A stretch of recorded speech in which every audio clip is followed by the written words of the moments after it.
Elleeka by Realmlife. A cryptic clue from Dungeon Master with hope of a portal home. But one little girl has other plans, separating the group and leading Sheila into danger. Will Hank realize where he's needed? And will the others manage to stay out of trouble in their latest quest? Chapter 1. Selection. They had been waiting at the crossroads for nearly half an hour, discussing their most recent mission and their subsequent failure to make it home yet again.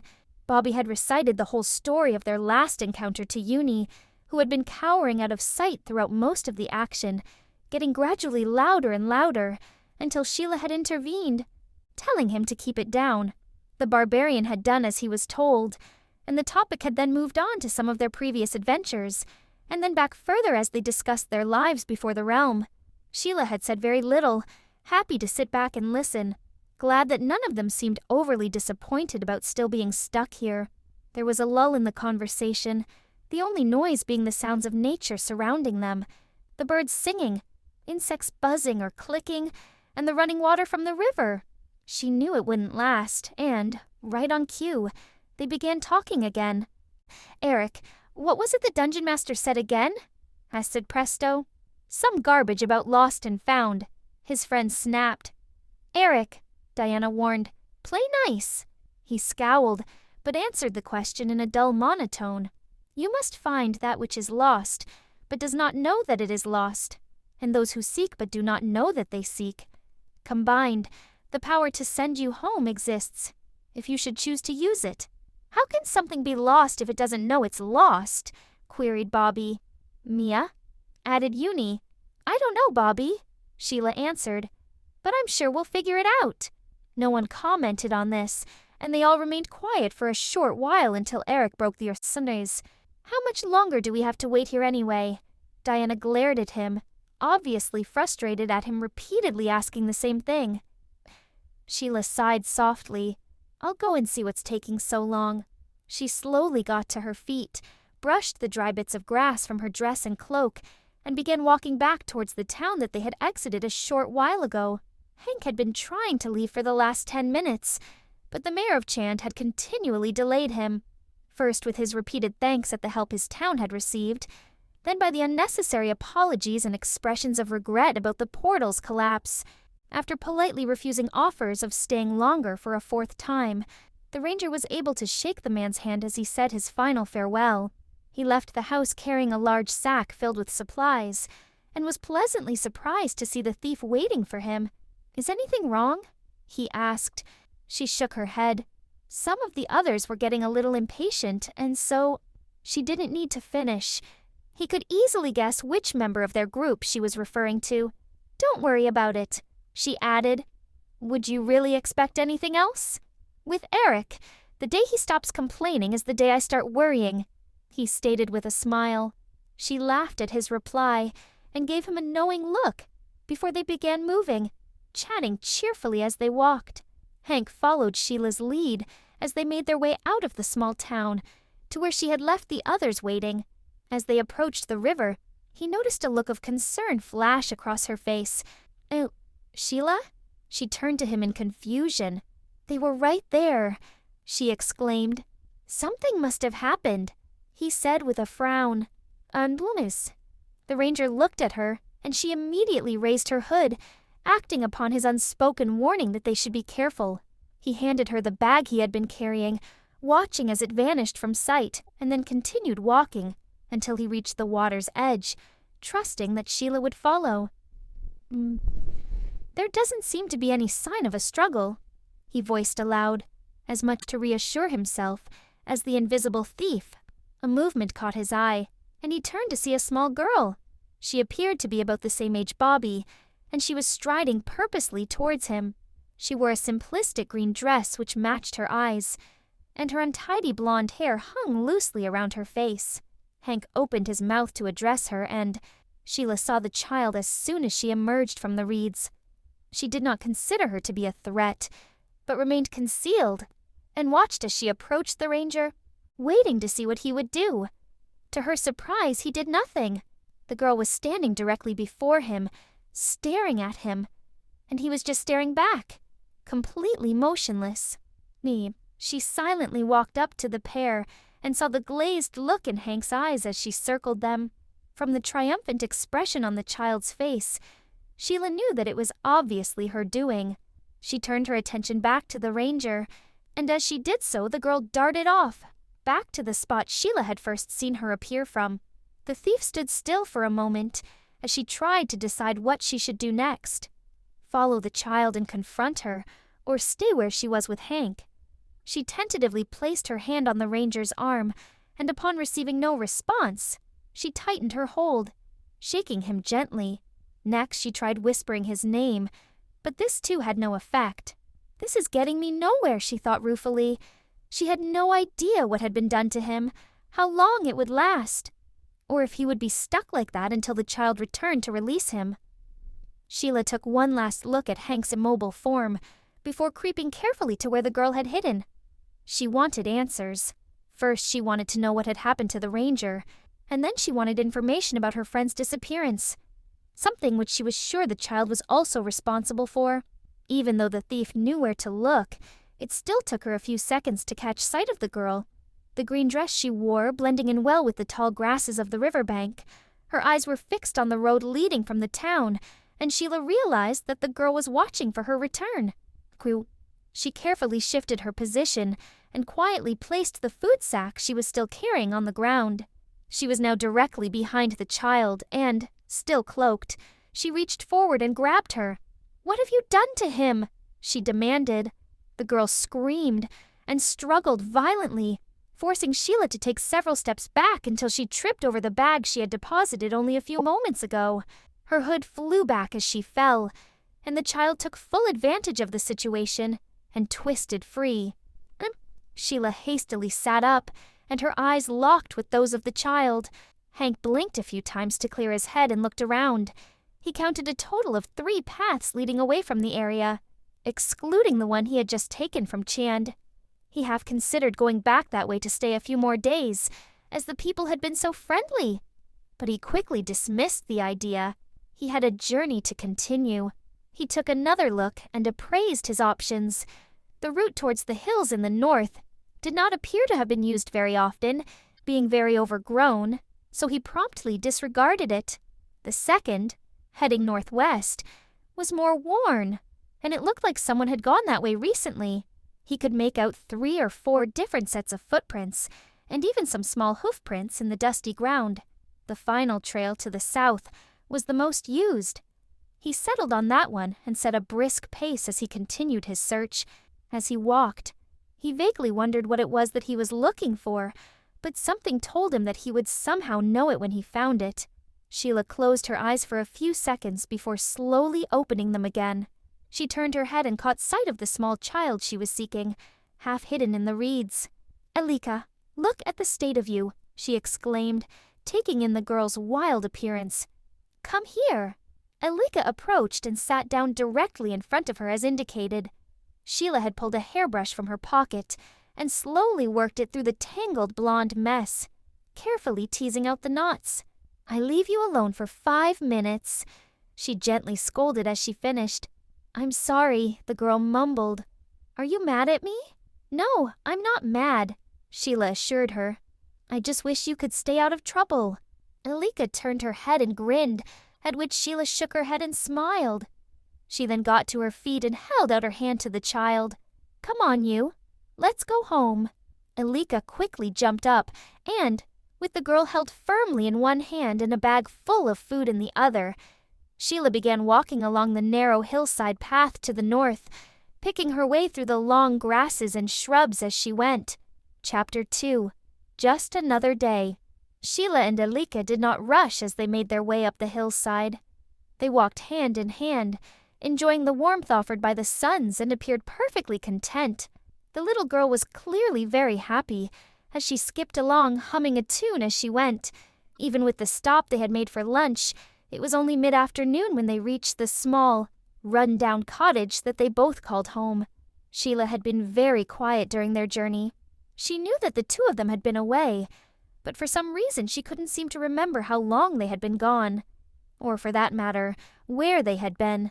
As she pushed open the door, she surmised that they must have been absent for some time. The room smelt stale, and a thick layer of dust was clearly visible on all the exposed surfaces. As she stepped inside, she noticed how dark it was, and a quick glance at the grime-covered windows gave her the reason why. The only entrance to the dwelling was the door by which she had just entered, and there were no internal walls. The one room, with a solitary support pillar in the center, containing everything they needed. Opposite her, on the far side of the room, was a wooden ladder which led to a small platform where Elleeka slept at night. To her left was the kitchen, and to the right, the living area. Sheila stared silently at the mess, trying to decide where to begin when Elleeka interrupted her thoughts. "Sheila, can we play a game?" "Not just now, sweetie," she muttered. "Aw, please," the child begged. "Not until I've cleaned up a little," she answered firmly. "We can play when I've done." "Promise," cried Elleeka excitedly. "I promise," Sheila assured her. "And if you help, then I'll be done quicker." The first thing Sheila did was to open all the windows to allow some air to circulate, while Elleeka climbed the ladder to her room and stripped the sheets from her bed as instructed. The child threw them over the rail, into the center of the room. She then added a mountain of dirty clothes to the pile before making her way back down. Meanwhile, Sheila had unpacked the supplies she had been carrying and turned her attention to the living area. Her eyes caught sight of the large bed tucked away in the corner of the room, and she looked at it for a moment before slowly walking towards it. "Do you want me to do your bed too?" Elleeka asked. Having not heard the child approach, Sheila started upon hearing her speak. She turned her head to respond, her mumbled yes barely audible. She remained motionless for several seconds as Elleeka began her task, and a puzzled expression flitted across her face. For a brief moment she had not recognized her own bed. Eric led the way, walking a little ahead of his friends, following the path that he hoped would avoid the need to do any climbing. Even though he was much fitter, compared to when they had first set foot in the realm, he still got the feeling that his armor got heavier whenever hills or mountains were involved. As such, he always tried to avoid them given the choice. He was listening to the conversation behind him, Bobby, Diana, and Presto all trying to make sense of their latest cryptic clue, with the occasional Maya added in at various intervals. Although he doubted very much that they would work it out, he let them talk uninterrupted, hoping that maybe for once one of them would understand what Dungeon Master had meant before it practically smacked them in the face. Hua. He kept going over the riddle himself, but always reached the same conclusion as the others. You had to know you were lost to be lost, or you weren't really lost, or something like that anyway. And so it continued, with very little else being discussed for most of the afternoon. The path had widened as the day wore on, so the four of them could now walk side by side easily, but it was still full of twists and turns, the odd glimpse of Chand in the not-so-far distance, showing how slow their progress had actually been. He was surprised that no one had commented on this, but no sooner had the thought entered his head when, "Eric, how come we're still so close to Chand?" There was a time when he would have taken the bait and snapped at the barbarian, but not anymore. He had learnt during his time in the realm that he had to be the adult, recognizing that Bobby was still a kid, prone to childish arguments if you let him. Instead, he responded calmly. "So, we've come a lot further than it looks," then added, "and this route gives us some time to try and figure out DM's riddle."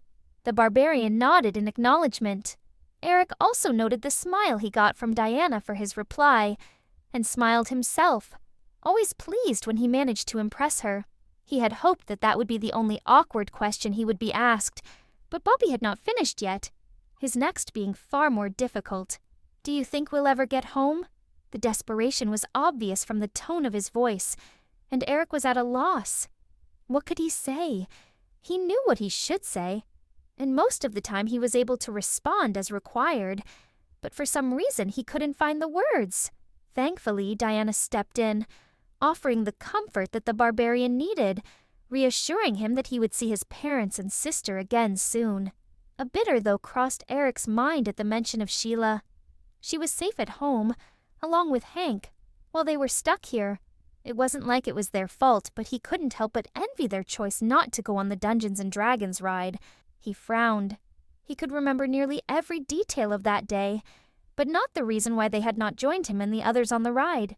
He assumed it must have been Sheila who had not wanted to go on it. Hank would have then volunteered to wait with her. But there was something wrong with that theory, something he couldn't quite place. There was no point dwelling on it now. He should be focusing on figuring out how they were going to get home, instead of blaming Hank and Sheila for not being trapped with them. He could still hear the acrobat talking to Bobby. Presto had also joined in, reminiscing about their families, friends, and even school. While Eric was glad his friends had managed to distract the barbarian, it wasn't helping how he was feeling about their most recent attempts to get home. First, there had been the mirror belonging to the fairy dragons. They could have used it to get home, but the risk of King Varen then using it to pursue Queen Tasmira and her subjects was too great, so he had smashed it with his shield. It had been the right thing to do, but he still kept thinking that there must have been another way. Then there had been the portal in Chand. They had been so close that time, probably the nearest they had ever been since their arrival. The creature threatening the townsfolk had been defeated, and, miraculously, the gateway to their birth world had remained intact throughout the conflict. The four of them had made arrangements for Uni's care, and had been standing together just about to step through. At that moment, one of the houses that had been damaged by the fight began to collapse, choosing to fall directly onto a spot where two small children were playing. He hadn't even stopped to think, diving straight towards them. His shield raised as the stonework crashed down. He reached them with only a fraction of a second to spare, but the masonry had bounced off the force field right onto the only thing holding the portal open, and that was that. Yet another way home gone for good. This time he at least knew there was nothing else he could have done. The children would have perished if he had not reacted, and he would not have wanted their deaths on his conscience. Getting home at any cost was not an option. So here he was again, searching for that ever-elusive portal, which would be the one to take them home for good. He turned his head to look at his three companions, and saw Presto waving his hand over his hat as he mumbled to it. "No, Elleeka, we're all feeling low. Please give us something to soften the blow." The next moment there was a huge cloud of fine white dust emerging from the opening, completely engulfing the magician. This had the result of causing Presto to go into a violent sneezing fit, while Diana Cautious rubbed some of the substance between her fingers. "Talcum powder," she informed them, a smile tugging at the edge of her lips. It wasn't long before she, Bobby, and Eric were giggling, while Presto was still spluttering and trying to wipe his face and glasses. "It's not funny," he moaned as his sneezing subsided. "Yes, it is," Diana managed to gasp. "I only wanted something to cheer us up," Presto muttered.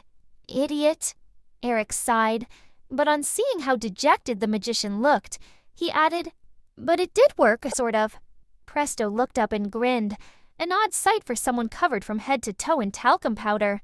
"I guess," he replied, then started laughing himself. It was several minutes before they had all calmed down enough to begin moving again. The magician managed to get himself cleaned up as they walked by being a little more specific with his requests, and they started looking for a prospective campsite. They soon found a suitable spot, hidden from the path, and made their preparations for a night in the open. So, Eric was feeling much more optimistic now. Maybe this would be the one. Maybe not, but they still had to try. He smiled as he watched his friends lie down before lying back himself. It seemed that Presto's earlier mistake had worked wonders for their morale, as it wasn't long before they were all asleep. Sheila and Elleeka continued working for the remainder of the afternoon and well into the evening. As they came to a halt, Sheila surveyed their work. The washing had been done, the dusting completed, dinner prepared and eaten, clean sheets were on the beds, and Elleeka was now in her nightdress. The only thing left to do was the windows, and they could wait until the morning. She gave a sigh of relief and collapsed down into a chair. Elleeka quickly climbed up to sit on her knee, and Sheila put her arms around her. She closed her eyes. She felt exhausted, but was not willing to break her earlier promise. "What game do you want to play?" she asked wearily. Oh, I forgot about that, Elleeka replied sleepily. Can you tell me a story instead? Sheila smiled, glad to have been offered such an easy alternative. She recalled a tale that she had loved from the moment she had first heard it, even though she couldn't remember who it had been who told it to her. Once upon a time, in a faraway land, there lived a king and queen who had everything they wanted except for one thing, she began. What did they want? Elleeka queried. They wanted a child, she answered, and one day they got their wish when the queen gave birth to a daughter. What did they call her? Sheila smiled indulgently, deciding on her reply. They called her Elleeka. Really? The girl cried. Yes, really. Well, at least in this story they did, Sheila replied. Now no more interruptions or you won't get to hear how it ends. By the time Sheila had finished her narration of Sleeping Beauty, the girl on her lap was barely awake. Sheila gently lowered her to the floor, helped her walk across the room, and up the ladder to her room, and into bed. Where's Voni? Elleeka mumbled sleepily, sitting up to search for something. Voni? Sheila asked, not knowing what she meant. Voni, my doll. She was in my pocket, the girl murmured. Sheila remembered finding a tiny cloth doll in the dress Elleeka had been wearing earlier and had placed it on the shelf, wondering where it had come from. Retrieving it now, she handed it to Elleeka and guessed it must be Voni from the relieved smile that flashed across the child's face as she settled back down. Sheila then tucked Elleeka in for the night and placed a soft kiss on her forehead before silently climbing back down to the room below. She walked back to the spot they had vacated a few minutes ago to collect the candle lantern from the table and moved it to the window ledge at the front of the house. Using a cloth to clean away a circle of dirt, Sheila peered out into the night. She looking towards the nearby village, a place just over 30 minutes walk away, that they had carefully avoided on their journey back home. Any lamps from the houses below were obscured from her view by the numerous trees, so she turned her attention skywards to the stars twinkling above. Further away, to the south, she caught sight of a light dancing in the darkness.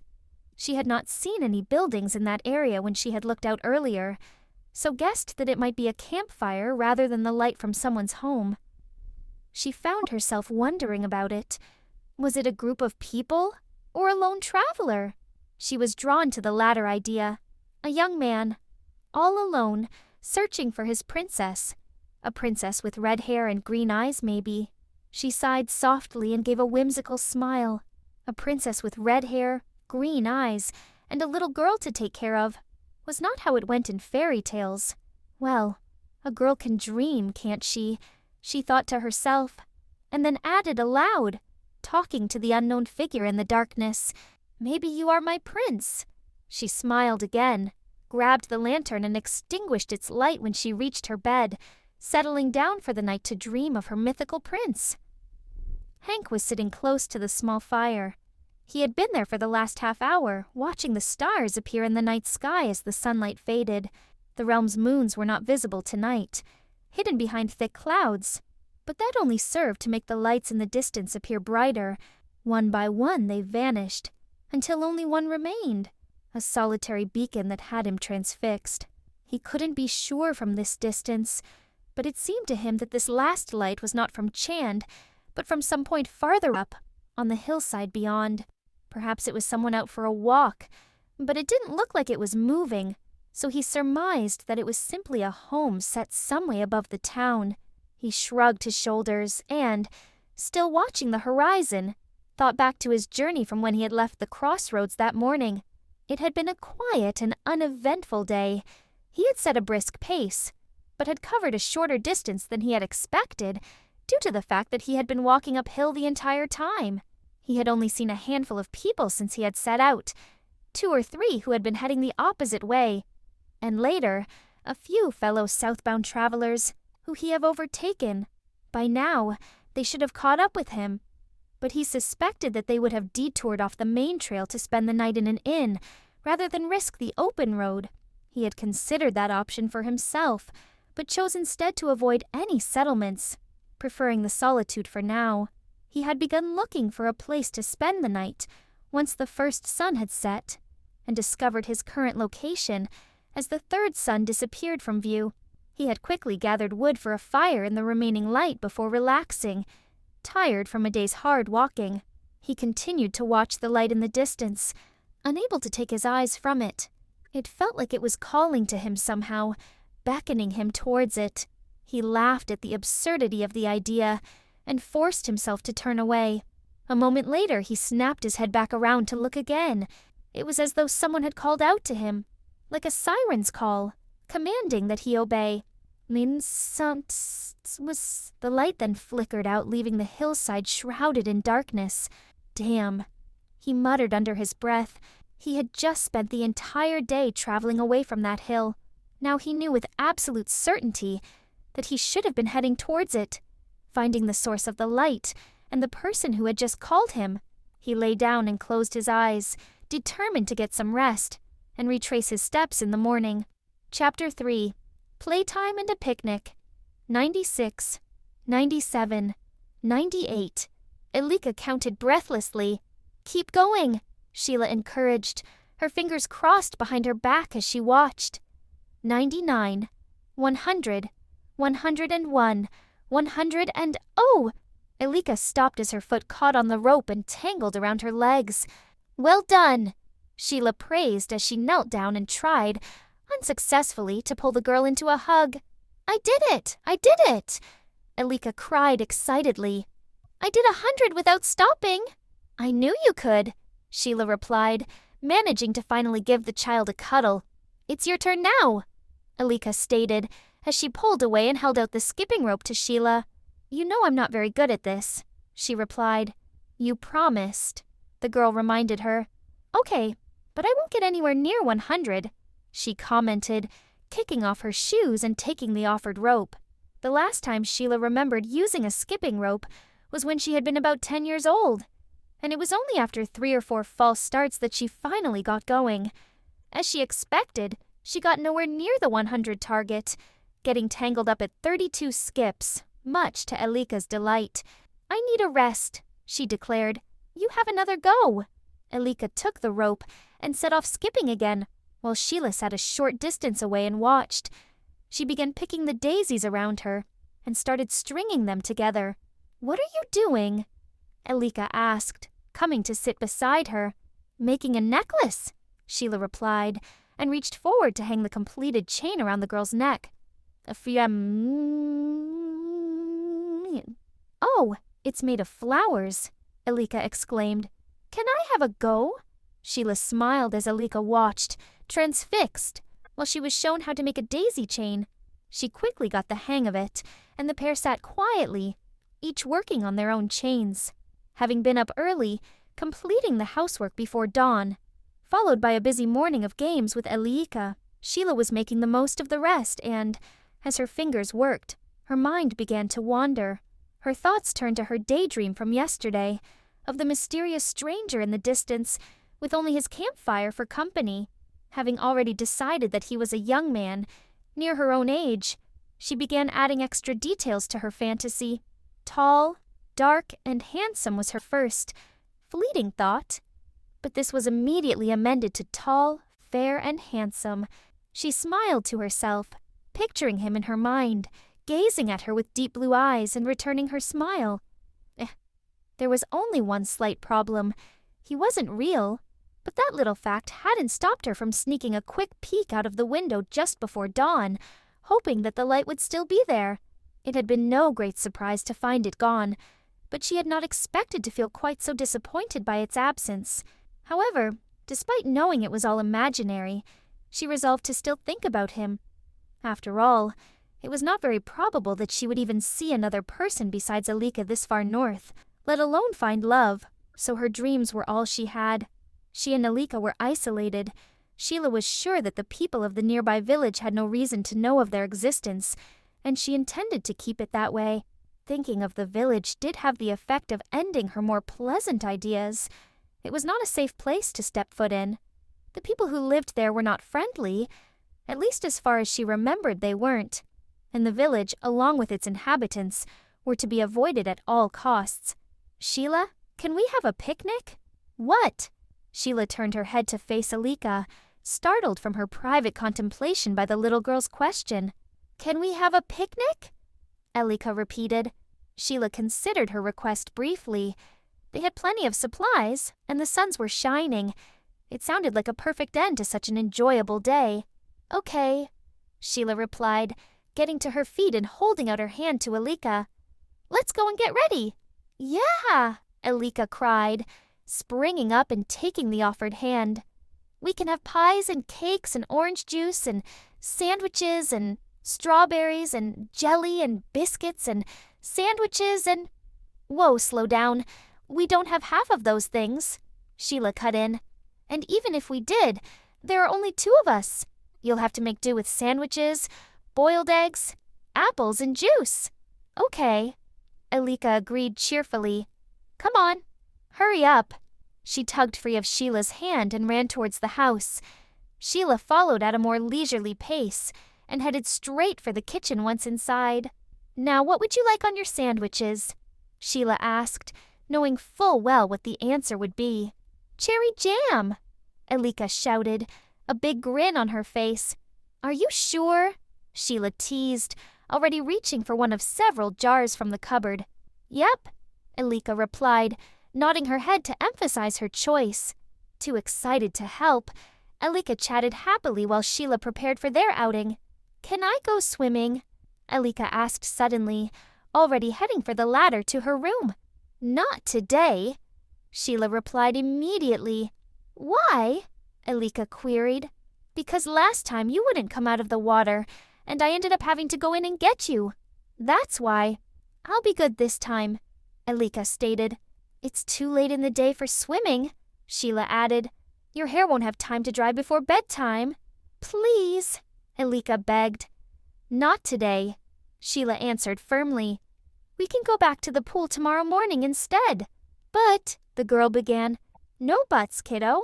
Take it or leave it," Sheila said sternly. "Can we make cupcakes afterwards?" "Yes," Sheila answered after quickly checking the cupboard for ingredients. "Standard or fairy?" "Both," Elleeka replied, and after a brief pause, she then asked, "Why don't we see the fairies anymore? You know as well as I do that fairies only let you see them when they want you to." Sheila reminded her, "We can leave some cakes out tonight, and you can keep watch." Elleeka seemed pleased with that suggestion and stood quietly as Sheila packed everything they needed into a small bag. Sheila then moved across the room and pulled a blanket from the back of the wardrobe. She paused a moment, looking at her feet before deciding against changing her shoes to the long brown boots she often wore. Even though she had said no swimming, they could still paddle in the stream, and her current footwear made that easier. The picnic blanket could then double up as a towel when they were done. She turned to see Elleeka hovering expectantly by the door. Okay, I'm coming," Sheila called and quickly joined her. They had both just stepped outside when Elleeka spoke. "My rope! Do you really need it?" Sheila asked. "Yes, my da. It's my favorite," Elleeka replied. "Okay, but hurry up," Sheila said, opening the door for her with a sigh. Elleeka darted back inside and hastily retrieved her skipping rope from where she had dropped it, and they were finally off. A short time later, they had relocated to a spot by the hillside stream. The stream widened at this point, forming a small, picturesque pool, and it was only a 10-minute walk from their home. It was a long time since Sheila had last been on a picnic, and she was enjoying this one immensely. Elleeka was clearly having fun, and they were now sat together on an overhanging rock, their feet trailing in the water as they relaxed after their meal. "Can you tell me about the sleeping princess again?" Elleeka asked. "Again?" Sheila replied. "You don't want a different story?" "No, I like that one," the child stated. "You can tell me a new story at bedtime." "Oh, I can I?" Sheila commented. Elleeka just nodded, and Sheila rolled her eyes.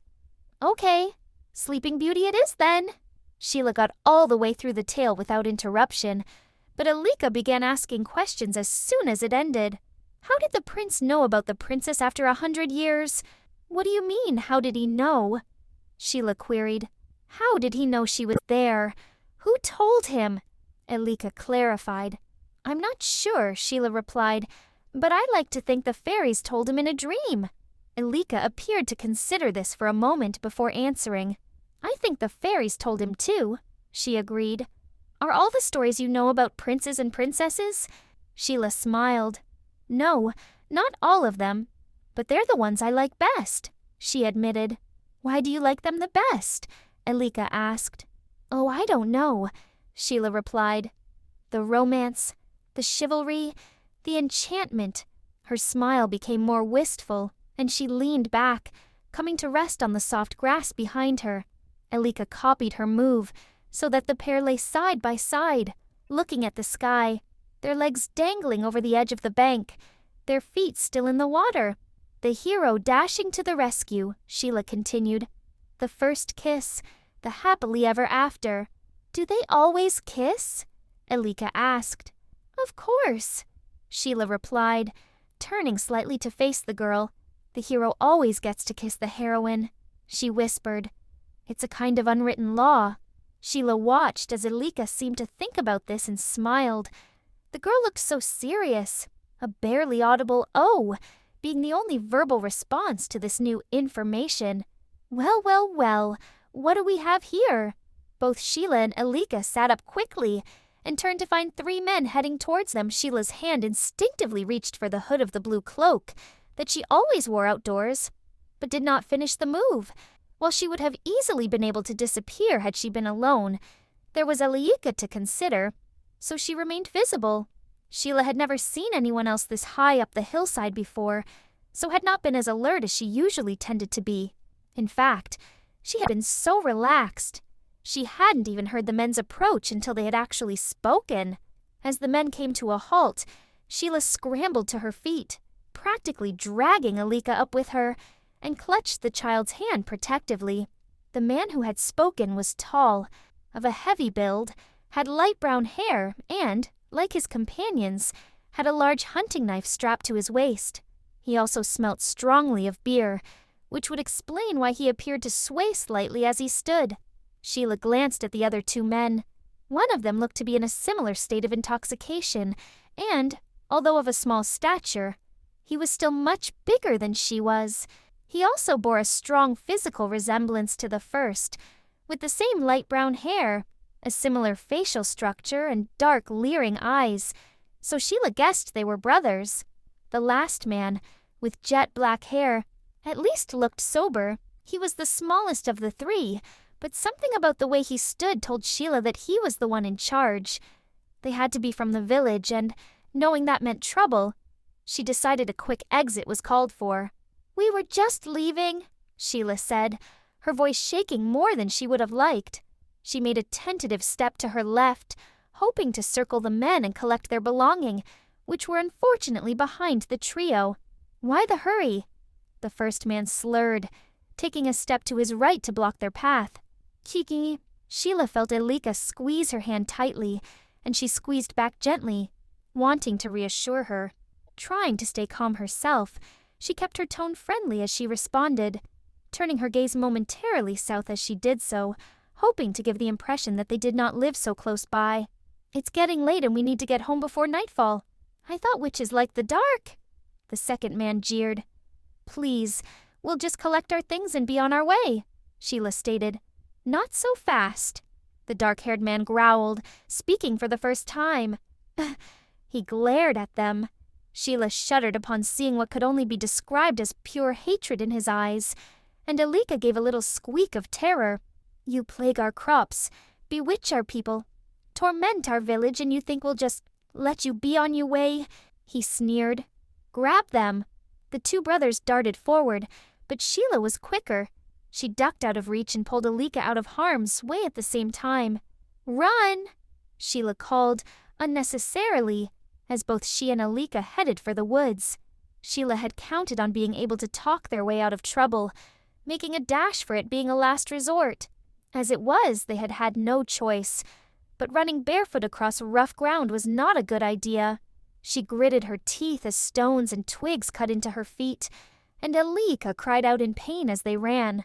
Sheila shot a quick glance over her shoulder to see the 2 brothers in pursuit, and, to her dismay, their current state of intoxication did not seem to be slowing them down in the slightest. The gap between them was closing, and Sheila realized their only hope was to find a hiding place. Fast. She spotted a large tree a short distance away and turned towards it, still clutching at Elleeka. If they could get behind it, out of sight, then they could stop, and she could use her cloak to cover them both. She felt her arm jerk and lost her grip on Elleeka's hand as the child fell. Their pursuers were closing in, and the smaller brother grabbed Elleeka before Sheila was able to get her back up. Both men now held the girl, who was kicking and screaming, and Sheila flew at them. "Let her go!" she screamed, desperately trying to claw their hands off the child. Spotting a large stick, Sheila grabbed it. "I said let go!" she yelled, swinging it round and smacking the larger man hard across his chest. At the same moment, Elleeka landed a lucky kick with her heel on the second man's shin, and she was freed. Seeing this, Sheila dropped her makeshift weapon and pulled Elleeka from between the men. "Run!" she called, pushing the girl in front of her. There was a sharp tug at the back of her head. The first man had recovered from the impact and held a handful of her hair. His brother quickly moved to help him, pinning her arms painfully behind her back, causing her to cry out. Her shout must have alerted Elleeka as the child stopped and turned to face Sheila. "Elleeka, go!" Sheila shrieked. "Run!" Elleeka did as ordered and raced off through the trees, much to Sheila's relief. Her relief was short-lived. The first man moved to stand before her. He leaned forward, his face mere inches from hers, and she automatically turned her head. The stench of state beer on his breath was nauseating. He seized her chin roughly and forced her to face him. "You'll pay for that, witch," he spat. Her head suddenly snapped sharply to her right from the force of the blow that she hadn't even seen coming. Sheila groaned. She could taste blood. The left side of her face was throbbing and her neck hurt. "Ah!" she cried, not quite which bit of her hurt more, as the man holding her arms pulled them up even harder. The man in front of her turned her head so she was facing him again. "Oh, please," she gasped. He laughed, raised his hand and struck her again. Once again her head was sent spinning, and she slumped forwards, hardly even aware of the extra pressure on her arms as a result. The man pulled her head around for a third time. "Nothing to say," he sneered. "Enough." The dark-haired man had appeared from nowhere, cutting in as the first man raised his hand once more. "Bring her," he ordered. The larger man looked disappointed, but obeyed the command. He took one of her arms from his brother, and the pair followed the smaller man, dragging Sheila between them. She tried to struggle as they walked, but her attempts to free herself seemed feeble. Her head and neck ached, and every movement sent pain shooting up her arms. It was only about a minute before Sheila found herself back beside the pool, where she had been sat with Elleeka. She was thrown to the ground, and then held in place by the foot of one of the brothers pressing hard into her back. Just in front of her, she could see the blanket she had brought for their picnic, the bag and their shoes still in the spot they had left them. The dark-haired man bent over and picked something up from the ground. As he stood up, Sheila was able to see what he had retrieved, Elleeka's skipping rope. She ceased struggling for a moment and waited, wondering what he was going to do next, wondering what he wanted the rope for. As Sheila watched, he sliced it in two and tossed the pieces to his friends. It was only when she felt her arms being pulled together that she realized they were tying her wrists. She started struggling again, and her head was shoved down, gaining her. Elleeka by Realmlife. A cryptic clue from Dungeon Master with hope of a portal home, but one little girl has other plans, separating the group and leading Sheila into danger. Will Hank realize where he's needed, and will the others manage to stay out of trouble in their latest quest? Chapter 1. Selection. They had been waiting at the crossroads for nearly half an hour, discussing their most recent mission and their subsequent failure to make it home yet again. Bobby had recited the whole story of their last encounter to Uni, who had been cowering out of sight throughout most of the action, getting gradually louder and louder, until Sheila had intervened, telling him to keep it down. The barbarian had done as he was told, and the topic had then moved on to some of their previous adventures, and then back further as they discussed their lives before the realm.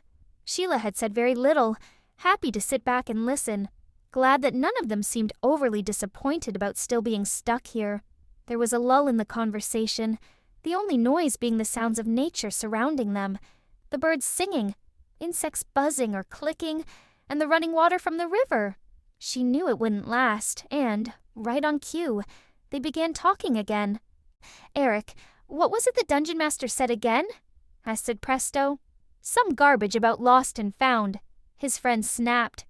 "Eric," Diana warned, "play nice." He scowled, but answered the question in a dull monotone. "You must find that which is lost, but does not know that it is lost, and those who seek but do not know that they seek. Combined, the power to send you home exists, if you should choose to use it." "How can something be lost if it doesn't know it's lost?" queried Bobby. "Mia?" added Uni. "I don't know, Bobby," Sheila answered, "but I'm sure we'll figure it out." No one commented on this, and they all remained quiet for a short while until Eric broke the silence. "How much longer do we have to wait here anyway?" Diana glared at him, obviously frustrated at him repeatedly asking the same thing. Sheila sighed softly. "I'll go and see what's taking so long." She slowly got to her feet, brushed the dry bits of grass from her dress and cloak, and began walking back towards the town that they had exited a short while ago. Hank had been trying to leave for the last 10 minutes, but the mayor of Chand had continually delayed him, first with his repeated thanks at the help his town had received, then by the unnecessary apologies and expressions of regret about the portal's collapse. After politely refusing offers of staying longer for a 4th time, the ranger was able to shake the man's hand as he said his final farewell. He left the house carrying a large sack filled with supplies, and was pleasantly surprised to see the thief waiting for him. "Is anything wrong?" he asked. She shook her head. Some of the others were getting a little impatient, and so she didn't need to finish. He could easily guess which member of their group she was referring to. "Don't worry about it," she added. "Would you really expect anything else?" "With Eric, the day he stops complaining is the day I start worrying," he stated with a smile. She laughed at his reply and gave him a knowing look before they began moving, chatting cheerfully as they walked. Hank followed Sheila's lead as they made their way out of the small town to where she had left the others waiting. As they approached the river, he noticed a look of concern flash across her face. "Oh, Sheila?" She turned to him in confusion. "They were right there," she exclaimed. "Something must have happened," he said with a frown. "Andunes." The ranger looked at her, and she immediately raised her hood, acting upon his unspoken warning that they should be careful. He handed her the bag he had been carrying, watching as it vanished from sight, and then continued walking until he reached the water's edge, trusting that Sheila would follow. "There doesn't seem to be any sign of a struggle," he voiced aloud, as much to reassure himself as the invisible thief. A movement caught his eye, and he turned to see a small girl. She appeared to be about the same age Bobby, and she was striding purposely towards him. She wore a simplistic green dress which matched her eyes, and her untidy blonde hair hung loosely around her face. Hank opened his mouth to address her, and Sheila saw the child as soon as she emerged from the reeds. She did not consider her to be a threat, but remained concealed, and watched as she approached the ranger, waiting to see what he would do. To her surprise, he did nothing. The girl was standing directly before him, staring at him, and he was just staring back, completely motionless. She silently walked up to the pair and saw the glazed look in Hank's eyes as she circled them. From the triumphant expression on the child's face, Sheila knew that it was obviously her doing. She turned her attention back to the ranger, and as she did so, the girl darted off, back to the spot Sheila had first seen her appear from. The thief stood still for a moment as she tried to decide what she should do next. Follow the child and confront her, or stay where she was with Hank. She tentatively placed her hand on the ranger's arm, and upon receiving no response, she tightened her hold, shaking him gently. Next, she tried whispering his name, but this too had no effect. "This is getting me nowhere," she thought ruefully. She had no idea what had been done to him, how long it would last, or if he would be stuck like that until the child returned to release him. Sheila took one last look at Hank's immobile form before creeping carefully to where the girl had hidden. She wanted answers. First, she wanted to know what had happened to the ranger, and then she wanted information about her friend's disappearance, something which she was sure the child was also responsible for. Even though the thief knew where to look, it still took her a few seconds to catch sight of the girl. The green dress she wore blending in well with the tall grasses of the riverbank. Her eyes were fixed on the road leading from the town, and Sheila realized that the girl was watching for her return. She carefully shifted her position and quietly placed the food sack she was still carrying on the ground. She was now directly behind the child and, still cloaked, she reached forward and grabbed her.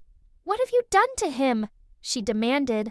The girl screamed and struggled violently, forcing Sheila to take several steps back until she tripped over the bag she had deposited only a few moments ago.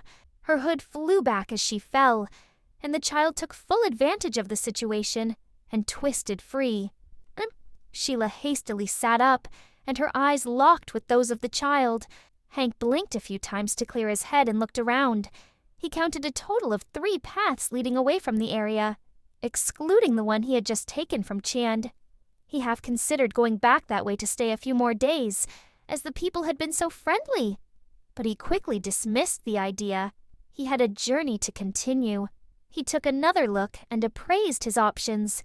The route towards the hills in the north did not appear to have been used very often, being very overgrown, so he promptly disregarded it. The second, heading northwest, was more worn, and it looked like someone had gone that way recently.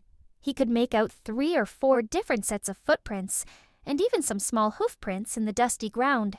The final trail to the south was the most used. He settled on that one and set a brisk pace as he continued his search. As he walked, he vaguely wondered what it was that he was looking for, but something told him that he would somehow know it when he found it. Sheila closed her eyes for a few seconds before slowly opening them again. Elleeka by Realmlife. A cryptic clue from Dungeon Master with hope of a portal home, but one little girl has other plans, separating the group and leading Sheila into danger. Will Hank realize where he's needed, and will the others manage to stay out of trouble in their latest quest? Chapter 1. Selection. They had been waiting at the crossroads for nearly half an hour, discussing their most recent mission and their subsequent failure to make it home yet again.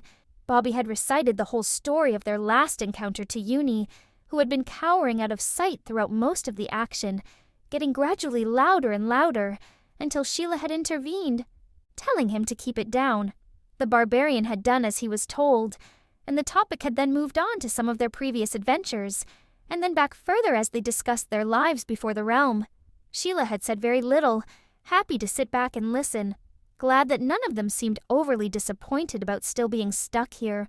There was a lull in the conversation, the only noise being the sounds of nature surrounding them, the birds singing, insects buzzing or clicking, and the running water from the river. She knew it wouldn't last, and, right on cue, they began talking again. "Eric, what was it the Dungeon Master said again?" asked Presto. "Some garbage about lost and found," his friend snapped. "Eric," Diana warned, "play nice." He scowled, but answered the question in a dull monotone. "You must find that which is lost, but does not know that it is lost, and those who seek but do not know that they seek. Combined, the power to send you home exists, if you should choose to use it." "How can something be lost if it doesn't know it's lost?" queried Bobby. "Mia?" added Uni. "I don't know, Bobby," Sheila answered, "but I'm sure we'll figure it out." No one commented on this, and they all remained quiet for a short while until Eric broke the silence. "How much longer do we have to wait here anyway?" Diana glared at him, obviously frustrated at him repeatedly asking the same thing. Sheila sighed softly. "I'll go and see what's taking so long." She slowly got to her feet, brushed the dry bits of grass from her dress and cloak, and began walking back towards the town that they had exited a short while ago. Hank had been trying to leave for the last 10 minutes, but the mayor of Chand had continually delayed him, first with his repeated thanks at the help his town had received, then by the unnecessary apologies and expressions of regret about the portal's collapse. After politely refusing offers of staying longer for a 4th time, The ranger was able to shake the man's hand as he said his final farewell. He left the house carrying a large sack filled with supplies, and was pleasantly surprised to see the thief waiting for him. "Is anything wrong?" he asked. She shook her head. Some of the others were getting a little impatient, and so she didn't need to finish. He could easily guess which member of their group she was referring to. "Don't worry about it," she added. "Would you really expect anything else?" "With Eric, the day he stops complaining is the day I start worrying," he stated with a smile. She laughed at his reply and gave him a knowing look before they began moving, chatting cheerfully as they walked. Hank followed Sheila's lead as they made their way out of the small town to where she had left the others waiting. As they approached the river, he noticed a look of concern flash across her face. Sheila?" She turned to him in confusion. "They were right there," she exclaimed. "Something must have happened," he said with a frown. "Andunes." The ranger looked at her, and she immediately raised her hood, acting upon his unspoken warning that they should be careful. He handed her the bag he had been carrying, watching as it vanished from sight, and then continued walking until he reached the water's edge, trusting that Sheila would follow. "There doesn't seem to be any sign of a struggle," he voiced aloud, as much to reassure himself as the invisible thief. A movement caught his eye, and he turned to see a small girl. She appeared to be about the same age Bobby, and she was striding purposely towards him. She wore a simplistic green dress which matched her eyes, and her untidy blonde hair hung loosely around her face. Hank opened his mouth to address her, and Sheila saw the child as soon as she emerged from the reeds. She did not consider her to be a threat, but remained concealed and watched as she approached the ranger, waiting to see what he would do. To her surprise, he did nothing. The girl was standing directly before him, staring at him, and he was just staring back, completely motionless. She silently walked up to the pair and saw the glazed look in Hank's eyes as she circled them. From the triumphant expression on the child's face, Sheila knew that it was obviously her doing. She turned her attention back to the ranger, and as she did so, the girl darted off, back to the spot Sheila had first seen her appear from. The thief stood still for a moment as she tried to decide what she should do next. Follow the child and confront her, or stay where she was with Hank. She tentatively placed her hand on the ranger's arm, and upon receiving no response, she tightened her hold, shaking him gently. Next, she tried whispering his name, but this too had no effect. "This is getting me nowhere," she thought ruefully. She had no idea what had been done to him, how long it would last, or if he would be stuck like that until the child returned to release him. Sheila took one last look at Hank's immobile form before creeping carefully to where the girl had hidden. She wanted answers. First, she wanted to know what had happened to the ranger, and then she wanted information about her friend's disappearance, something which she was sure the child was also responsible for. Even though the thief knew where to look, it still took her a few seconds to catch sight of the girl. The green dress she wore blending in well with the tall grasses of the riverbank. Her eyes were fixed on the road leading from the town, and Sheila realized that the girl was watching for her return. She carefully shifted her position and quietly placed the food sack she was still carrying on the ground. She was now directly behind the child and, still cloaked, she reached forward and grabbed her. "What have you done to him?" she demanded. The girl screamed and struggled violently, forcing Sheila to take several steps back until she tripped over the bag she had deposited only a few moments ago. Her hood flew back as she fell, and the child took full advantage of the situation and twisted free. Sheila hastily sat up, and her eyes locked with those of the child. Hank blinked a few times to clear his head and looked around. He counted a total of 3 paths leading away from the area, excluding the one he had just taken from Chand.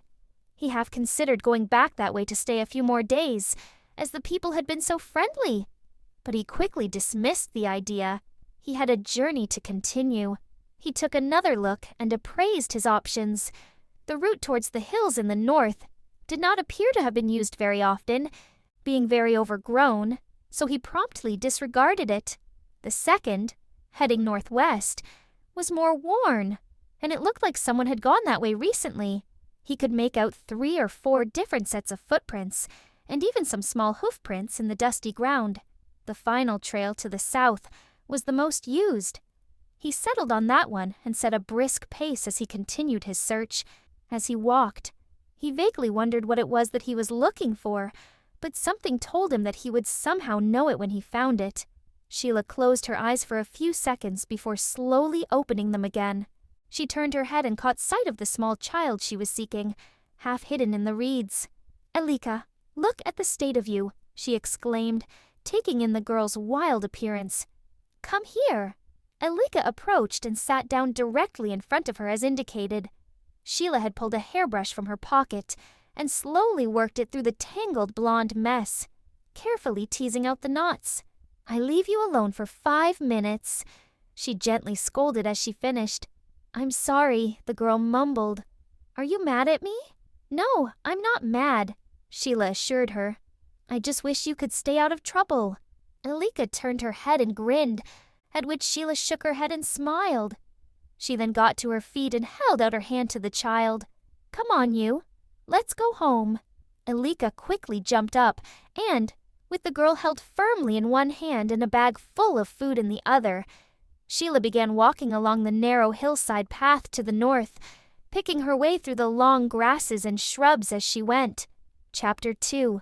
Just Another Day. Sheila and Elleeka did not rush as they made their way up the hillside. They walked hand in hand, enjoying the warmth offered by the suns, and appeared perfectly content. The little girl was clearly very happy, as she skipped along, humming a tune as she went. Even with the stop they had made for lunch, it was only mid-afternoon when they reached the small, run-down cottage that they both called home. Sheila had been very quiet during their journey. She knew that the two of them had been away, but for some reason she couldn't seem to remember how long they had been gone, or for that matter, where they had been. As she pushed open the door, she surmised that they must have been absent for some time. The room smelt stale, and a thick layer of dust was clearly visible on all the exposed surfaces. As she stepped inside, she noticed how dark it was, and a quick glance at the grime-covered windows gave her the reason why. The only entrance to the dwelling was the door by which she had just entered, and there were no internal walls. The one room, with a solitary support pillar in the center, containing everything they needed.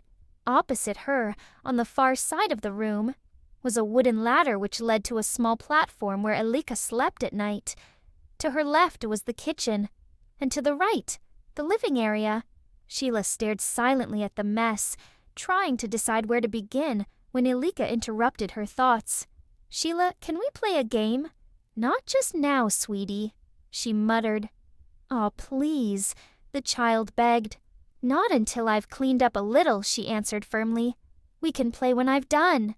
"Promise," cried Elleeka excitedly. "I promise," Sheila assured her. "And if you help, then I'll be done quicker." The first thing Sheila did was to open all the windows to allow some air to circulate, while Elleeka climbed the ladder to her room and stripped the sheets from her bed as instructed. The child threw them over the rail, into the center of the room.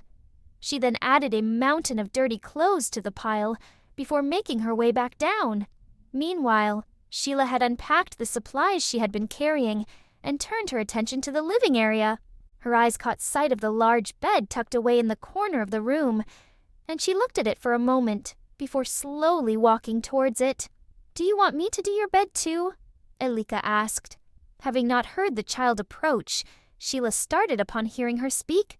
She turned her head to respond, her mumbled yes barely audible.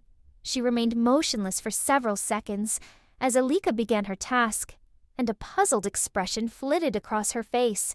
For a brief moment she had not recognized her own bed. Eric led the way, walking a little ahead of his friends, following the path that he hoped would avoid the need to do any climbing, even though he was much fitter compared to when they had first set foot in the realm. He still got the feeling that his armor got heavier whenever hills or mountains were involved. As such, he always tried to avoid them given the choice. He was listening to the conversation behind him, Bobby, Diana, and Presto all trying to make sense of their latest cryptic clue, with the occasional Maya added in at various intervals. Although he doubted very much that they would work it out, he let them talk uninterrupted, hoping that maybe for once, one of them would understand what Dungeon Master had meant, before it practically smacked them in the face. Hwa. He kept going over the riddle himself, but always reached the same conclusion as the others. You had to know you were lost to be lost, or you weren't really lost, or something like that anyway. And so it continued, with very little else being discussed for most of the afternoon. The path had widened as the day wore on, so the four of them could now walk side by side easily, but it was still full of twists and turns, the odd glimpse of Chand in the not-so-far distance, showing how slow their progress had actually been.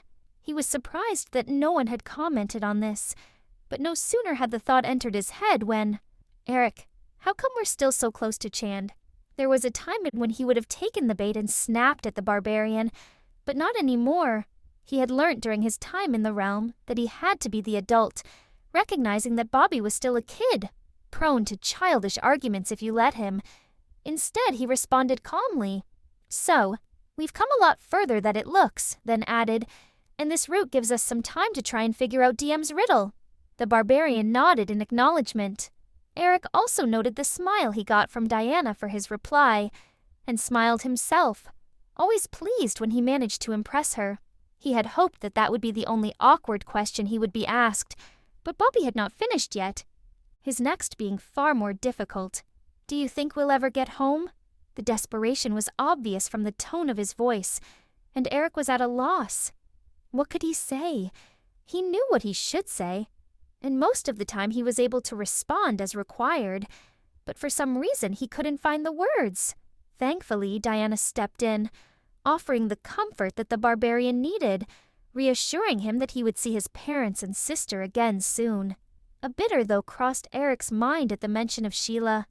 She was safe at home, along with Hank, while they were stuck here.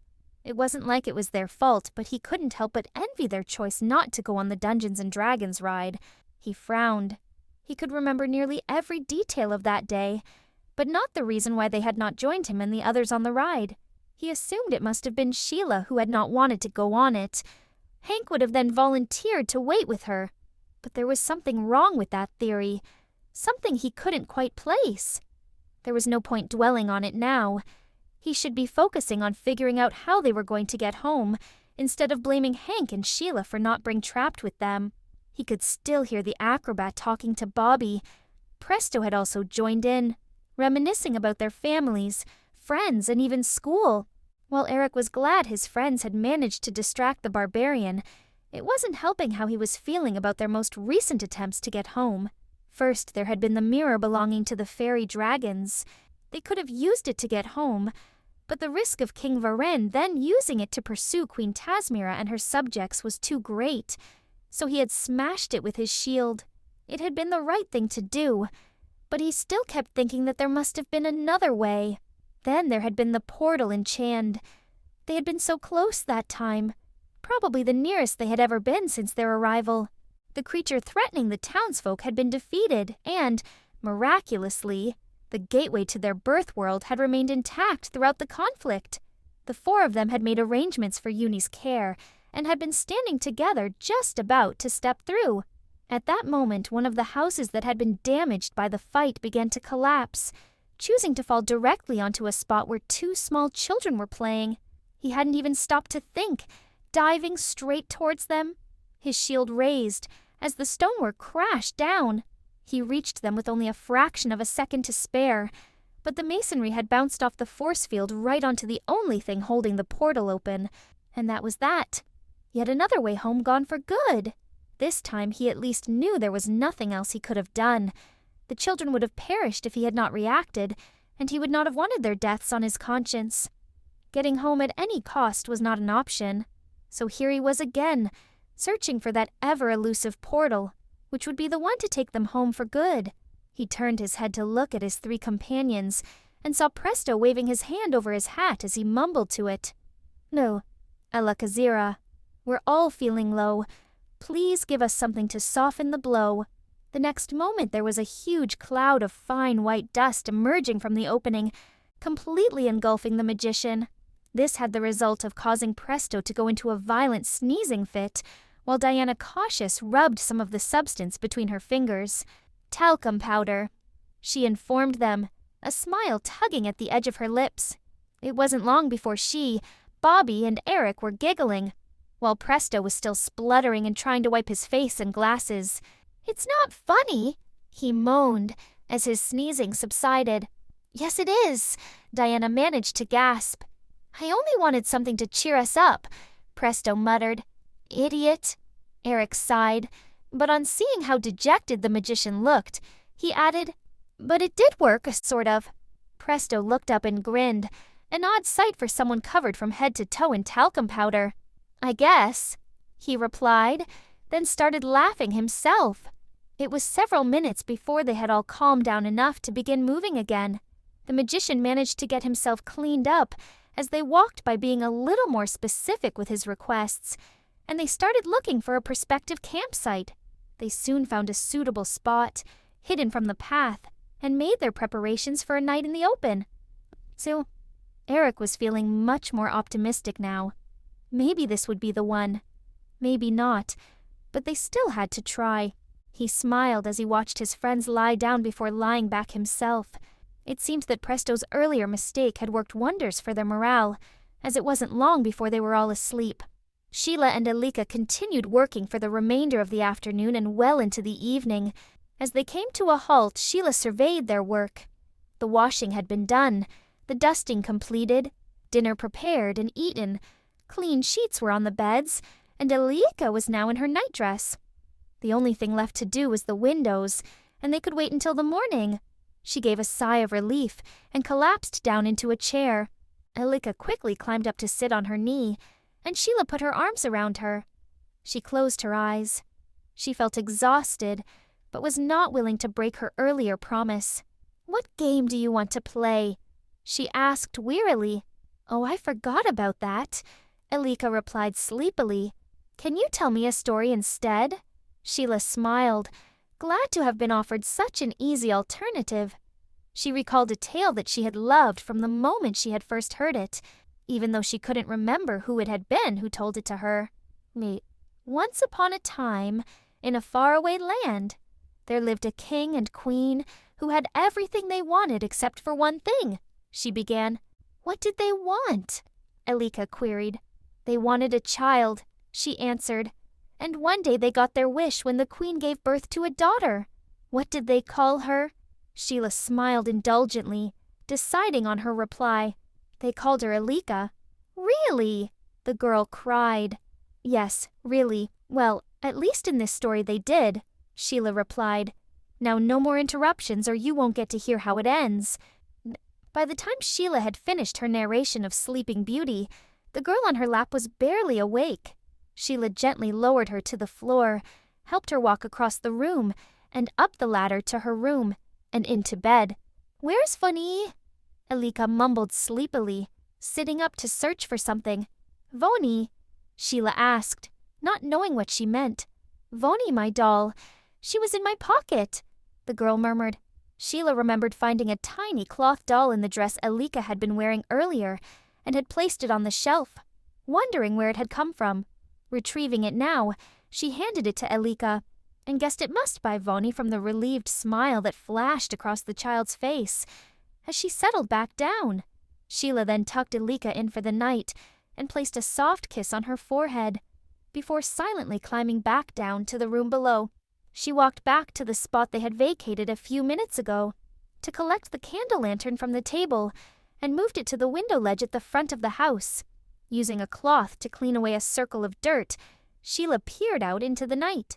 She looking towards the nearby village, a place just over 30 minutes' walk away, that they had carefully avoided on their journey back home. Any lamps from the houses below were obscured from her view by the numerous trees, so she turned her attention skywards to the stars twinkling above. Further away, to the south, she caught sight of a light dancing in the darkness. She had not seen any buildings in that area when she had looked out earlier, so guessed that it might be a campfire rather than the light from someone's home. She found herself wondering about it. Was it a group of people or a lone traveler? She was drawn to the latter idea. A young man, all alone, searching for his princess. A princess with red hair and green eyes, maybe. She sighed softly and gave a whimsical smile. A princess with red hair, green eyes, and a little girl to take care of was not how it went in fairy tales. Well, a girl can dream, can't she? She thought to herself, and then added aloud, talking to the unknown figure in the darkness, "Maybe you are my prince." She smiled again, grabbed the lantern and extinguished its light when she reached her bed, settling down for the night to dream of her mythical prince. Hank was sitting close to the small fire. He had been there for the last half-hour, watching the stars appear in the night sky as the sunlight faded. The realm's moons were not visible tonight, hidden behind thick clouds, but that only served to make the lights in the distance appear brighter. One by one they vanished, until only one remained, a solitary beacon that had him transfixed. He couldn't be sure from this distance, but it seemed to him that this last light was not from Chand, but from some point farther up, on the hillside beyond. Perhaps it was someone out for a walk, but it didn't look like it was moving, so he surmised that it was simply a home set some way above the town. He shrugged his shoulders and, still watching the horizon, thought back to his journey from when he had left the crossroads that morning. It had been a quiet and uneventful day. He had set a brisk pace, but had covered a shorter distance than he had expected, due to the fact that he had been walking uphill the entire time. He had only seen a handful of people since he had set out, 2 or 3 who had been heading the opposite way, and later, a few fellow southbound travelers who he had overtaken. By now, they should have caught up with him, but he suspected that they would have detoured off the main trail to spend the night in an inn, rather than risk the open road. He had considered that option for himself, but chose instead to avoid any settlements, preferring the solitude for now. He had begun looking for a place to spend the night once the first sun had set, and discovered his current location as the third sun disappeared from view. He had quickly gathered wood for a fire in the remaining light before relaxing. Tired from a day's hard walking, he continued to watch the light in the distance, unable to take his eyes from it.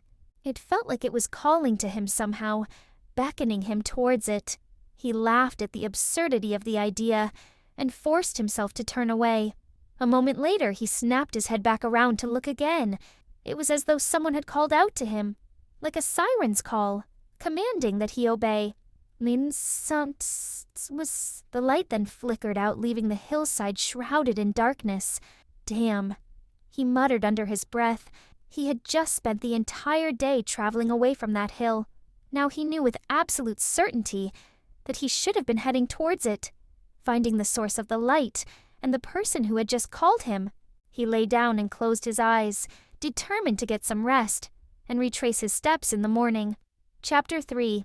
Playtime and a Picnic. 96, 97, 98. Elleeka counted breathlessly. "Keep going," Sheila encouraged, her fingers crossed behind her back as she watched. 99, 100, 101, 100 and oh! Elleeka stopped as her foot caught on the rope and tangled around her legs. "Well done," Sheila praised as she knelt down and tried, unsuccessfully, to pull the girl into a hug. "I did it! I did it!" Elleeka cried excitedly. "I did 100 without stopping." "I knew you could," Sheila replied, managing to finally give the child a cuddle. "It's your turn now," Elleeka stated, as she pulled away and held out the skipping rope to Sheila. "You know I'm not very good at this," she replied. "You promised," the girl reminded her. "Okay, but I won't get anywhere near 100, she commented, kicking off her shoes and taking the offered rope. The last time Sheila remembered using a skipping rope was when she had been about 10 years old, and it was only after 3 or 4 false starts that she finally got going. As she expected, she got nowhere near the 100 target, getting tangled up at 32 skips, much to Elleeka's delight. "I need a rest," she declared. "You have another go." Elleeka took the rope and set off skipping again, while Sheila sat a short distance away and watched. She began picking the daisies around her and started stringing them together. "What are you doing?" Elleeka asked, coming to sit beside her. Making a necklace, Sheila replied, and reached forward to hang the completed chain around the girl's neck. Oh, it's made of flowers, Elleeka exclaimed. Can I have a go? Sheila smiled as Elleeka watched, transfixed, while she was shown how to make a daisy chain. She quickly got the hang of it, and the pair sat quietly, each working on their own chains. Having been up early, completing the housework before dawn, followed by a busy morning of games with Elleeka, Sheila was making the most of the rest and, as her fingers worked, her mind began to wander. Her thoughts turned to her daydream from yesterday, of the mysterious stranger in the distance, with only his campfire for company. Having already decided that he was a young man, near her own age, she began adding extra details to her fantasy.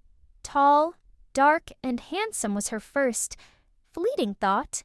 But this was immediately amended to tall, fair, and handsome. She smiled to herself, picturing him in her mind, gazing at her with deep blue eyes and returning her smile. There was only one slight problem. He wasn't real, but that little fact hadn't stopped her from sneaking a quick peek out of the window just before dawn, hoping that the light would still be there. It had been no great surprise to find it gone, but she had not expected to feel quite so disappointed by its absence. However, despite knowing it was all imaginary, she resolved to still think about him. After all, it was not very probable that she would even see another person besides Elleeka this far north, let alone find love. So her dreams were all she had. She and Elleeka were isolated. Sheila was sure that the people of the nearby village had no reason to know of their existence, and she intended to keep it that way. Thinking of the village did have the effect of ending her more pleasant ideas. It was not a safe place to step foot in. The people who lived there were not friendly, at least as far as she remembered they weren't, and the village, along with its inhabitants, were to be avoided at all costs. Sheila, can we have a picnic? What? Sheila turned her head to face Elleeka, startled from her private contemplation by the little girl's question. Can we have a picnic? Elleeka repeated. Sheila considered her request briefly. They had plenty of supplies, and the suns were shining. It sounded like a perfect end to such an enjoyable day. Okay, Sheila replied, getting to her feet and holding out her hand to Elleeka. Let's go and get ready. Yeah, Elleeka cried, springing up and taking the offered hand. We can have pies and cakes and orange juice and sandwiches and strawberries and jelly and biscuits and sandwiches and… Whoa, slow down. We don't have half of those things, Sheila cut in. And even if we did, there are only 2 of us. You'll have to make do with sandwiches, boiled eggs, apples, and juice. Okay, Elleeka agreed cheerfully. Come on, hurry up. She tugged free of Sheila's hand and ran towards the house. Sheila followed at a more leisurely pace and headed straight for the kitchen once inside. Now, what would you like on your sandwiches? Sheila asked, knowing full well what the answer would be. Cherry jam, Elleeka shouted, a big grin on her face. Are you sure? Sheila teased, already reaching for one of several jars from the cupboard. Yep, Elleeka replied, nodding her head to emphasize her choice. Too excited to help, Elleeka chatted happily while Sheila prepared for their outing. Can I go swimming? Elleeka asked suddenly, already heading for the ladder to her room.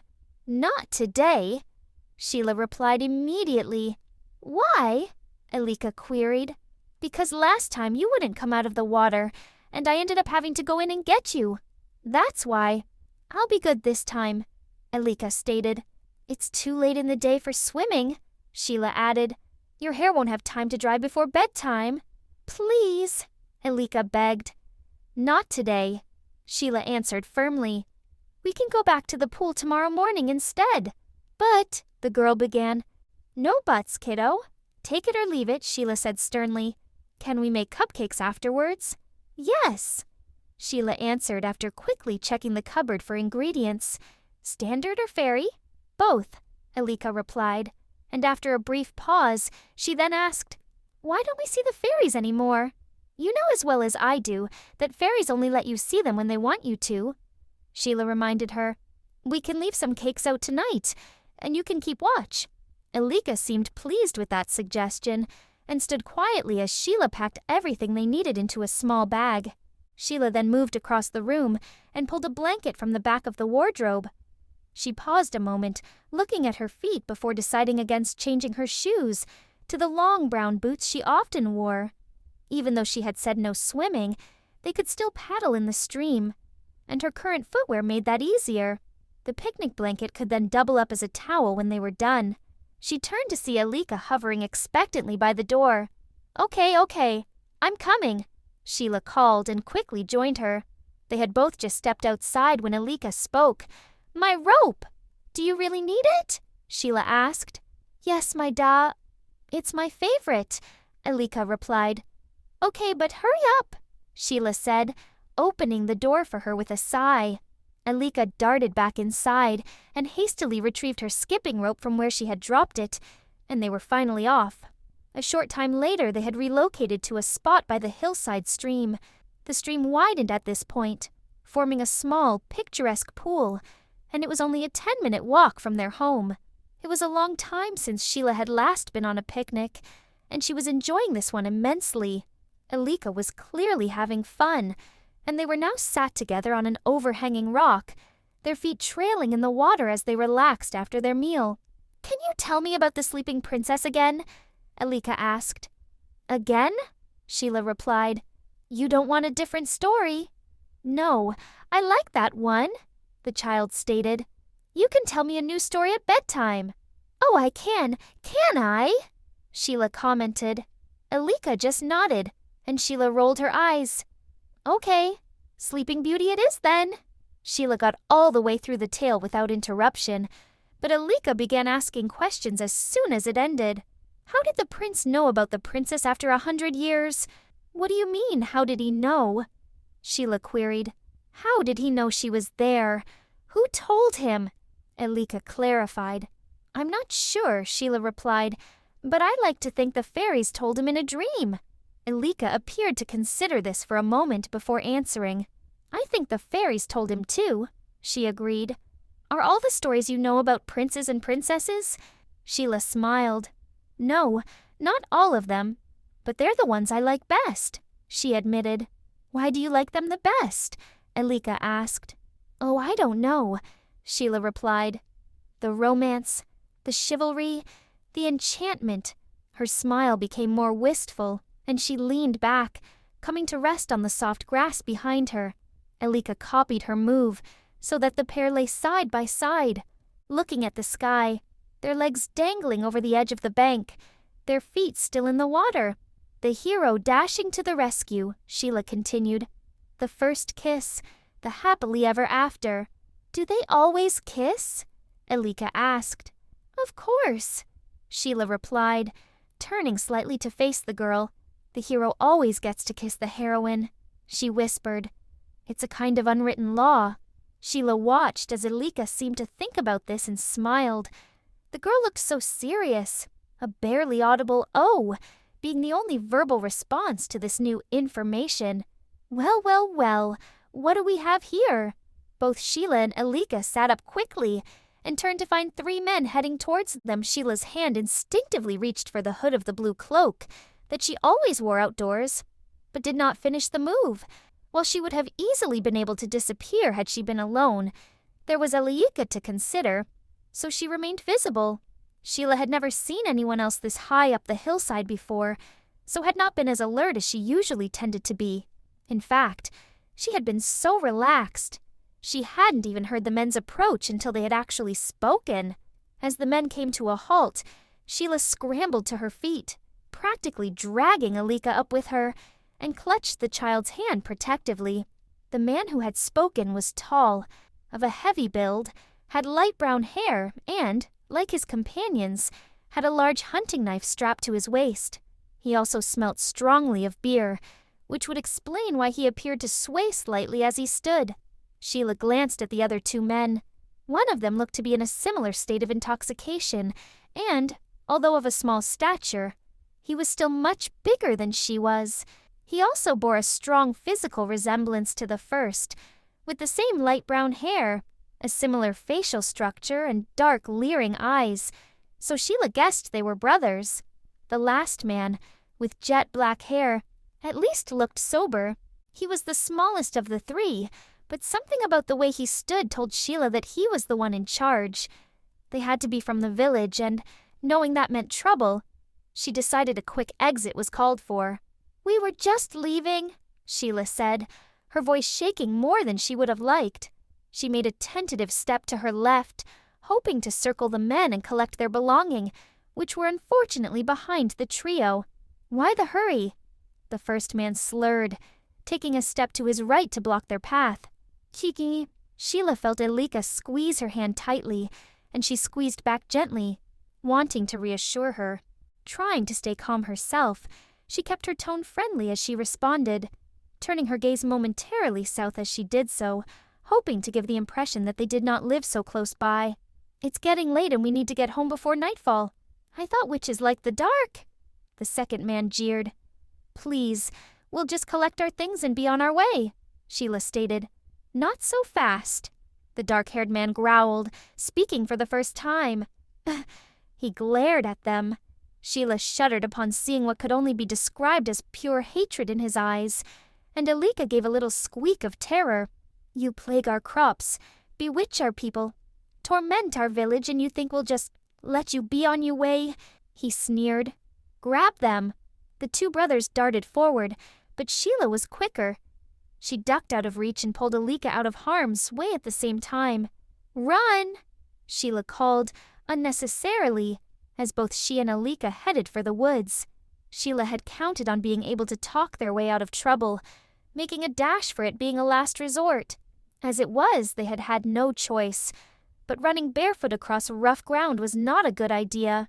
She gritted her teeth as stones and twigs cut into her feet, and Elleeka cried out in pain as they ran.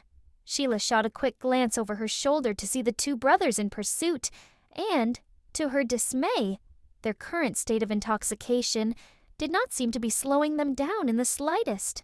The gap between them was closing, and Sheila realized their only hope was to find a hiding place. Fast. She spotted a large tree a short distance away, and turned towards it, still clutching at Elleeka. If they could get behind it, out of sight, then they could stop, and she could use her cloak to cover them both. She felt her arm jerk and lost her grip on Elleeka's hand as the child fell. Their pursuers were closing in, and the smaller brother grabbed Elleeka before Sheila was able to get her back up. Both men now held the girl, who was kicking and screaming, and Sheila flew at them. "Let her go!"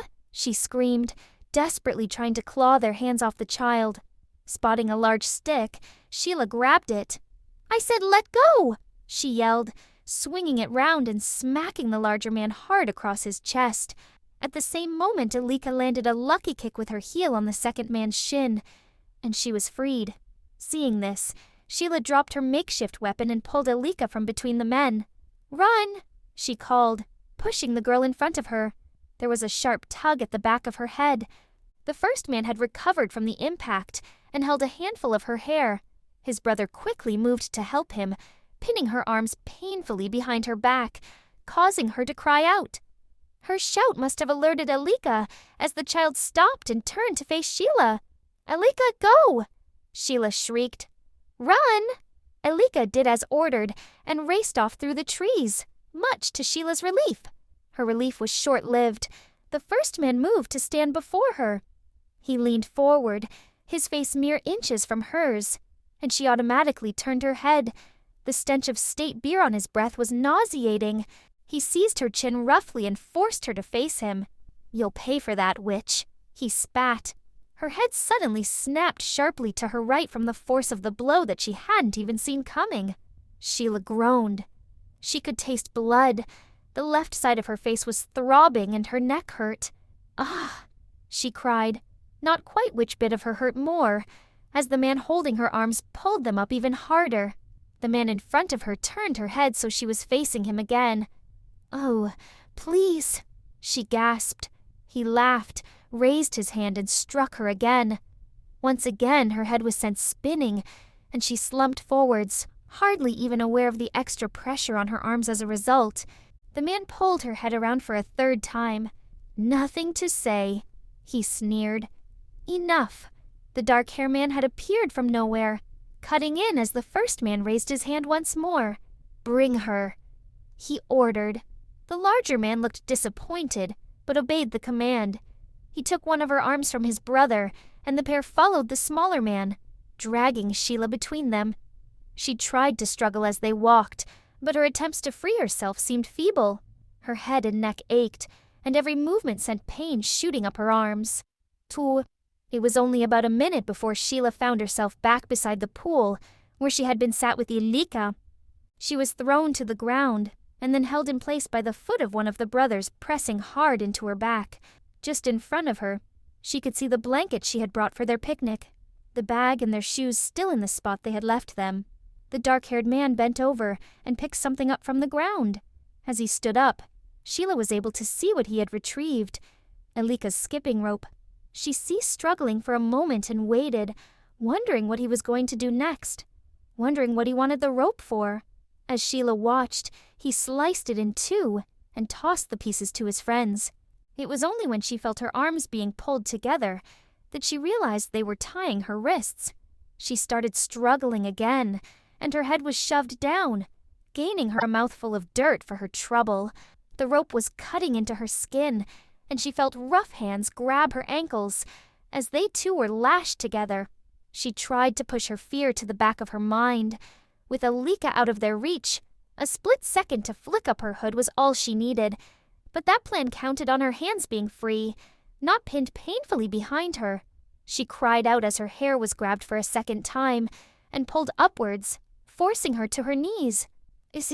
Let me go, she pleaded, looking at their leader as he walked towards her. Please, Silence, the dark-haired man ordered as his hand closed around her throat, cutting off her airway. Unable to move, and now unable to breathe, she began to panic. She needed to figure out how to escape, but all she could focus on was the sound of cruel laughter all around her. Her eyes had begun to water, blurring her vision, when he unexpectedly released her.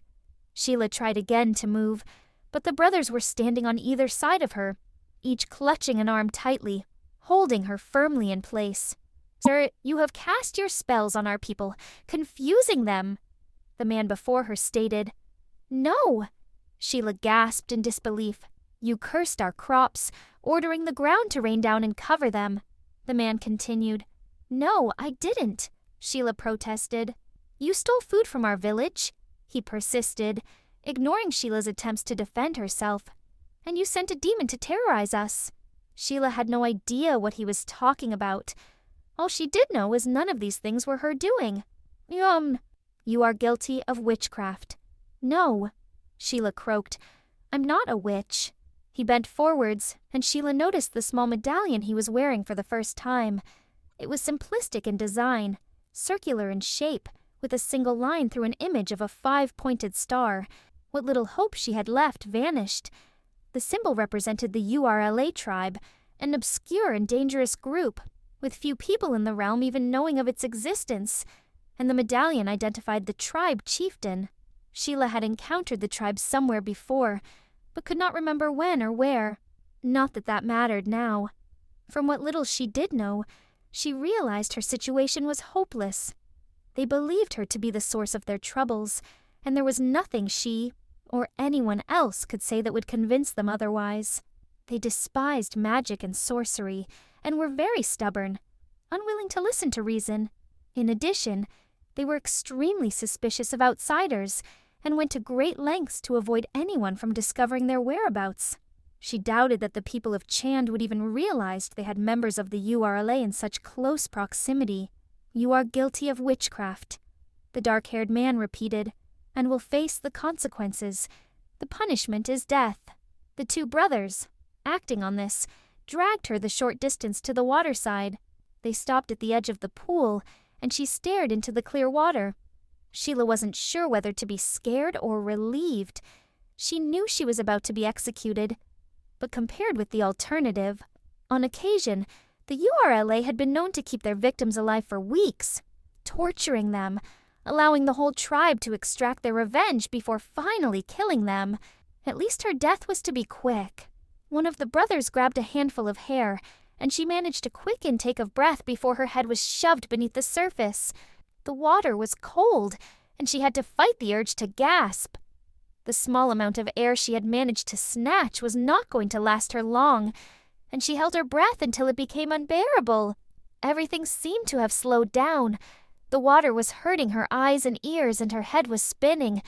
Water was getting in, seeping into her lungs. She couldn't focus. It was getting darker and darker, and… Chapter 4. A Curious Encounter.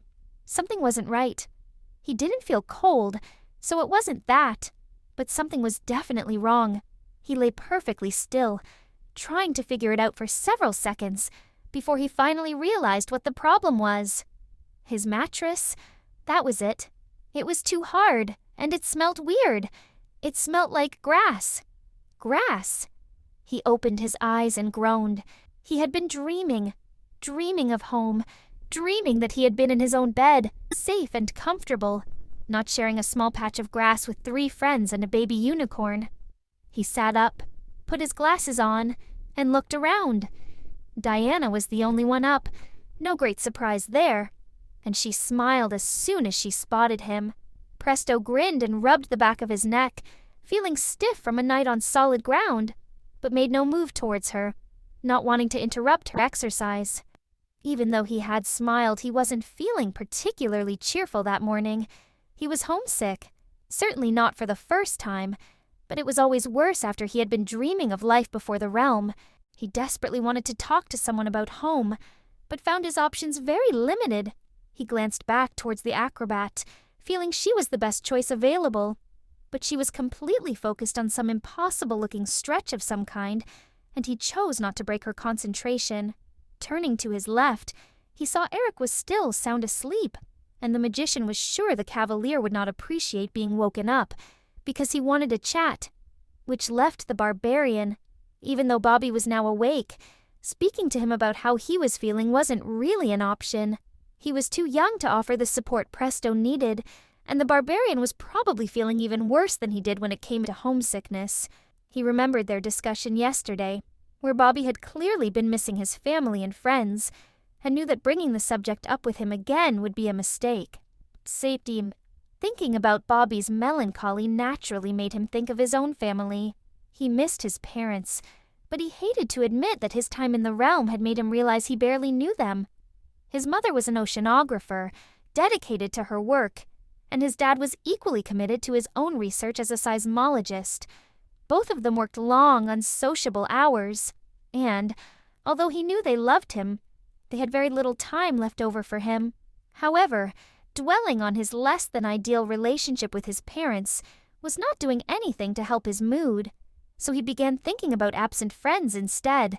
Not that he had many to choose from. He could count all of his friends on the digits of one hand, meaning only 2 are currently missing from the select group. Nadamd. Since Hank was the one who frequently came to his rescue when he found himself cornered by school bullies, and he wondered what the older boy would make of orcs, lizard men, and a whole host of strange creatures. The realm's bullies. Knowing Hank, he would probably take it all in his stride and be right up front fighting off the bad guys. The magician honestly wasn't sure if he was glad or not that Hank was safely back home, oblivious to the very existence of a world where dragons, demons, and magic were a frightening reality. Presto always felt more confident when he was with Hank, and he would certainly be a valuable asset to their team, but he did not like the thought of even more of his friends being in daily danger. And then there was Sheila, Bobby's big sister. With her, at least he was relieved that she was not here. Despite knowing she would be absolutely frantic about her brother's disappearance, he would never want her exposed to the terrors of the realm, but it was times like this when he missed her the most. With her naturally caring nature, the quiet and shy redhead would be prefect right now, as the best person to talk to about how homesick he felt, a contradiction perhaps, given she was one of the people he was homesick for. He sighed sadly and rested his head on his hands, staring straight ahead, but not focusing on anything in particular, when he suddenly felt his arms being pushed aside as a small unicorn head appeared beneath it. "Hiya, Uni. Have you come to cheer me up?" he asked. "Mia?" she responded, though whether she understood or not, Presto couldn't be sure. "Guess you'll do," the magician stated, stroking her soft mane and finding it actually was helping him to feel better. "What's for breakfast?" the barbarian shouted over from where he had just sat up a few meters away. Trust his first words of the day to be about food, Presto thought. "What would you like?" he asked. "Cotton candy," the boy replied hopefully, making his way over. "Dream on, barbarian," Diana cut in as she walked towards them. "You're not having cotton candy for breakfast. Besides, it's Presto's turn to decide what we have." The magician grinned, feeling better by the minute now that he had some distraction from his gloomy thoughts, and he always found it oddly amusing when the acrobat took the role of surrogate big sister in Sheila's absence. He pondered the question of what he wanted for a moment or two before removing his hat and pictured it in his mind. "Some pancakes, please, for us to eat. Add maple syrup to make them sweet." The hat began to glow, and he concentrated hard until a large, white tray appeared, perfectly laid out with 4 very generous helpings of syrup-coated pancakes. Something smell good," Eric commented, plonking himself down beside his friend and grabbing a plate. "Help yourself, Eric, why don't you?" the acrobat said mockingly. No point letting them go cold. He mumbled between bites. The remaining 3 plates quickly vanished from the tray, and their contents began to be devoured. "Wow, Presto, they were great," Diana praised when they had all eaten their fill. "Yeah, even better than the ones from Carrie's diner," Eric remarked. "Nothing's better than Carrie's," the magician argued. "Well, they're a very close second then," the cavalier replied. "Mia," Uni agreed. "What would you know?" Eric quipped. "You eat grass and don't even know what a diner is." "Leave her alone, Eric," the barbarian snapped, leaping to the unicorn's defense. Okay, Eric murmured. Presto thought he was about to say something more about the unicorn, but he seemed to think better of it and changed the topic instead. "I guess we should get moving." There were groans all around at this suggestion, but they knew the cavalier was right and began preparing, albeit slowly, to continue their search. 10 minutes later, they were back on the path heading north, with Chand finally out of sight for good. Presto was walking alongside Eric, with Diana, Bobby, and Uni a short distance ahead. He could hear snippets of conversation every so often, and from what he could make out, it sounded like they were currently discussing the best combination of ice cream to make the perfect sundae. Talking about food would keep the barbarian occupied for some time. A very clever idea on Diana's part, he concluded. "Any new ideas on the riddle?" he asked Eric. He knew his friend probably didn't. He would have said something if he had, but it was as good a subject as any right now. "No," came the short, sharp reply. The magician pressed on regardless. "Oh, say Naris. The only thing I can think of is that someone has lost some kind of device that can open a portal, but they haven't noticed it's missing yet." The cavalier made no reply, so Presto continued, more thinking aloud at this point than actually expecting a two-way discussion. "The only problem with that is you have to know you have lost something to be looking for it. And Dungeon Master said they don't know they are seeking, but then how can you be seeking something without knowing that you're seeking something, unless you start looking, and then forget what it is you're looking for? But then—" "Give it up, Presto," Eric interrupted. "I'm starting to think DM's just made up some junk that makes no sense, has nothing to do with anything, all to make us think he actually knows what he's doing. He's never let us down yet," the magician stated calmly. "Then why can't he just tell us straight for once and quit with the dumb riddles?" Presto had no answer to that. In a way, his friend was right.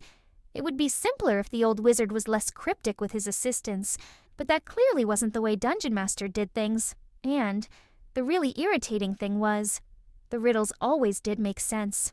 Once you knew the answer, of course. "I'm sorry," Eric continued.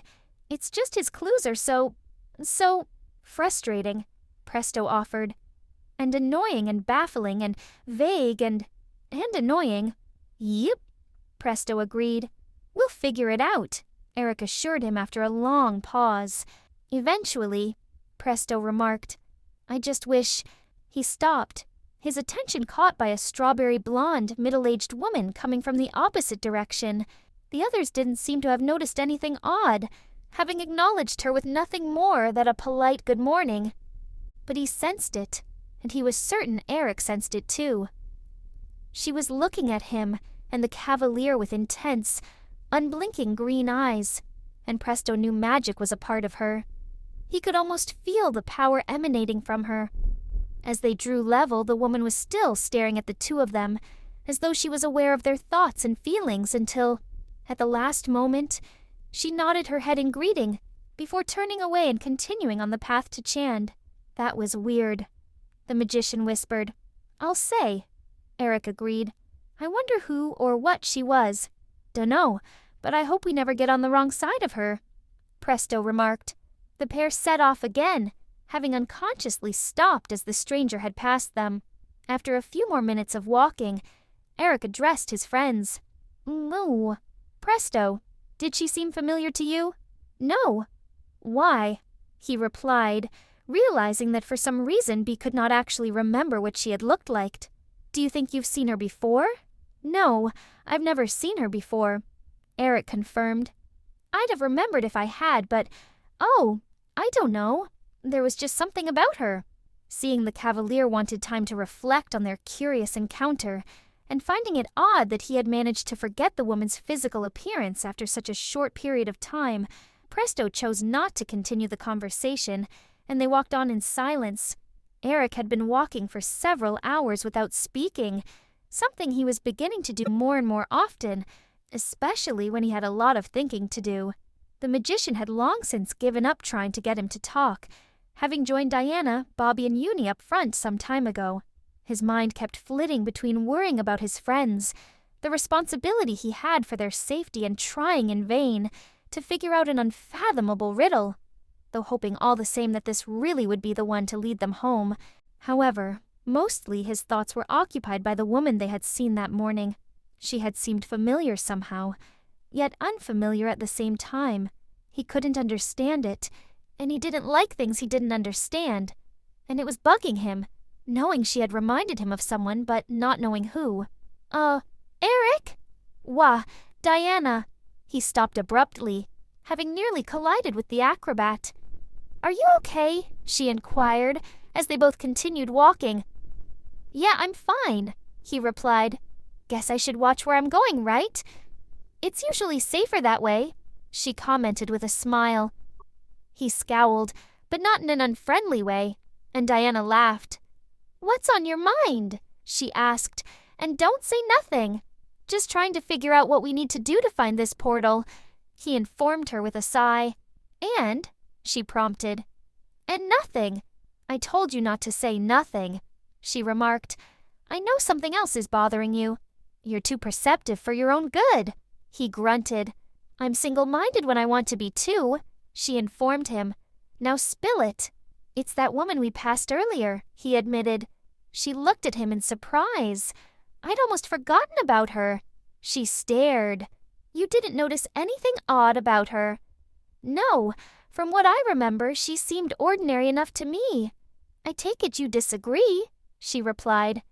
"Not really. I can't describe it. Maybe I've just been here too long." He sighed. "I'm starting to see oddness everywhere." She laughed at the deliberately comical and over-dramatized voice he used for his last statement, and he took his chance to turn the conversation. "What did you stop for anyway? I'm guessing you had something in particular you wanted me for." "What? Oh yeah, we might need to begin looking for some shelter. I think I heard thunder in the distance, and there are a lot of dark clouds gathering." They both automatically looked up as she said this. "Good idea," he agreed, but a little annoyed with himself for failing to have noticed the weather change. "We'd better tell Presto and Bobby to keep an eye out then," she said, linking her arm through his and forcing him to speed up so they could catch up with their friends. Oh, it was nearly 2 hours since Diana had drawn his attention to the approaching storm, and the rain had started about 10 minutes ago. Fortunately, the magician had managed to produce 2 extra-large, multicolored golf umbrellas and was now busy attempting to get a tent. The cavalier was trying not to laugh as he watched his friends. "I said tent, not Trent," the magician mumbled as he hastily shoved a model of basketball player Trent Tucker back into the hat. "Hey, what about there?" Bobby shouted. Eric looked up to see the barbarian pointing to a rocky overhang in the hillside. It didn't look very deep, but as long as the wind didn't change direction, it would keep them dry, and it was certainly better than nothing. "Well done, Bobby," he called. "Just what we needed." The boy looked pleased with his find, and Eric let him proudly lead the way, with Diana at his side to the spot he had seen. The actual area sheltered from the rain was small but adequate for their needs, and Eric and Diana, Presto and Uni, were soon sitting against the rock, watching the continuous flow of water outside. Only Bobby had remained standing, and he was currently at the edge of the overhang, with one arm outstretched, palm upwards to catch raindrops. Eric could see that he was fed up, and an evening stuck in a tiny cave was unlikely to do anything to ease his boredom. Presto, see if you can rustle up something to do, a game or something," he said, as he got back to his feet and wandered over to the boy. "Damn rain," he commented in a low voice, knowing his choice of word would get the barbarian's attention. Bobby turned his head to look at him. "Not been a very exciting day, has it?" Eric said. The barbarian shook his head. "Come on, Presto's working on this evening's entertainment," the cavalier continued.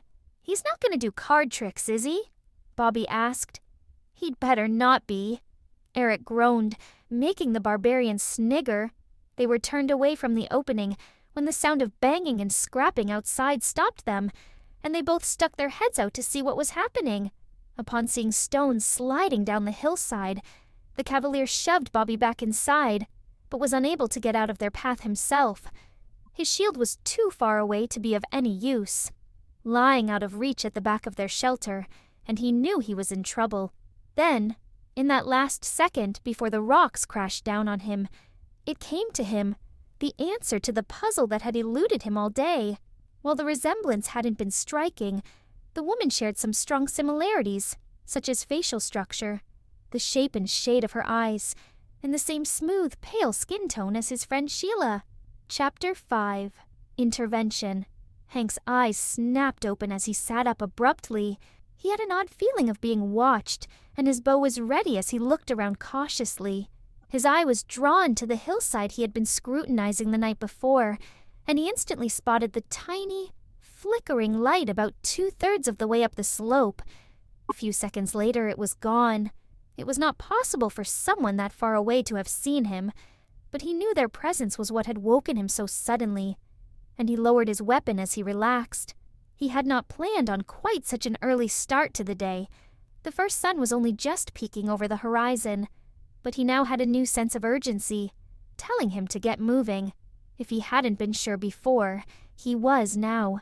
He had to find the person behind that light, and he had to find them quickly. The road back to Chand was surprisingly busy given the early hour, filled with several travelers, all heading in the same direction as Hank. He was curious to find out where they were all going, but as he overtook them at various intervals, he caught snippets of conversation that answered his question. It turned out that there was to be a festival of celebration with an open invitation to all the surrounding villages. Many of his fellow travelers clearly knew one another, and the groups he encountered grew larger in size the nearer to the town he got. Without exception, they were all friendly. Everyone had a smile, a wave, or a simple hello for him as he passed. Several asked him to walk with them, or offered him a ride on the back of carts or wagons, which he politely refused. While a break from walking would have been welcome, the speed at which everyone was moving was fairly slow, and he had set himself a target of reaching yesterday's starting point by midday. Hank achieved his self-imposed noon deadline, arriving at the crossroads just as the town clock began striking the hour. He sat down on the grass to take a short rest and watched the various people as they passed. Most were arriving from the south, but every so often a few would appear from the opposite direction, all heading for Chand. He thought briefly about his current lifestyle, traveling from place to place, always arriving when needed and then moving on again when his work was done. It wasn't something he had chosen to do, and he had no idea how he even knew where he was supposed to be. He just knew, as though some unseen force was guiding him. He He wondered if this was how it would always be. He hoped not. It wasn't that he was particularly unhappy with life, more the thought that there was something missing. He looked at the latest arrivals, a group of 6 as they stopped momentarily in the middle of the crossing. From their banter, they were obviously close friends, and he sat watching them as they continued on towards the festivities. Maybe that was it, the thing he was missing. If he just had someone to share it all with, friends to travel with, to laugh with, people he could count on to be there no matter what, people he could trust who trusted him in return. He wanted company, permanent, reliable company. He sighed softly and forced his mind back to his current task. He looked at the path behind him, heading straight up the hillside. Time to get moving, he told himself, as he got to his feet and began walking, pushing the undergrowth aside as he followed the tiny trail. So, Hank has seen no one since he had left the crossroads several hours ago. He was over halfway up the slope by now, and, while not expecting to see crowds of people, he had thought he would have seen something to indicate he was on the right track. The only signs of life he had seen so far had been the birds in the trees and a few small animals here and there, but nothing that could account for that light. Even the path had completely vanished. He stopped climbing and turned to look back down the hill. He had been so sure that morning about his destination, but now he was not certain. If he turned around now, he might have a chance of reaching Chand by nightfall. Storm clouds were gathering in the distance, and it looked highly likely that a night in the rain was what he was facing if he didn't. It made sense to forget his search for the unknown and go back to the town. He took a few hesitant steps south, then stopped again. He thought back to when he had first seen the light, trying to recapture the moment in his mind. A sensation of being summoned swept over him, pushing his doubts aside, and he quickly turned around once more, determined to continue his search. 10 uneventful minutes passed before the noise from a large flock of birds rising into the air caught his attention. Something must have disturbed them, he reasoned, and he changed direction, working his way through the trees towards the first sign he had seen of anything out of the ordinary. He had only taken a few steps when he heard something else and stopped, trying to decide what it was. It might have been someone shouting, but he couldn't be sure, so he waited, hoping for more. Less than a minute later, he got his wish, and this time he recognized the sound immediately. Someone was screaming. Whoever it was, they were in trouble, and he sprang into action, running towards where he believed the scream originated. There was definitely something happening, but the sound bounced off the trees, making it difficult to pinpoint the source. Then, as suddenly as it started, it stopped. The danger was over, or what? He didn't like to think. Hank knew he had to find them, and he stopped running and listened again. There was a faint rustle to his left, and he turned just in time to see a small girl appear from the bushes as she plowed into him. The impact was enough to knock her over, and she screamed, hastily backing away from him. "Easy, I won't hurt you," he said softly, kneeling down to her level. Hank could see she was terrified, her eyes showing her fear, with tears running down her face. Her clothes were torn, and he noticed a number of small cuts and scratches on her arms and legs, probably done when she had been racing through the trees. "It's okay," he reassured her. "You're safe now." She raised her head to look at him for the first time, and gasped. Hank had expected her to be as surprised to see him as he had been to see her, but if anything, she seemed more puzzled than startled as she sat staring at him in silence. Are you hurt?" Hank asked. She shook her head, still not speaking. "I'm Hank," he informed her. "What's your name?" "Elleeka," she whispered. "Hi, Elleeka," he replied. "What happened to frighten you?" "Sheila, they've got Sheila!" she shouted suddenly, scrambling to her feet and grabbing his hand. "They've got Sheila!" "Who's got Sheila?" he asked, wondering at the same time who Sheila was. "The men. They got me, but I got away. Then they got Sheila," Elleeka answered, as though that explained everything. "The men?" Hank repeated in bewilderment. "Yes, the men. The men from the village. We had a picnic and played games, and then 3 men came." Hank listened as the child continued speaking, trying to find out what had happened. They frightened us, and we ran, and they chased us, and they got Sheila and they hurt her. She stopped briefly and looked at him. You have to help. I will, he assured her. Can you take me to her? I think so, Elleeka answered, and, clutching his hand, she led him slowly through the woods. Hank felt uneasy as they walked. It was too quiet. It seemed an age before Elleeka came to a stop and told him that they were at the spot she had last seen Sheila. There was no one there now, but he could see broken twigs, disturbed leaf matter, and numerous overlapping footprints in the soft ground, indicating there had been a struggle here. Hank! Elleeka was looking at him, clearly very scarred and in need of reassurance. We'll find her, her stated. I promise. He scanned the area and easily spotted the route the men must have taken with Sheila, as they had not taken any trouble to cover their tracks. Either they had not expected anyone else to be close by, or they simply weren't worried about being discovered. 3 men against 1 small girl hardly seems fair, he thought. And, still holding Elleeka's hand, he started making his way through the tress. They hadn't gone far before Hank heard a voice ahead. It wasn't clear enough to make out the words, but he could tell the speaker was male. A few seconds later they reached the edge of the woods, and Hank stopped abruptly, scarcely able to believe what he was seeing. About 10 meters in front of him was a dark-haired man. He did not appear to have noticed Hank or Elleeka, as he was busy watching his companions with a twisted expression of delight across his face. Hank, too, focused nearly all of his attention on what they were doing. 2 larger men were kneeling beside the water, and pinned between them, also on her knees, was a girl who could only be Sheila. He could see they had bound her wrists and ankles, and he watched in horror as one on the men suddenly grabbed the back of her head and pushed, forcing her face into the pool. This was not what he had been expecting at all. He wasn't sure what he had expected, but it wasn't this. The men weren't just trying to capture Sheila or hurt her. They were going to kill her. This whole situation was desperate and deadly. Sheila was not what he had pictured either. Elleeka was only a little girl. That fact, combined with her description of what had happened, meant he had assumed he was looking for another child of 8 or 9, not someone near his own age. Regardless of what he had or had not expected, Hank had already rushed forward. Before the sound of Elleeka screaming alerted the men to their presence, the trio all seemed surprised to see them, but not enough for them to release their captive. Only one of the pair holding Sheila let go as he jumped to his feet. "Hold her!" The dark-haired man yelled to the men behind him.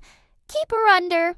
On hearing this, Hank released his first arrow at the speaker's feet and quickly followed it with several more, forcing him back step by step until he was standing beside his companions. Hank had hoped his attack on their leader would have been enough of a distraction to make them release Sheila, but to his dismay, the largest man still had her head held firmly below the surface.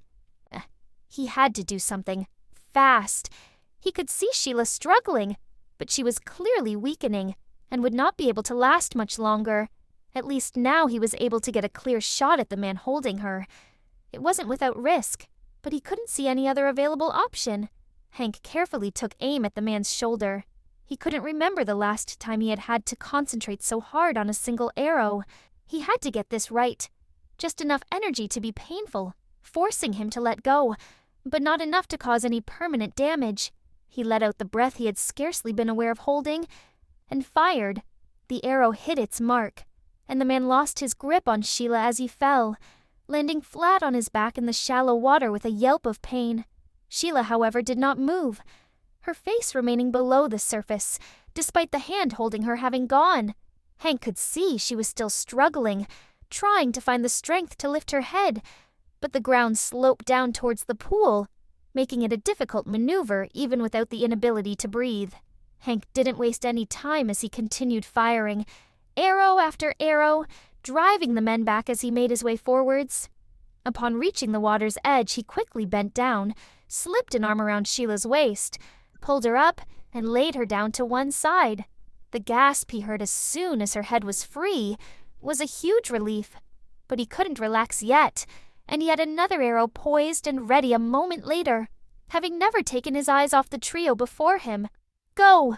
Hank ordered, his voice cold with anger. "Not without the witch," the dark-haired man replied. Hank released an arrow at the man's feet and was ready to fire again within seconds. I said, "Go." The man glared at him, and Hank stared back, determined not to be the one to look away first. No one moved for several minutes. The only sounds Hank could hear was Sheila's labored breathing, slowly returning to normal, and the occasional post-crying sniff from Elleeka, who had crept to her side. Finally, the standoff was ended by the darker man. "You have not heard the end of this," he hissed, before signaling to his companions to move. Hank remained in his defensive position until he was sure they had gone, before letting the last arrow fade and turning his full attention to Sheila and Elleeka. Sheila was lying on her front in the spot where he had left her. Her head was turned to one side, towards the child beside her, but Hank could just make out through the mass of tangled hair covering her face that her eyes were closed. He could, however, see all too clearly the scratches on her feet, the hand-shaped bruises on her upper arms, and the rope burns around her wrists and ankles. Sheila winced when he first touched the rope as he began cutting it away, proof that the marks he could see were as painful as they appeared to be. He wasted no time in freeing her and gently helped her to sit upright. "Are you all right?" he asked, unsure of what to say in the circumstances. She nodded in response before finally speaking. "Thank you," she whispered, still a little breathless. It's okay," he replied. Hank sat quietly beside Sheila as he waited for her to recover, not certain as to what else he could do. After about a minute, she lifted her head to look at him, brushing the hair from her face at the same time. He gasped as he saw her properly for the first time, the cut to her lip and the bruising down the left side of her face all too evident. "What did they do to you?" he exclaimed. "They thought I was a witch," she murmured. "That's no excuse for this," he answered forcefully. Sheila smiled shyly at him, and he immediately smiled too. Despite the shock of seeing her injuries and her currently state of disarray, he felt an instant attraction to her, with her beautiful, pale skin and enchanting emerald eyes drawing him in. She was certainly the reason why he had felt compelled to come this way, and clearly his arrival had been very timely, but she also seemed hauntingly familiar. Yet he knew she was a stranger to him. He wondered what she was thinking, whether she felt any kind of recognition the way he did, but her expression showed nothing more than shock and relief, all very natural given what had just happened.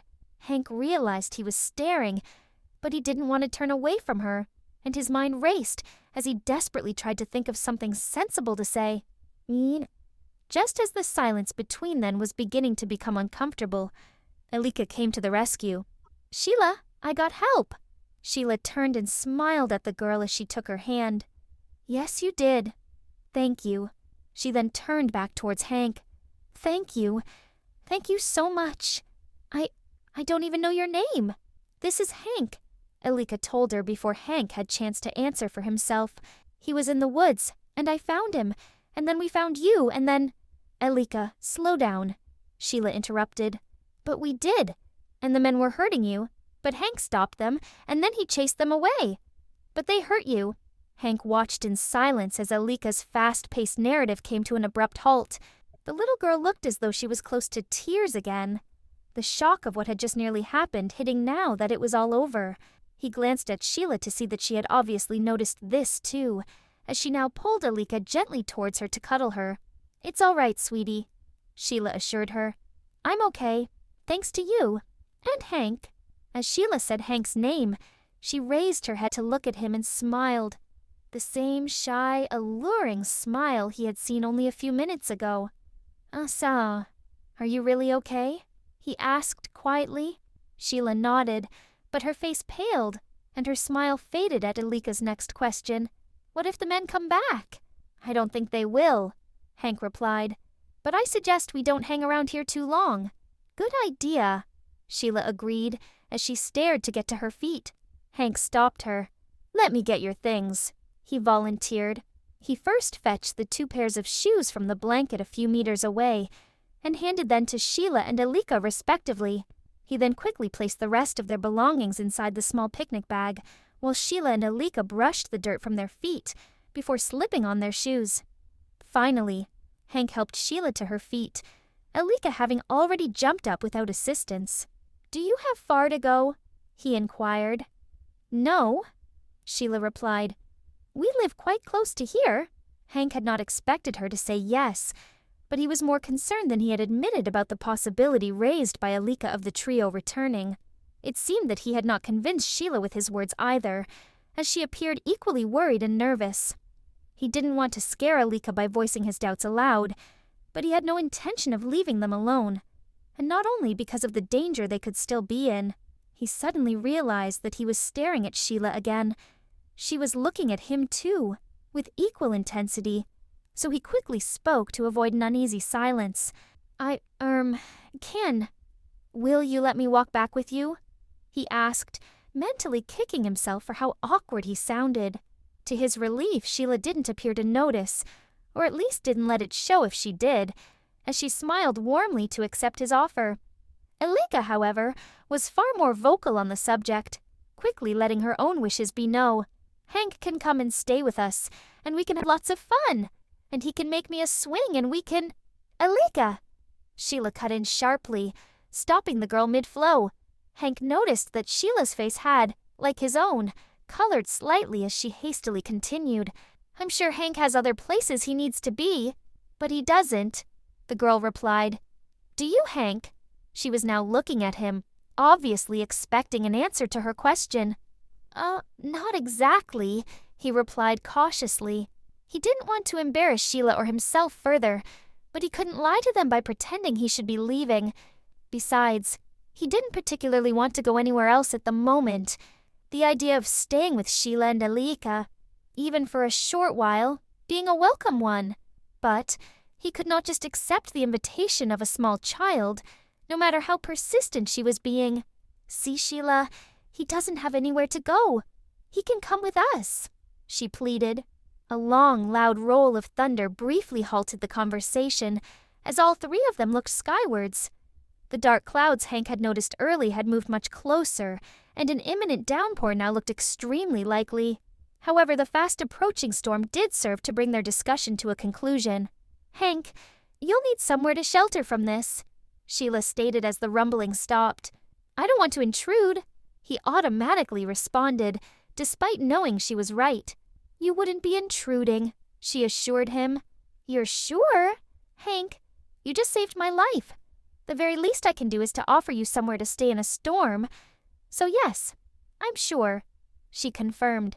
"Thanks," he replied quietly, hoping to avoid overexciting Elleeka with the agreement for him to stay, even if it was only temporarily. It was a pointless hope, as Elleeka instantly grabbed his hand and, with a cry of delight, began trying to pull him along with her. Sheila seemed ready for this as she quickly intervened, bending her head to speak to the girl. "Elleeka, calm down and let Hank go," she ordered. "You can show him the way without dragging him." Elleeka immediately did as requested and raced ahead, but not out of sight, leaving Hank standing beside Sheila. Despite the worsening weather, the rain having already started, the pair set off after her slowly, Hank being careful to keep pace with Sheila and not go too fast, allowing for her injuries. As they headed to her home. Chapter 6. Realm's Magic. After cleaning herself up and having changed into clean, untorn clothes, Sheila sat on the edge of her bed, trying to comprehend what had happened. The day had begun like any other, with nothing to indicate anything out of the ordinary should occur.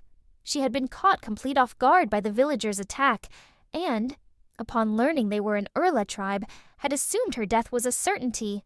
Then, as the blackness had surrounded her, there had been unexpected light and she had been able to breathe again. The few minutes after that were still a blur, as the next thing Sheila could remember was pulling wet hair from her face to see her rescuer for the first time, and that was the moment when things became really surreal. The URLA had accused her of being a witch, a complete fantasy, or so she thought. Obviously, she had not done any of the things they had claimed, but she was half wondering if they might have been right about her having some kind of unexplained abilities. Something anything that would explain Hank. It wasn't just his timely arrival, it was everything about him. She recalled the mental image she had created earlier of her mystery man beside a campfire, and suddenly here he was. Hank's physical appearance was exactly as she had pictured: height, build, hair, even the shade of his eyes. And it wasn't only that bothered her. Sheila had an odd feeling that they had met before, not only in her dreams, but had no idea how that could be possible. It didn't make any sense, unless she was dreaming now. Or dead. She looked down at her wrists and gingerly played with the red marks. No, that hurts, she verified. And, after looking at her reflection in the mirror to examining the cuts and bruises to her face, concluded that she was alive, awake, and puzzled. Nice tuntins. Deciding that sitting there indefinitely was not going to solve anything, she stood up, drew back the curtain separating her bed from the rest of the room, and walked to where Hank sat with Elleeka. Hank was wearing the clothes that Sheila had loaned him while his were drying by the fire. Something else to add to her list of unexplained things. She had found them, along with lots of other items, in the cupboard next to her own wardrobe. They were clearly men's clothing, but she and Elleeka lived alone, so where they had come from, and who they actually belonged to, was a mystery. For now, she was just glad that Hank had not asked her about them.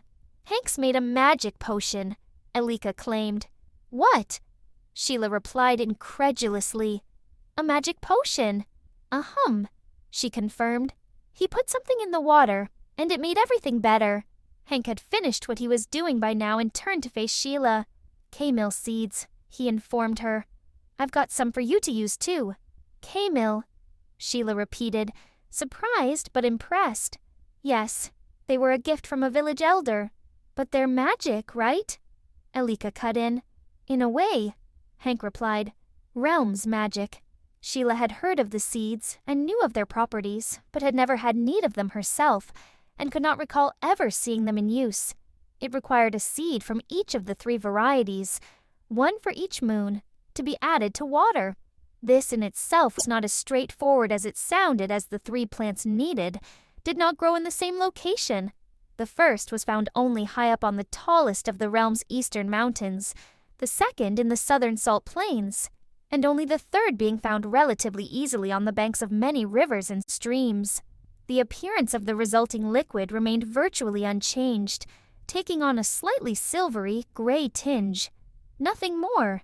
However, applying it to injuries, whether outwardly visible or not, instantly healed them.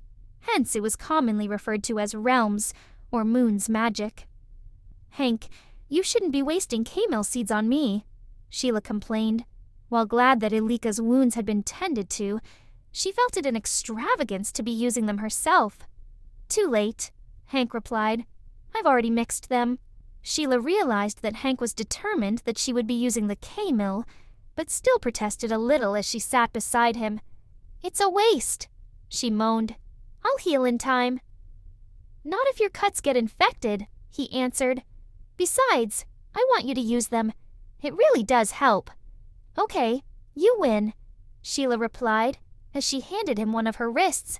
However, her expression changed to one of apprehension as he drew a cloth from the mixture. It doesn't hurt, he assured her. Does it, Elleeka? No, the girl answered, but it feels, kind of funny. Sheila only had a second or two to wonder what Elleeka meant by kind of funny before Hank applied the K-mill mix to her skin. It was cool and soothing, but at the same time, she felt a warm, tingling sensation from within. She could actually feel and see it working as the unsightly red marks vanished before her eyes, and the skin on first one and then the other wrist became smooth once more. The tingling then stopped a few seconds after the last visible trace of injury disappeared. Starting to feel better? Hank asked. Yes, Sheila replied lazily. Thank you. The K-mill should work on bruises too, Hank told her. Is it okay to give it a try? Sheila nodded and pulled back her hair, allowing Hank to apply the re-wetted cloth to the side of her face. Once again, a warm, tingling sensation encompassed her, and, once again, she was surprised that it was everywhere, not just confined to the area in question. However, it was not unpleasant. In fact, quite the opposite. And she closed her eyes and relaxed. She could feel Hank's hand through the cloth, and the tip of one of his fingers brushing against her skin. She sighed softly, prompting a response from him. Are you okay?" The sound of his voice startled her, and she drew her head away from him sharply as she opened her eyes. She blushed as she realized that her face had been healed for several seconds, when the tingling had stopped, but that she had been content to continue sitting there regardless. Sheila knew Hank was watching her, and glanced towards him. Seeing he looked concerned, she forced herself to answer his question. I'm fine." She reached up and touched her face. "It feels much better. Thank you." Hank continued to look at her for a moment, and Sheila thought that he looked a little flushed too, but dismissed it as a trick of the light. "I'll leave you to finish here while I clear this away," he said, picking up the dish that he had used to heal Elleeka's injuries as he rose to his feet. Sheila stared for a second or two as he did so, focusing on the small bowl. Elleeka had been so uncharacteristically silent for the last few minutes, something she only did when completely mesmerized by something, like a magic potion, that Sheila had almost forgotten she was there. She turned to her now and smiled. "Are you okay, sweetie?" she asked. The girl nodded, and then asked, "Can I help?" "Of course you can," Sheila replied, glad of something to distract her from Hank. Elleeka was not nearly as gentle as Hank had been, but Sheila felt more at ease with the little girl helping her, as she used the mixture to clear the remaining cuts from her ankles and feet. There was no denying that she was attracted to Hank. He was exactly as she had imagined after all, but that fact made her sure his continued assistance would have been an uncomfortable experience. Despite having wanted a distraction, she still found herself watching Hank out of the corner of her eye. He was in the process of adding something to the bowl he had placed on the table, but she could not see clearly what it was without turning her head and making it obvious that she was looking at him. He looked up, towards her, and she quickly returned her attention back to Elleeka and, taking the cloth from her, dabbed at the last remaining cut on her leg. Sheila had just placed the cloth back in the dish when the door to the house opened with a crash. Sheila visibly jumped, Elleeka screamed, and Hank spun around as he grabbed his bow from the table. All three of them watched the entrance, waiting for whoever had opened the door to appear, as the rain poured in and the door rocked back and forth noisily. But no one appeared. It's just," Hank told her. "Is it okay to give it a try?" Sheila nodded and pulled back her hair, allowing Hank to apply the re-wetted cloth to the side of her face. Once again, a warm, tingling sensation encompassed her, and, once again, she was surprised that it was everywhere, not just confined to the area in question. However, it was not unpleasant. In fact, quite the opposite. And she closed her eyes and relaxed. She could feel Hank's hand through the cloth, and the tip of one of his fingers brushing against her skin. She sighed softly, prompting a response from him. Are you okay?" The sound of his voice startled her, and she drew her head away from him sharply as she opened her eyes. She blushed as she realized that her face had been healed for several seconds, when the tingling had stopped, but that she had been content to continue sitting there regardless. Sheila knew Hank was watching her, and glanced towards him. Seeing he looked concerned, she forced herself to answer his question. I'm fine." She reached up and touched her face. "It feels much better. Thank you." Hank continued to look at her for a moment, and Sheila thought that he looked a little flushed too, but dismissed it as a trick of the light. "I'll leave you to finish here while I clear this away," he said, picking up the dish that he had used to heal Elleeka's injuries as he rose to his feet. Sheila stared for a second or two as he did so, focusing on the small bowl. Elleeka had been so uncharacteristically silent for the last few minutes, something she only did when completely mesmerized by something, like a magic potion, that Sheila had almost forgotten she was there. She turned to her now and smiled. "Are you okay, sweetie?" she asked. The girl nodded, and then asked, "Can I help?" "Of course you can," Sheila replied, glad of something to distract her from Hank. Elleeka was not nearly as gentle as Hank had been, but Sheila felt more at ease with the little girl helping her, as she used the mixture to clear the remaining cuts from her ankles and feet. There was no denying that she was attracted to Hank. He was exactly as she had imagined after all, but that fact made her sure his continued assistance would have been an uncomfortable experience. Despite having wanted a distraction, she still found herself watching Hank out of the corner of her eye. He was in the process of adding something to the bowl he had placed on the table, but she could not see clearly what it was without turning her head and making it obvious that she was looking at him. He looked up, towards her, and she quickly returned her attention back to Elleeka and, taking the cloth from her, dabbed at the last remaining cut on her leg. Sheila had just placed the cloth back in the dish when the door to the house opened with a crash. Sheila visibly jumped, Elleeka screamed, and Hank spun around as he grabbed his bow from the table. All three of them watched the entrance, waiting for whoever had opened the door to appear, as the rain poured in and the door rocked back and forth noisily. But no one appeared. It's just the wind, Hank said, relaxing a little as he ended the tense pause. Sheila gave a small sigh of relief and watched as Hank walked carefully across the room. He pushed the door closed and then looked around for something to hold it in place.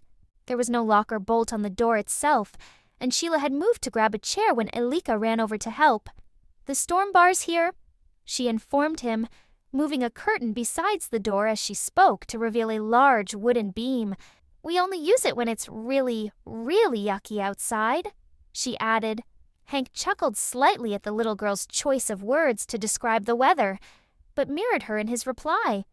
"So, it is pretty yucky out there," he agreed as he lifted the bar into place to keep the door closed.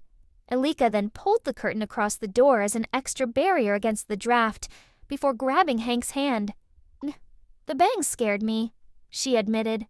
He smiled down at her and in a deliberately loud whisper replied, "Me too." He then raised his head and looked directly at Sheila. "Are you okay?" Sheila had been standing when Elleeka had dashed over to Hank, but had remained rooted to the spot when the girl had pulled back the curtain. She had no memory of the storm bar whatsoever, and could not understand why. It wasn't like this was the first bit of bad weather that she had experienced, but then why had she not known what to do? Sheila, Hank and Elleeka had reached her side without her even noticing. "I'm fine," she forced herself to answer. She briefly considered mentioning her lack of memory concerning the bar for the door, but quickly decided against it. After all, what could she say? Where did that come from? Would just sound silly given that she was in her own home. "I guess I'm a little on edge after everything that's happened," she added. Hank smiled in understanding, obviously not surprised by her response, and Sheila found it impossible not to return his smile. "Do you think the storm's going to last a while?" she asked, wanting something ordinary to talk about. "Looks like it," he replied. "Really?" Elleeka cried excitedly. "Will we get lots of thunder and lightning? We usually do with the storms up here," Sheila reminded her, as the girl ran to look out the window. Despite having already heard the thunder earlier, Sheila hoped that this one would prove to be an exception. However, as if on cue, another long, rolling peal of thunder sounded from outside. Sheila knew that Elleeka liked watching storms, a passion she did not share, and she also knew the little girl would want Sheila to sit with her to watch this one, so she had already anticipated Elleeka's next request. "Will you sit and watch with me?" Elleeka shouted from the bench beneath the window. Sheila was torn about what to do. It would keep Elleeka engrossed for some time, possibly until the child fell asleep, but she really disliked thunderstorms herself, and certainly did not enjoy watching them. "Can we give this one a miss, sweetie?" Sheila finally answered. Elleeka remained seated in silence on the bench, but looked crestfallen. "Is it okay if I sit with her?" Hank asked quietly so that only Sheila could hear him. "You wouldn't mind?" Sheila queried. "It will keep her occupied for a while, and I get the impression that you aren't that keen on storm watching," he replied. She smiled. "If you really don't mind, will I do instead?" Hank called over to Elleeka. Elleeka immediately brightened up. Yeah, she cried, jumping up and running over to collect him. Hey, Elleeka, calm down, Sheila ordered. Sorry, the girl replied, slowing down to walk. As soon as she reached them, she put her hand in Hank's. Come on, or we'll miss it. Not so fast, Sheila said firmly. I want you dressed and ready for bed before you do anything else.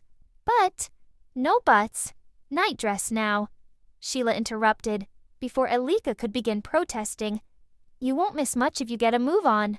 Okay, Elleeka answered more cheerfully as she scampered off up the ladder to her room. Sheila turned back to Hank. She would run rings around me if I let her.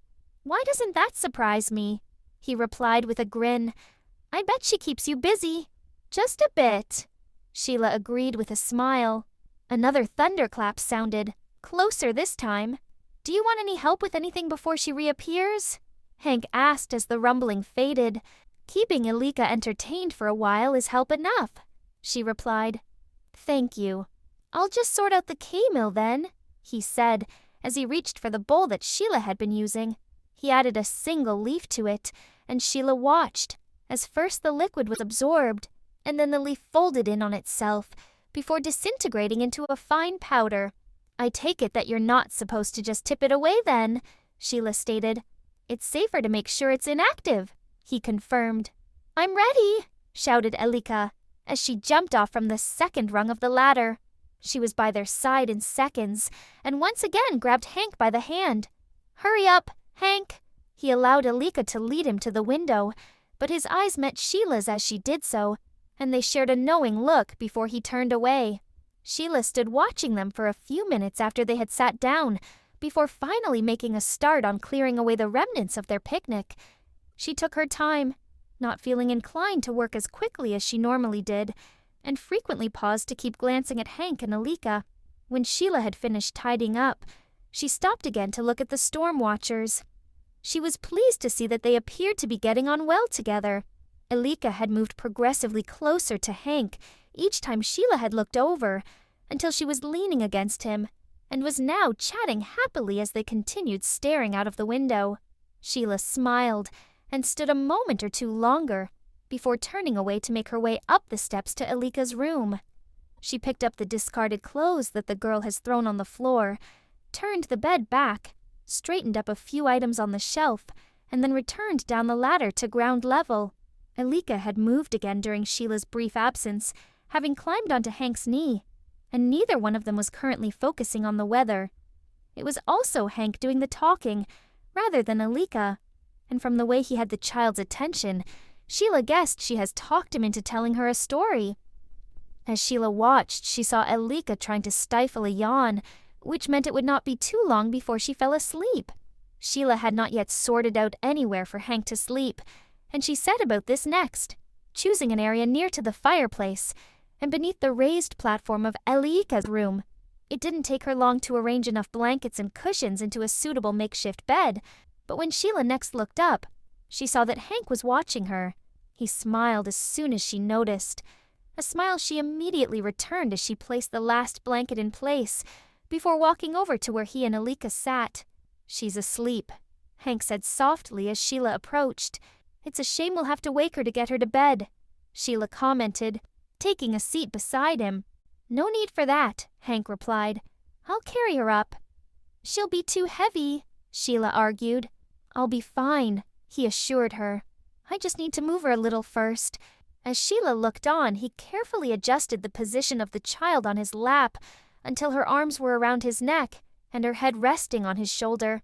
Elleeka murmured slightly, but her eyes remained closed as he then stood up, supporting her weight using only one arm. Sheila followed as Hank carried the sleeping girl across the room, and then watched apprehensively as he slowly started to climb the ladder to the room above.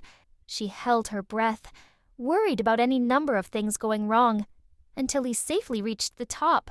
Sheila then quickly ascended the steps herself and helped Hank to place Elleeka carefully into the bed. She'll want this, Sheila said, tucking the small cloth doll Voni under the sleeping child's arm. She then pulled the covers over the girl and bent forward to gently kiss her cheek. Thank you, Sheila whispered as she raised her head to look at Hank. It just seemed easier not to wake her, he said with a smile. Sheila smiled too. It's certainly simpler, she agreed. She glanced back at Elleeka and wondered, not for the first time, how she could sleep so soundly. The thunder and lightning had ceased, but the rafters were still creaking loudly, and rain was pounding on the roof. As though reading her mind, Hank commented on this. So I'm surprised the storm doesn't wake her. So am I, she admitted, but she always seems to sleep through them somehow. After a moment's pause, to allow for the noise from a particularly strong gust of wind, she added, It should be less noticeable when we go back down. After you then, Hank replied, indicating the ladder. Sheila carefully moved to the top of the ladder, descended the steps, and stood waiting at the bottom for Hank. It is quieter down here, she confirmed as soon as he reached her side. Yes, much better, he agreed. I've set up somewhere for you to sleep, she informed him, leading him to the area beneath the platform. I hope it will be okay, and there are some extra blankets by the fire if you need them. It looks perfect, much more comfortable than I'm used to, he assured her. If it weren't for you, I'd be out there. And if it weren't for you, Sheila blushed slightly and looked at the floor, feeling uncomfortable as she thought about what had happened to her that day. I just wish I had reached you sooner, before you were attacked, he stated, taking her hand and squeezing it gently. So he didn't let go, and she squeezed back, grateful for his support, as she raised her head to look at him. His words had been filled with compassion, and he appeared so concerned that she instantly felt better. She was safe now. They continued looking at one another for a few moments, until it was just starting to feel awkward. I should let you go to bed, Hank said, releasing her hand. She smiled. Are you sure this will be okay? She asked. It's fine, he replied. Good night, Sheila. Good night. Sheila turned and disappeared behind the curtains surrounding her bed. She changed quickly, slipped beneath the covers and rolled onto her side. She could see the flickering of the fire through the drapes and, knowing Hank was there beside it, found herself thinking about the light she had been watching the previous night. This in turn made her remember her earlier puzzlement and concerns.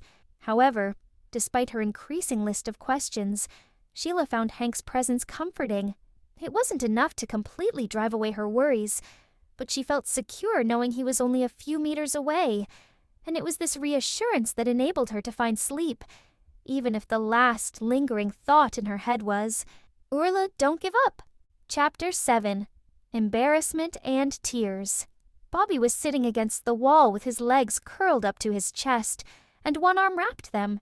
In his free hand he held a small stick, and was currently using it to repeatedly draw a figure of 8 in the dusty ground, in an attempt to alleviate his boredom.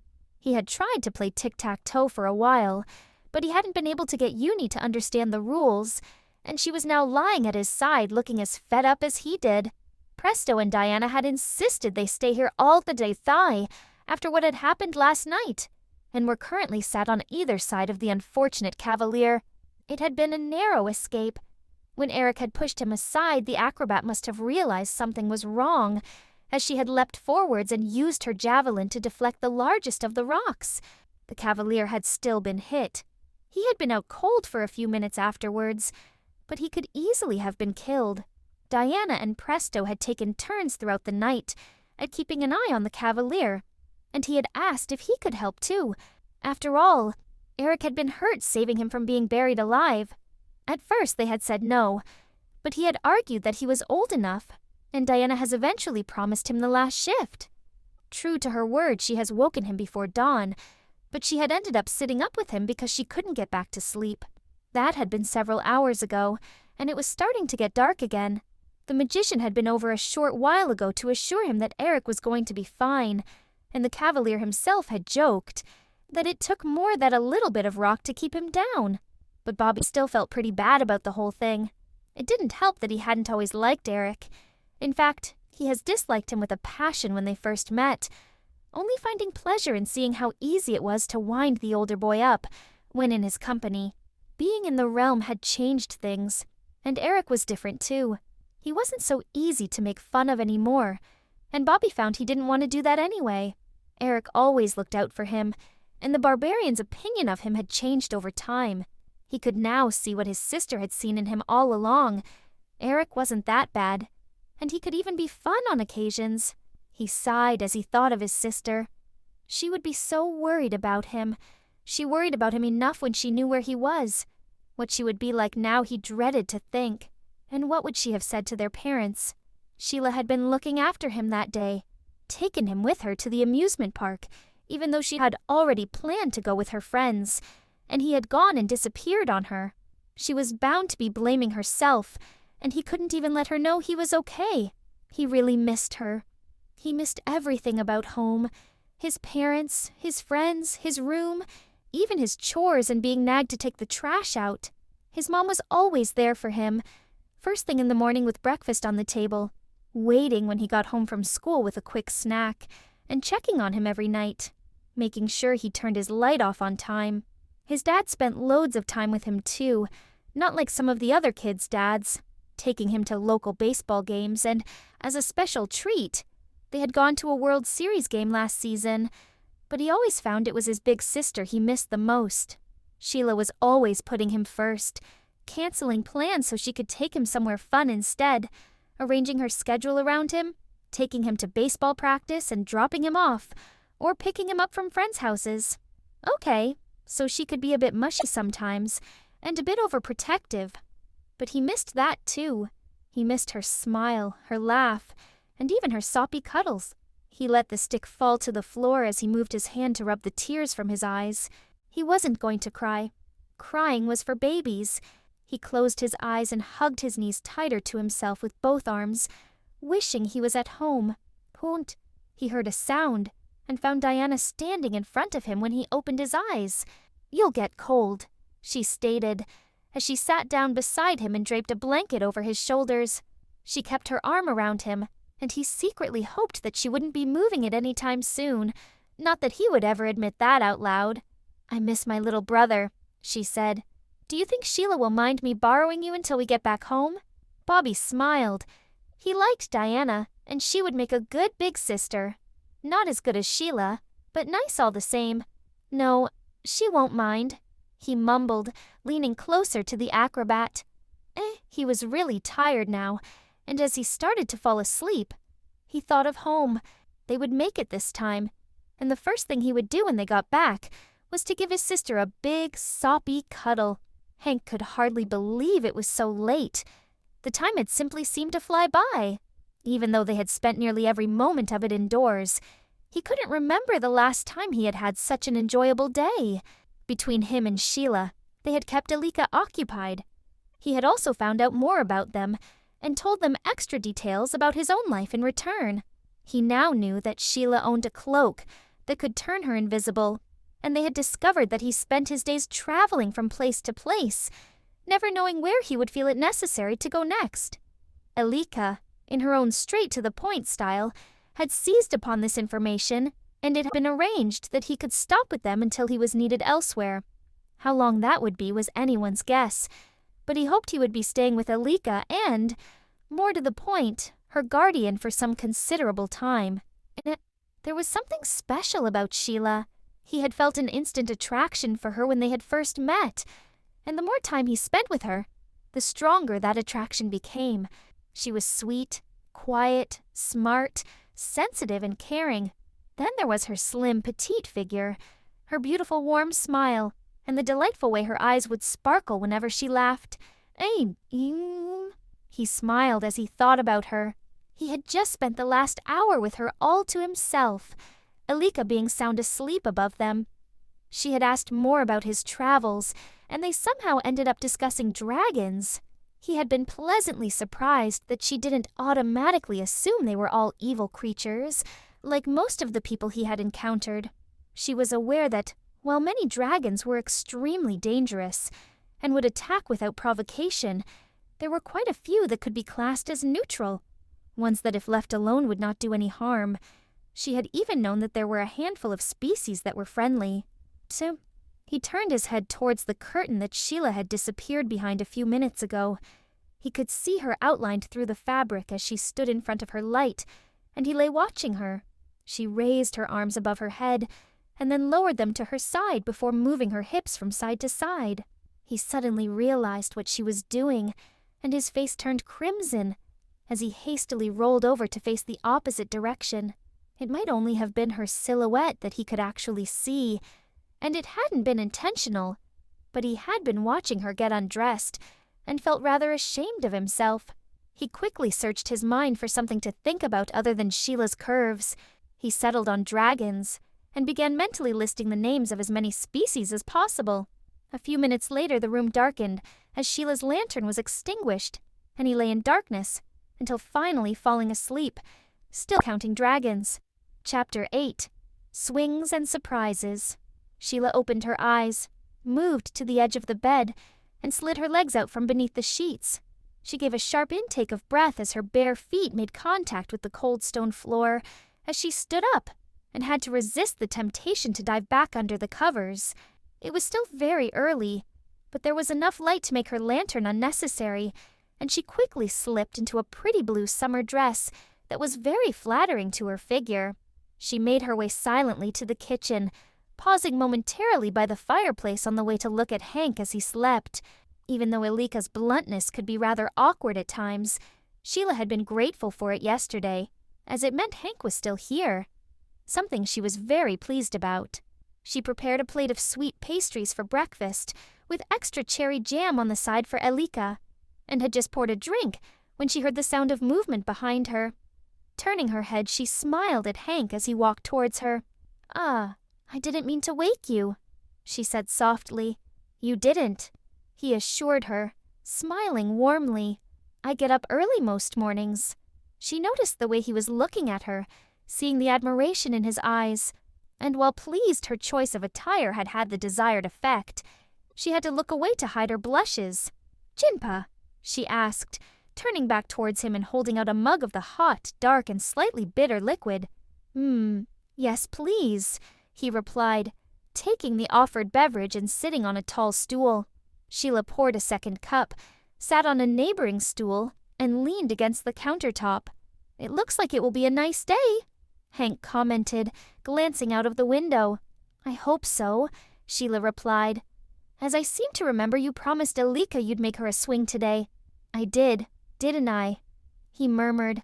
"Yes, and believe me, she won't let you forget it," Sheila informed him. "I'm sure she won't," he agreed. She laughed. "You're spoiling her," she warned. "You don't mind, do you?" he asked. "No, I don't mind," she answered. "And I'm sure you will have fun. You are planning to help, aren't you?" he queried. "I didn't know that was part of the deal," she alleged. "You wouldn't leave me at her mercy?" he remarked. She didn't answer immediately, but looked at him with an expression that cried out, "Wouldn't I?" "Of course I'll help," she finally whispered. He looked both relieved and pleased, and she giggled. "Tease," he said with a smile. "Who? Me?" she replied, with fake innocence. Taking a sip of her jinpa, Sheila closed her eyes briefly as she savored her morning brew. It felt so good to have someone else here besides Elleeka, especially someone as fun to be with as Hank. There was still the question of how she had known what he looked like before he had arrived, hovering vaguely at the back of her mind. But, with her feelings for him strengthening by the minute, she no longer cared about the whys and hows of him being there. She didn't need to open her eyes to know that Elleeka was now awake. The child must have jumped straight out of bed, judging by the loud thud she had just heard. And by the time Sheila did look, Elleeka had already scampered down her ladder and was tearing across the room. "Elleeka, walk," Sheila said firmly. "Sorry," she mumbled. "Can we go out and build my swing?" she added eagerly. Sheila sighed and looked at Hank. She had expected this, and it looked like he had too. She turned back to Elleeka. "You're not doing anything before breakfast," she informed her with a no-nonsense expression that told the girl to calm down. "Okay," the child whispered, before climbing onto the last stool besides Sheila. Sheila placed an arm around her for a quick cuddle, to let her know she was forgiven, before pouring her some juice. "Help yourselves to anything you want," she said, addressing both Hank and Elleeka. while taking a muffin for herself. They didn't need telling twice, and Elleeka, then Hank, took a pastry each from the central plate. Why had he volunteered to do this, he asked himself, as he sat astride a large branch, about 3 meters off the ground, trying to make sure the rope was secure. He knew the reason. She was standing beneath him, looking extremely worried, something not helped by the fact he had nearly fallen a few minutes ago. At least, making the swing had been easy, as he had found everything he needed in the woodshed already prepared. The wooden seat had been handcrafted to the correct size, with holes through the ends for the rope, and even the rope itself had been cut to a suitable length. It had certainly saved him some time, and now, with the last knot double-checked, he carefully climbed back down to join Sheila and Elleeka. He hadn't realized just how anxious for his safety Sheila had been until now, but the look of relief on her face said it all. "I didn't mean to scare you," he stated. "Just don't do that again." "Okay," she requested. "I'll try not to," he replied. "Is it ready yet?" Elleeka cried restlessly, hopping from one foot to the other. "Nearly," he informed her. "Just a few adjustments." He knelt down and altered the length of rope on one side, so the seat was level, and then sat down on the wooden beam to make sure it would support his weight. "Is it ready now?" the girl asked again. "Yes, it's ready," Hank announced. Elleeka grinned and jumped onto the swing, with such enthusiasm that she nearly toppled off backwards. Sheila cried out, but Hank was prepared. "Take it steady," he said, grabbing her to prevent her fall and helping her to get seated properly. She held the ropes on either side, and then turned to look at him. "How do you make it go?" she asked. He laughed. "Hold tight," he instructed, before pushing gently on the small of her back. Elleeka gasped as she moved forwards and then back again, and was soon giggling as Hank continued his efforts. "Higher!" she yelled. He pushed harder, and she squealed in delight as she soared upwards, and he adjusted his position again to be further back for the return swing. He continued pushing for a few minutes with Sheila watching on, as Elleeka laughed, clearly enjoying her new toy. "Higher!" the girl screamed again. He had already decided that she was as high as it was safe to go, and deliberately missed pushing her as she came back towards him. Sheila obviously agreed with him. "That's high enough," she called out. "Aw," Elleeka protested. "Please." "No," Hank said, bringing the swing to a controlled stop. He knew the child well enough by now to realize she needed to slow right back down. "Besides, I think Sheila should have a go now." "What?" Sheila exclaimed. "Sheila, it's your turn," Elleeka agreed. "It will calm her down," Hank mumbled, so only Sheila could hear. "And I didn't make this just for her, you know." She colored slightly, but still smiled. "Okay," she said softly. "My turn. There should be enough room for you both together," Hank stated before Elleeka jumped down. The seat would comfortably hold 2 people, and he thought it would be far easier with Elleeka still on the swing rather than helping him push. "Don't you dare push too hard," Sheila commented, after she had squeezed beside Elleeka and made sure they were both holding on properly. "As if I would," he whispered in her ear as he pushed them forwards. He actually had no intention of letting them do anything more than swing slowly back and forth, but he couldn't resist the opportunity to tease her, as she had done with him earlier. He hoped she wouldn't be annoyed with him for doing so, and was relieved when she smiled warmly at him over her shoulder. As he gently pushed Sheila and Elleeka, he let his mind wander and began considering what would happen when the time came for him to move on. Sometimes he barely had time to catch his breath after completing a task, and at other times months passed, without him having a specific goal or destination. He hoped this would prove to be a case of the latter. He didn't want to leave here anytime soon, and the longer he stayed, the more difficult it was going to be, especially as he was already starting to feel that he could never leave, at least not without Sheila at his side. "Lulu, it's Hank's turn now," Elleeka suddenly yelled, startling him from his private musings. Sheila brought the swing to a stop and stood up. "No, you and Hank together," Elleeka said to Sheila as she jumped off herself. "I'll push," she offered. Hank wasn't going to pass up on a chance like this, but he knew Elleeka pushing would not be a good idea. How about we make the swing go on its own, so you won't need to push us? He asked. You can do that? Elleeka queried. Yes, he confirmed. Is that okay? The girl nodded eagerly and stood to one side to watch them. Come on, Sheila, he called, as he sat on the swing. We shouldn't keep her waiting. He grabbed the rope to his right and waited for her to join him, slipping his arm around her waist and using her to hold onto rather than the rope to her left when she had sat next to him. He noticed the small shy smile on her face as he did this, even though she had quickly looked away, but was pleasantly surprised when she mirrored him and slid her right arm around him and squeezed up to him as they began. Eric was relieved that they were on the move again. He had tried to convince his friends the day before that he was fine to travel, but Diana had dug her heels in and refused to allow him to go anywhere, especially in the pouring rain. She had been right, of course. He had been in no fit state to move. His head had been pounding, and his vision had blurred with a wave of dizziness whenever he'd stood up. The Cavalier had noticed Bobby had been unusually quiet since the rock slide incident, and he had tried to make sure the boy knew that he did not blame him in any way. But the barbarian was still not behaving in his usual loud, boisterous, and fearless way. Yesterday that had been a blessing, but now he hoped that the boy would return to normal soon. Not so much for his own sake, but for Bobby's. However, he was at least talking now, even if it was to a unicorn that couldn't answer back, and he had eaten healthily when they had stopped for lunch, a positive sign after the meager amount Bobby had consumed for breakfast. As for himself, he still wasn't feeling that great. His dizziness had stopped, but he had completely lost his appetite since throwing up shortly after regaining consciousness, and, had it not been for the acrobat's persistence, he would not have eaten anything in the last 36 hours. His head still hurt too, but compared to the way it had felt yesterday, it was nothing more than a minor inconvenience. Presto had insisted that he drink plenty of water to keep hydrated.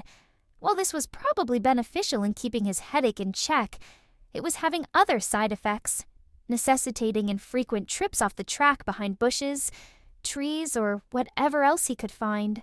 Eric was glad the others had not made any comment on this particular point, but he had a feeling this was about to end when he spotted Diana waiting for him following his latest bathroom break. She smiled, but he continued to watch her warily as he approached.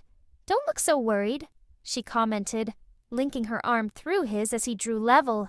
"I only wanted to check how you're feeling." "I've been better," he replied, without malice as they began walking. "I'll bet," she remarked. "Is the headache any better?" "Yeah," B confirmed. "Much better than yesterday anyway." "Good. Just let me know if it starts to get worse," she requested. "I will," he promised, smiling slightly at her concern. "We should start looking for a suitable place to stop for the night soon," the acrobat mentioned. "You shouldn't overdo things." "I'll be all right for a bit longer yet," Eric responded. "We didn't set out until late morning, and we've not exactly been racing today." "As long as you're okay," Diana said, "and you keep out of trouble." "I'll be fine," he alleged. "What else could possibly go wrong?" The acrobat raised her eyebrows at this last comment. Hey, after being hit by a landslide, I think enough's gone wrong already." "Don't tempt fate," the acrobat warned. "It'll be fine," he assured her. However, as they continued walking in silence, his mind raced through a whole host of ideas of what else could possibly go wrong. Having taught Elleeka how to work her new swing without help, Hank and Sheila had left her to it, and were now enjoying a well-earned rest. "Thank you," Sheila said. "It's great." "It was fun building it," he replied, "and Elleeka seems to like it." "She loves it," Sheila confirmed with a smile. "I could never have made one for her on my own." "I'm just glad I could make myself useful," he stated. She smiled again, and slowly took another sip of the freshly brewed gin pie she had made for them. Hank's last remark had unexpectedly made her think of events she had so far managed to push aside for the last 2 days, when his timely arrival had proved to be very useful indeed. Placing her cup down, she stood staring at her wrist, remembering the unsightly and painful rope burns, and tried, unsuccessfully, to suppress a shudder Hank had noticed something was wrong, as he set his own drink down and he turned to her. Sheila, are you okay? Yeah, I'm fine, she claimed with forced cheer. He was not to be fooled so easily and had obviously seen straight through her. No, you're not, he said, taking her hand. You're thinking about what happened the day we met, right? She lowered her head. I'm sorry, she whispered. Hey, he said softly as he stroked her cheek before carefully tilting her face back up towards him. You don't have to apologize. He was staring straight into her eyes with such warmth and tenderness that she didn't know what to do. Her head was a mess, filled with conflicting emotions, as she thought about the men who had attacked her and the man who had saved her. She could feel her heart racing, and she found herself unable to speak, her mouth having suddenly gone very dry. She felt an urge to turn away, to escape the intensity of the situation, but at the same time she didn't want it to end. His hand was still gently holding her face, and she closed her eyes to ease the tension and raised her own hand to rest on his. A few seconds later, she felt him pulling her towards him, and he moved his hand to wrap both his arms around her. She leaned into him and relaxed, resting her head against his shoulder, and realizing now just how much she had needed someone to hold her, and how much she had wanted that someone to be him. Sheila could happily have stayed in Hank's embrace for much longer, but she eventually forced herself to pull away. He seemed just as reluctant to let her go, but he slowly released her, and she stepped back before raising her head to look at his. Thank you, she whispered shyly. Any time, he replied, smiling warmly at her. She smiled too, and was beginning to wish she was back in his arms when the door opened, and Elleeka raced across the room, a big grin on her face. Oh, Elle. Oh, I give up, Sheila sighed. Can we have scoenberry pie for dinner? The girl asked. Is that what you came crashing in for?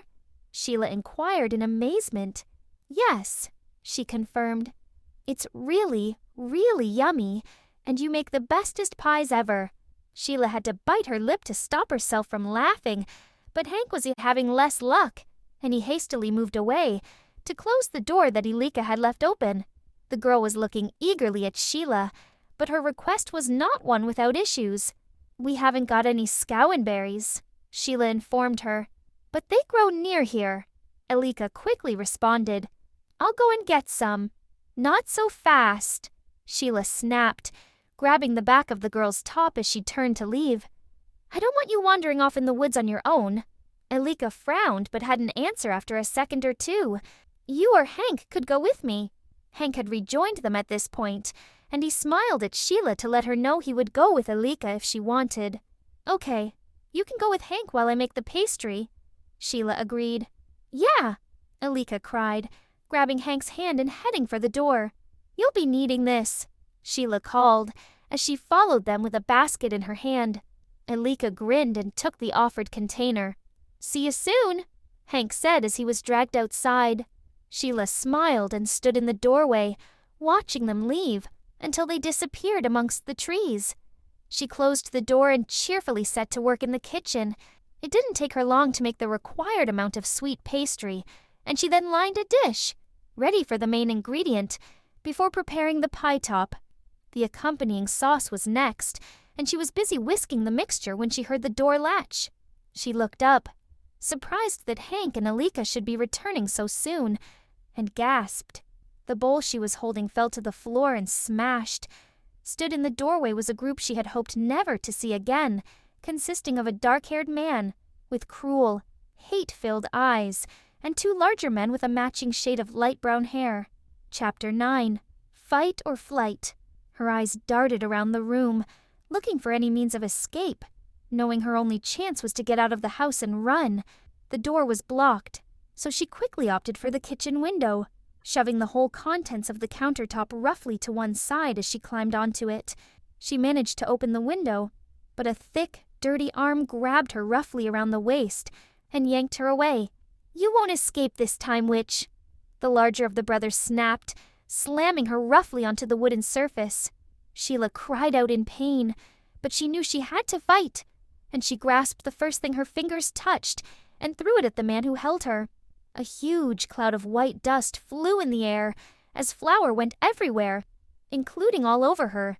But it was enough of a distraction for her to wriggle free and slide to the floor. She looked up just in time to dodge a blow from the man's sibling. Grabbing a stool, she spun around and swung it at him, but he caught it, and she felt a sharp, searing pain in her right shoulder as he snatched it from her. She tried to run, but he seized the back of her dress, tearing it as she tripped in her desperate struggle to get away. Her head caught the edge of the table as she fell, creating a deep gash in her forehead.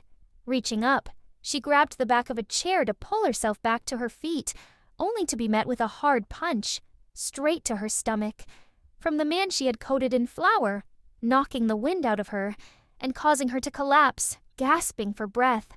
She became aware of a hand around her left arm and nails digging into her flesh as she was pulled across the floor and thrown down at the feet of the dark-haired leader. "Please," she murmured as the tightness in her chest began to ease. "Fools." "Silence," he ordered, pressing down on her with his boot and dragging it across her exposed back, bruising and breaking her skin.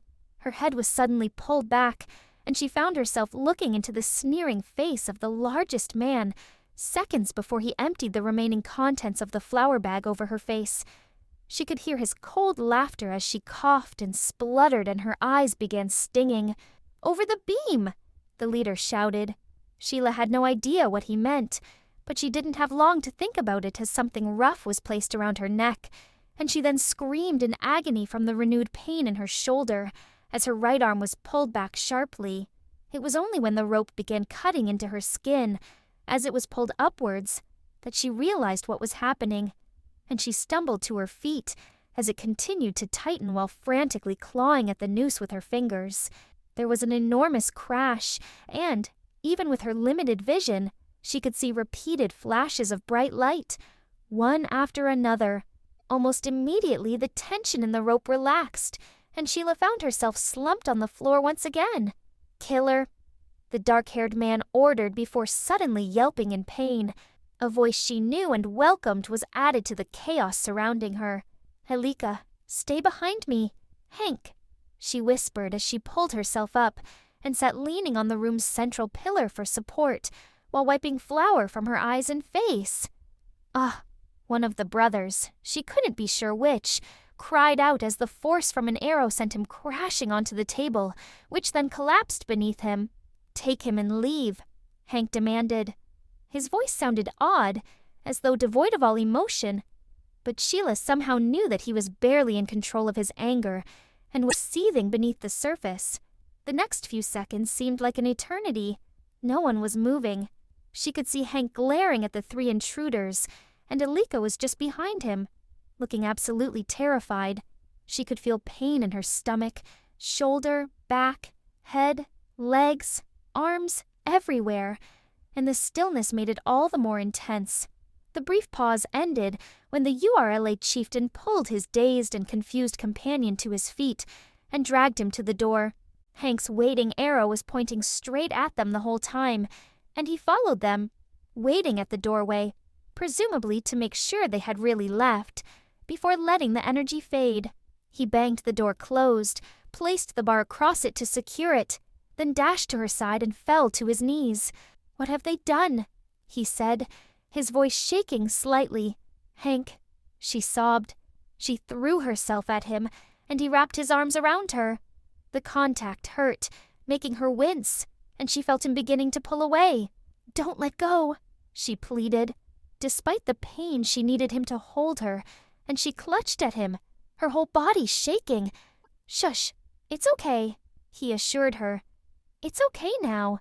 Hank continued to hold her, but not tightly, and gently stroked the back of her head as he ran his fingers through her hair. She sighed. It was okay now. Hank was here and she was safe. "Sheila? Hank?" Elleeka whimpered. "Elleeka?" Sheila lifted her head, forcing Hank to remove his hand, and reached out to the frightened little girl. "I'm okay," she assured her. "Really?" she said tearfully. "Really?" Sheila replied, knowing that wasn't completely true but forcing herself to smile. "I just need to get cleaned up a little." "Elleeka," "Can you get me a bowl of water, a cloth and a towel?" Hank asked, as he removed the arm that had still been around Sheila. The girl nodded and headed towards the kitchen. Sheila realized what Hank had done.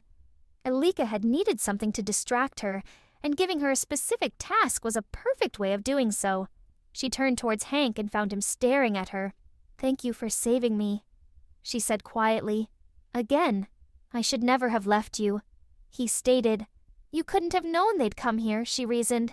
"But Hank," she cut in, determined not to let him try and blame himself. His emotion-filled eyes had never left hers, and he smiled sadly. "I'm sorry," he whispered. "I just seeing how much they've hurt you." "I'll be okay," she insisted. "I got the water," Elleeka declared, placing it down beside them and spilling a little in the process. "Thank you, sweetie," Sheila said, smiling at the girl. She tried to smile back, but looked more worried than anything else. "Thank you, Elleeka," Hank reiterated. "Now, while I help Sheila, can you get another bowl of water so I can mix the magic potion?" This time Elleeka managed to smile before disappearing again. Sheila had realized that Hank had planned to use camel seeds on her before he actually mentioned them, and she made no protest. Her shoulder, though not dislocated, was still extremely painful, and her head was beginning to ache from where she had collided with the table. "How about I start with your eyes?" Hank suggested. "Lean back." She did as instructed, using the pillar for support, and he picked up the cloth and soaked it thoroughly. "Here, you better have this to catch the water," he added, handing her the towel. She held it to her chest and tipped her head back, as Hank used his fingers to gently hold her left eye open before squeezing the dripping cloth. "Ugh," she gasped, blinking and jerking her head forward the moment the water entered her eye. "Sorry," she murmured, leaning her head back again. "I'll try and hold still this time." "It's okay," he replied. "I know it's not pleasant." The blink reflex was the same, but she managed to refrain from moving her head and continued to remain in position when he repeated the action with her right eye. With the flour cleared from her eyes, he turned his attention to the cut on her forehead and the abrasions on her neck, before finally asking her to lean forward so he could clean the dirt from the wounds on her back. "Ah," she muttered under her breath, as the movement sent a renewed burst of pain shooting through her shoulder. "Sheila?" Hank asked in concern. "My shoulder," she explained. "It hurts more when I move." She smiled weakly before lowering her head and allowing him to continue, knowing he would be dealing with her injuries soon enough. He gently wiped clean the marks on her back and had just returned the cloth to the water when Elleeka reappeared. "Listen, I found something for the water," she announced, holding out a small decorative wooden bowl. "Thank you," Hank replied, taking the bowl from her. Sheila knew the bowl was important to Elleeka for some reason, having seen her tracing the pattern with her finger while staring absent-mindedly into the distance, but did not know where it originally came from. However, she was quickly distracted by Hank preparing the kaimil, and both she and Elleeka looked on while he carefully opened a small, ornate box which contained 4 individually numbered vials. He then picked out the 3 seeds required, in sequential order, and dropped them into the water. Ready?" he asked, unfolding the fabric that had been secured within the box lid and wetting it in the mixture. "Yes, no," Sheila said, suddenly remembering how the K-mill had felt last time. "Is it okay if I lie down?" "Sure," Hank agreed, and quickly reached for one of several blankets from the pile besides the fire that he had not needed last night, and laid it out for her. With his help she lay face down, with her arms at her side, and smiled to reassure Elleeka, who had now sat down to watch. The moment Hank touched her skin, she felt the wonderful soothing sensation as the discomfort from the lesions on her back melted away. As he moved up to gently massage the back of her neck and injured shoulder, the feeling increased as pain was replaced by pleasure. "Roll over," he said softly as he leaned towards her. She did as he requested and lay facing him. "Are you okay for me to continue?" he asked. she murmured in consent. Sheila had noticed that, while the tingling had momentarily stopped, the warm feeling within her had not faded, and it now became even more intense when Hank brushed the hair from her face and applied the K-Mill to her forehead. Sighing contentedly, she closed her eyes and allowed herself to surrender to a potent mixture of comforting, pleasurable warmth and a powerful, soothing serenity.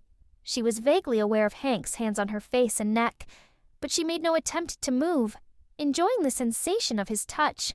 Especially now that most of her wounds had been healed, he lifted her arm and used the damp cloth to deal with the finger marks the URLA had left before finally finishing off with the grazes and bruises on her legs. "Sheila," Hank said softly. She barely heard him, her body and mind being so completely relaxed, and made no move. "Sheila," he repeated, stoking the side of her face with his hand. Her eyes flickered open and he smiled. "Feeling better?" he asked. "Yes," she sighed, returning his smile and sitting upright. "Are you hurt anywhere else?" he inquired. Her hand automatically moved to her abdomen. "I took a few blows here," she informed him. "But it feels okay. Even so, you should apply the mixture to it," he stated. "I'm sure Elleeka will help you while I clear up a bit." Sheila nodded and waited while he picked up the dirty water he had used to clean away the flour and walked away, before lifting her dress so Elleeka could place the cloth on her stomach. After a minute or two, when Sheila was sure the girl has coated all the area necessary, she covered herself back up, and the pair joined Hank, who, she noticed, had been very careful to make sure he had kept his back turned. As soon as she reached his side, she also noticed the determined look on his face. "Thank you," she said, handing him the K-Mill solution. "I won't let this happen again," he announced, putting the bowl down. "You and Elleeka stay here. I'm going to put a stop to it." "What do you mean?" she asked, although she already had a fairly good idea about what he intended to do. "I'm going to that village to find out why they did this," he declared. "Hank, you can't," she challenged. "Please stay away from them." "Sheila, I can't just ignore what's happened. I'm going to talk to them, find out why they think you're a witch." "No, it's too dangerous," she insisted. "And it won't help. You can't reason with them." "I have to try," he countered. She stared into his eyes, knowing she had to stop him. "Hank, they're Yorla tribesmen." His first reaction to this news, standing and staring at her in stunned silence, told her that he had heard of the URLA. "Sheila, you can't stay here," he finally said, pulling her to him and holding her tightly. "I can't protect you from them," he added. "I know," she admitted. "I know. We'll leave at dawn, before they—" "No!" Elleeka suddenly yelled. "I don't want you to go. I don't want to be left on my own." "Elleeka," Sheila exclaimed, pulling away from Hank and turning to the child in disbelief. "You're coming with us." "I am?" she queried. "Of course you are," Sheila confirmed. "What could possibly have made you think we'd leave you behind?" she added, kneeling down and cuddling her. The last few days had been a complete mixture of events and experiences, and Sheila could only assume that the more frightening ones had been too much for the girl as she burst into tears. "Aw, sweetie, it's okay," Sheila said, continuing to cradle her, stroking her hair and offering reassurance as she sobbed. With Sheila comforting her, Elleeka soon stopped crying, and Hank then lifted her up to sit of the countertop so Sheila could wipe her tear-stained face. Das bei? All okay now?" Sheila asked her. Elleeka nodded. "Good," Sheila said, smiling, which prompted a smile in return. "Does this mean we're going on an adventure?" Elleeka unexpectedly asked, looking at Hank. He looked as surprised as Sheila felt at Elleeka's change from despair to elation, but responded quickly. "Yes, one big, exciting adventure," he confirmed. "But first we need to clean ourselves up a bit." Sheila glanced guiltily at Hank and Elleeka, realizing that she had transferred flour from herself to them, but, as though reading her mind, Hank looked at her in a way that seemed to say, "Don't you dare feel bad." And she smiled. "How about you take Elleeka to help you wash the flour from your hair?" he suggested. Sheila readily agreed, feeling an ever-pressing need to get herself washed and changed, but not wanting to be on her own, and this offered her an ideal solution. So, a few minutes later, Sheila found herself standing by her bed with plenty of hot water, Elleeka at her side, and marveling at how well Hank seemed to know her. Hank watched as Sheila emerged from the curtains surrounding her bed and joined him by the fire. The URLA attack had been several hours ago, and, to ensure she would be ready for an early start, she was already wearing her chosen outfit, a very short lilac dress with a blue sash belt and long thigh-length brown boots. He had overheard her telling Elleeka the story of Sleeping Beauty, and presumably the girl was now tucked up and asleep in Sheila's bed rather than her own, to make things quicker and easier in the morning. "I've done nothing but cause trouble since we met," Sheila said sadly as she sat beside him. "I'm so sorry." "Hey, you haven't done anything wrong," he insisted, placing his arm around her. "The URLA are the ones causing trouble." She didn't answer, but he felt her press against him, and he held her tighter. "Before I came here, I was in Chand, helping them get rid of a demon," he explained. "I'm guessing it paid the URLA a visit, too. They would then have been looking for someone to blame, and you just happened to be there." "You mean I was just in the wrong place at the wrong time?" she asked, raising her head and meeting his eyes. "Yes, I think so," he admitted. She sighed and rested her head on his shoulder. She looked so vulnerable and defeated.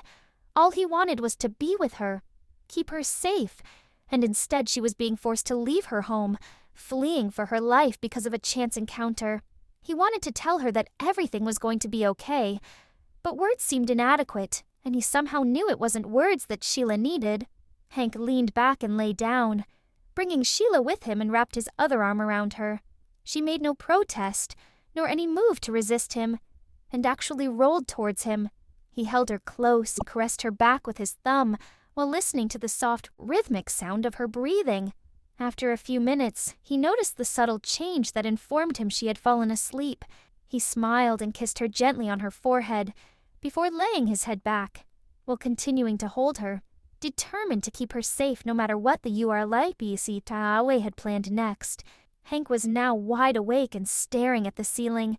Sheila was still sleeping soundly, curled up in his arms, and had been so for a while, but he had only just been dozing off when something had alerted him, but he didn't know what. He moved slowly, carefully sliding his arm from beneath Sheila and resting her head on the cushion, not wishing to disturb her. There were no unusual sounds, but he picked up his bow and walked over to the window by the door to double-check. It was a bright, cloudless night, and nothing seemed to be moving, but just as he was about to turn away, he noticed a small orange flicker in the corner of his eye. He turned towards it and realized there was more than one, 3, no 5, no, a dozen or more. Flame torches, all heading this way. He ran back to Sheila and shook her gently. "Sheila," he said in a low voice. "Sheila, she mumbled. "Hank?" "Sheila, we have to go now," he whispered urgently. "What?" she muttered sleepily, sitting up and rubbing her eyes. "They're here," he informed her. "Go and wake Elleeka." She jumped up, fully awake, and raced to the bed where Elleeka was sleeping, while he ran back to the front of the house and looked out again.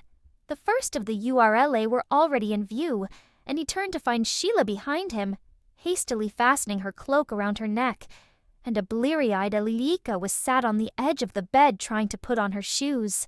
"The window," he stated, pointing at their only usable exit behind the little girl. He and Sheila ran to the bed, and he threw the window open. "You first," he said to Sheila. "No, wait!" she exclaimed, and darted off to the kitchen. "Sheila!" he snapped, having no idea what she was doing. "Elleeka," he said, lifting the girl up and lowering her down to the ground.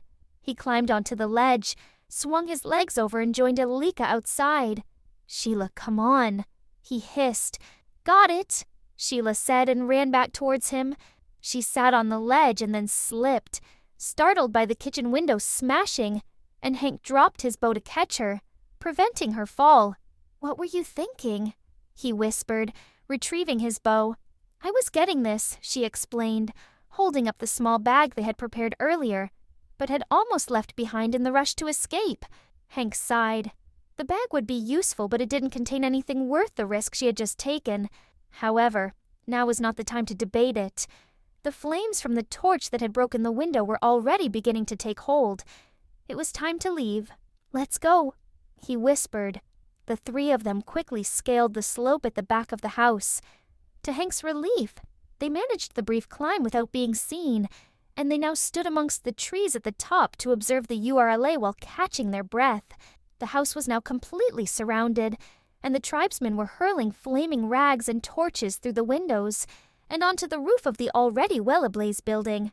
Hank turned to look at Sheila and saw that she had pulled Elleeka towards her, holding her so that the child could no longer see what was happening, but she was watching herself, staring forlornly at the sight of her home being destroyed before her eyes, a solitary tear running down her cheek. He felt so useless.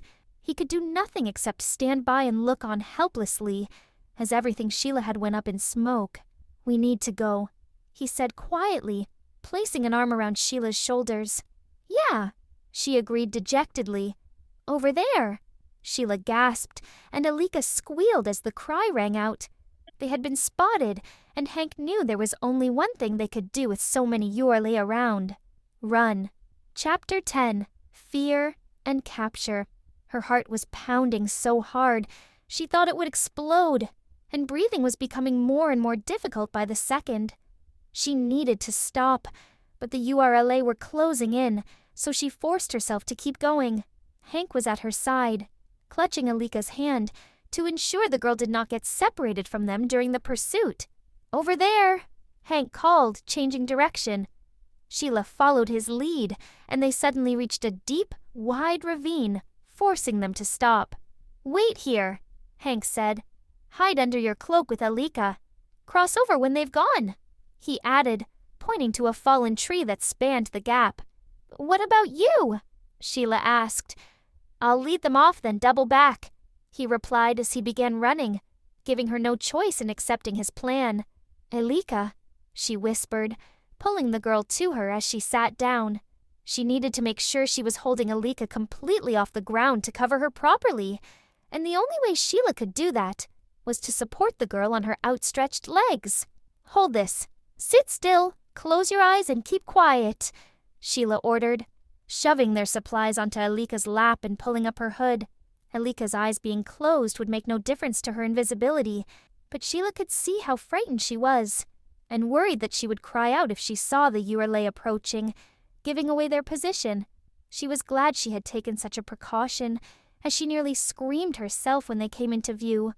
Only seconds after she and Elleeka disappeared, they looked callous and savage, and she held the edge of her hood firmly in place as she watched the tribe run past, following Hank's trail.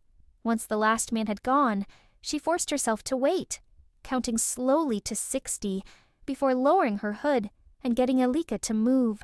The URLA were behaving like hunters, tracking their prey, and had shown no signs of exhaustion.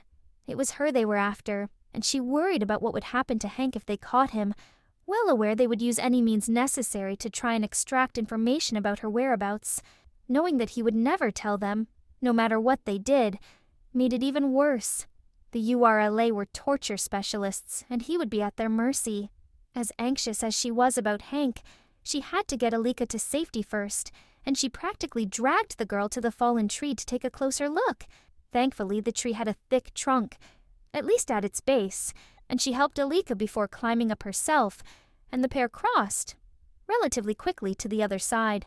Sheila looked back as soon as she and Elleeka were back on solid ground, both checking for URLA and also hoping for Hank's return. But the area was deserted. Trying to remain calm, she took Elleeka's hand. "Come on, sweetie," she whispered. "We need to find somewhere to wait for Hank." She led her away from the ravine, into the trees, and a few minutes later Elleeka stopped and pointed at an enormous weeping willow that stood near a tiny stream. "What about there?" she asked. The tree in question was growing above a large hollow and concealed it so well that Sheila was amazed that Elleeka had seen it. However, she wasn't going to waste time questioning her about it now, and she quickly led the child inside. "Wait here," Sheila said, having already decided that she was going to go and find Hank. "Don't go," the girl pleaded, clutching at her arm. Sheila could see the fear in Elleeka's face and hated having to leave her on her own, something she dreaded herself, but there was no other option. She had to make sure Hank was okay, and the only way anyone could stay out of trouble when approach a tribe of URLA was to be invisible, something she could only do alone. But Elleeka had to be kept safe too, and this was the prefect hiding place. "I have to find Hank," Sheila told the scared little girl. "But I don't like being on my own," Elleeka said woefully. "I know, but I can't leave him," she replied. "I love him." She had known that already, known from the way she felt whenever she looked at him or thought of him, and from how special he made her feel when he touched her. Or even better, wrapped her in his arms. However, admitting it out loud made her realize just how much. Sheila looked at Elleeka to see her staring at her, still looking afraid and uncertain. "I won't be long," she stated. "Promise." "Yes, I promise," she confirmed. "And I'll bring Hank back too." Elleeka still looked far from happy, but she made no further protest. "Now don't leave this cave until I get back," Sheila instructed, wrapping a blanket around her and kissing the top of her head. "You can unpack the bag while I'm gone. Fawny's in there somewhere." This raised a tiny smile from Elleeka, and Sheila stood up and pushed some of the trailing willow branches aside. "I'll be back soon," she added, raising her hood with a flick of her wrist and vanishing from view. Sheila headed straight for the ravine, crossed back over, and set off in the direction she had last seen Hank running. It was too quiet, eerily so, with nothing, not even insects, interrupting the silence as though every creature around was in hiding. She pulled her cloak tightly to her, grateful that it was a cloudless night, with all 3 moons shining brightly overhead, making it easier to follow the trail left by the charging URLA. After what seemed like the longest 5 minutes of her life, she finally heard something. Voices somewhere ahead, and they sounded close. The path twisted to the right, and she could now see torchlights through the trees. Lots of them, and they weren't moving. She knew this was not a good sign. If the tribesmen had stopped chasing, then it could only mean they had had a successful hunt, and she made her way through the undergrowth, being careful not to make any noise as she approached. She looked on in horror at the sight before her, seeing her worst fears had been realized, and she had to cover her mouth to stop herself from screaming. Hank had been captured by the URLA, and they had wasted no time in beginning their interrogation. His shirt had been removed, and they had him suspended from a tree by his wrists, his feet barely touching the ground, and Sheila could see blood on his face and torso. The chieftain was standing in front of Hank, and his tribesmen were scattered around them. "Where is the witch?" the man demanded. "Go to hell," Hank retorted, glaring at the URLA leader. The chieftain smirked and actually seemed to enjoy Hank's resistance, as he slowly ran a knife against his chest. Hank screwed his face up and gritted his teeth, as his flesh was sliced with a deliberate and practiced precision, but refused to give them the satisfaction of screaming. Sheila could see the dark-haired man was beginning to lose patience when she heard a loud crack, and this time Hank was unable to remain silent, crying out as the whip struck his back. The bald-headed man, wielding the whip, was shorter than the chieftain, and Sheila had not noticed him at first, but she couldn't take her eyes off him now, and could only watch, helplessly, as he raised his arm and dispensed 2 more lashes in quick succession. "Again," the leader ordered. She saw Hank brace himself as he was struck 3 more times, his face showing the pain, and Sheila flinched with each stroke. "Tell me where she is," the chieftain insisted.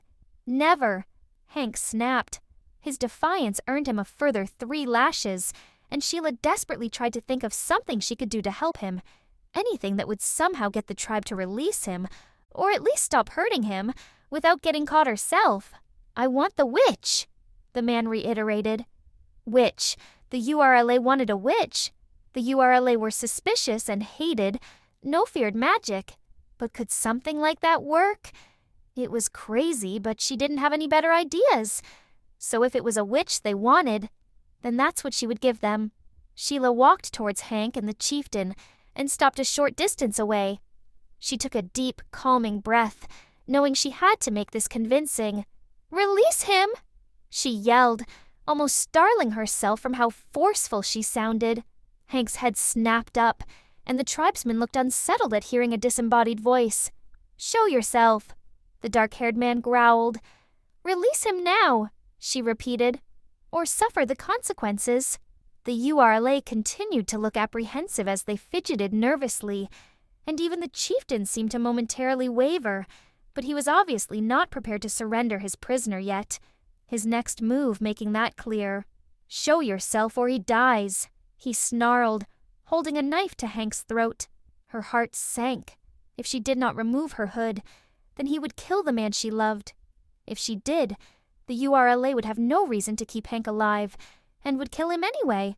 She looked at Hank, uncertain what to do next, and saw the strength and determination in his face. He wasn't afraid, or at least he wasn't letting it show. But the man behind him was. Glancing around her, she could see the fear in the faces of all the tribesmen, and she knew what she had to do. She needed to keep building on their deep-seated anxiety of anything they could not explain, knowing everything counted on it. She just hoped her voice would not betray her own fear. "You dare to defy me?" she stated coldly. "You have destroyed my home. Who is defending your homes?" There were murmurs from the men around her, and the tribe leader no longer seemed so sure of himself, and she continued quickly, before she had chance to lose her nerve. "Kill him and feel my full power," she added coldly. Sheila paused, realizing the silence would scare the URLA even more, and crept closer, until she was standing right beside the chieftain. "Cut him down," she whispered in his ear. Having anticipated a reaction, she easily dodged, as he spun around frantically searching for the source of her voice, and, with the knife no longer pressed against Hank, she took her chance to spook him further. "Now," she added in his other ear. Oh, this time she was almost caught, having to dive to one side to avoid him as he struck out blindly. But seeing their leader affected by the witch was enough to send a handful of Urla fleeing. Sheila sat up and looked around her, and, noticing the chieftain had dropped his knife, she quickly grabbed it and hid it beneath her cloak.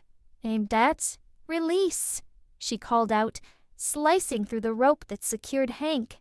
He stumbled as the tension eased, allowing him to lower his arms but remained on his feet. Sheila ran to his side while most of the remaining Urla scattered, leaving only the leader and 3 others. "Hold still," she whispered, taking his wrists and quickly cutting the rope. The 3 tribesmen who had stood their ground alongside the chieftain consisted of the 2 brothers, and the man Sheila had seen whipping Hank. All 4 men looked frightened, and Sheila knew she couldn't stop now. Hank was injured, and she needed to continue what she had started, using their fears against them, before they did anything else to him. "Oh, foolish men," she declared. "Maybe you want another demon to pay your village a visit." "No," the bald-headed man cried. "Please, then I suggest you go back there," she replied. "Well, I am feeling generous." This was enough to send him packing, and Sheila moved again to stand behind the 2 brothers. "Run," she ordered. Her disembodied voice, directly addressing them, was finally too much for them, and both men took off without a second glance at their leader. Sheila's last move also meant she could now see Hank's bow, sticking out of the undergrowth, where the URLA must have thrown it. She bent down to retrieve it, and found his missing shirt alongside it, and quickly tucked both items under her cloak. Returning to Hank's side, she slipped the bow into his hand, and tried to think of something she could say that would make the chieftain leave. However, the arrow that was suddenly pointing straight at his chest was already having an effect, and he took several steps back.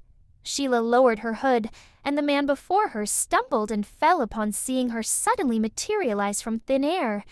She could tell from looking at him that he had finally given up, and she and Hank stood together, silently watching him. And they didn't have long to wait before he scrambled to his feet and ran. She turned to Hank, scarcely able to believe that the URLA had been scared away so easily, even though she had known how much magic frightened them. She had deliberately played to that fear, using the only magic she possessed to make them believe she really was a witch, and thankfully it had worked. Hank smiled and took her hand. "Thank you," he whispered. "You were tortured because of me," she stated. "No, not because of you," he replied. Sheila felt tired, and Hank looked exhausted, hardly surprising after what happened. "You need to rest," she said. "And we should get back to Elleeka," he added. She nodded, and, with her hands still held firmly in his, they retraced their steps back to the ravine. Hank sank painfully to the floor of the shelter and closed his eyes. He and Sheila had said very little on the walk back, and all he wanted to do was curl up and sleep, but he knew he needed to get his cuts dealt with before he would be able to lie down. Sheila was currently busy with Elleeka, who, after momentarily being relieved to see them, was now almost hysterical after spotting the blood on his face and chest. He was in no fit state to help, and he was just glad he had managed to prevent the child from seeing his back, if the relatively minor cuts she had seen had created such a reaction. After a few minutes, Sheila managed to restore calm, and when he opened his eyes, Hank saw that Elleeka was lying down, covered with a blanket, her doll clutched tightly in her hands. She was peering at him warily. "The men hurt you," she commented miserably. "I'll be okay," he whispered reassuringly. "The URLA have gone, and they won't be back."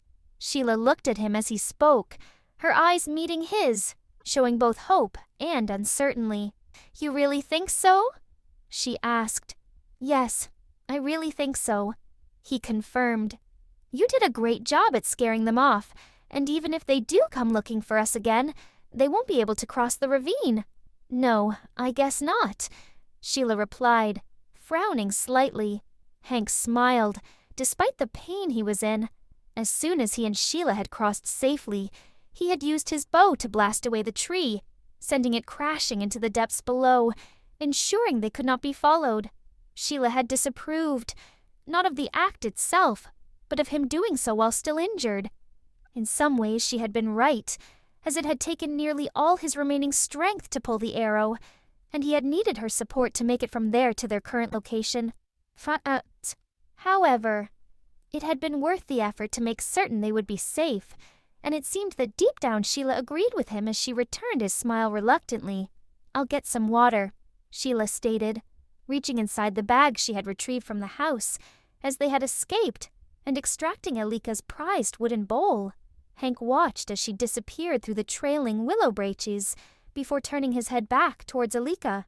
The child had sat up, and they watched one another silently for a moment. Hank could see that the girl was upset about him getting hurt, but that she was also very tired. "Have the bad men really gone away?" she mumbled. "Yes," he replied. "They won't be back, I promise."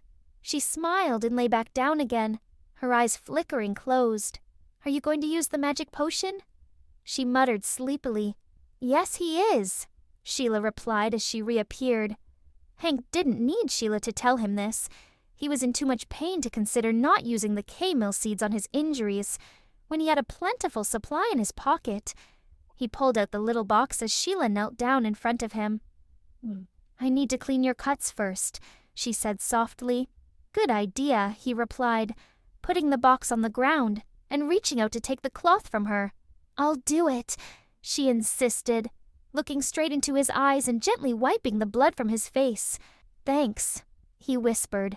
She smiled shyly, then looked away as she bent her head and rinsed out the cloth, before repeating the action, this time on his chest, where the URLA chieftain had made the small but very painful cuts with his knife. Hank avoided meeting her eyes as she did this, choosing instead to look over her shoulder but without focusing on anything in particular. He could feel her hands rubbing gently against his skin, and was glad she was being so gentle. Even so, the cuts still stung a little as Sheila bathed them. After a couple of minutes, she returned the cloth to the water for a second time, and Hank found himself staring at it as it turned a hazy salmon red. "I'll just do your back and then get some fresh water," Sheila stated. "Thanks," he said again, unable to think of anything else to say. She shuffled around him, and he soon felt the cool cloth being used to dab away at the whip marks. She worked tentatively, but these lacerations were his worst injuries, and he winced when she brushed against one of them. "I'm sorry," she said hurriedly. "It's okay," he assured her, turning to looking at her over his shoulder. "It's bound to hurt a little." "I'll try and be more careful," she replied. "You're doing fine," he insisted with a smile. She smiled too, and Hank turned away, determined not to react again as she continued. He clenched his fists and gritted his teeth, but made no other movements while Sheila cautiously wiped away the remaining blood from his back. "All clean," Sheila commented, rising to her feet with the bowl in her hand. "I'll be back in a minute." Sheila moved quickly, allowing Hank only a glimpse of the water, but it was enough for him to notice it was now dark red in color. He sighed, and then glanced over at Elleeka to make sure she was okay, surprised that she had been quiet for so long. It took him a second or two before he realized she had fallen asleep.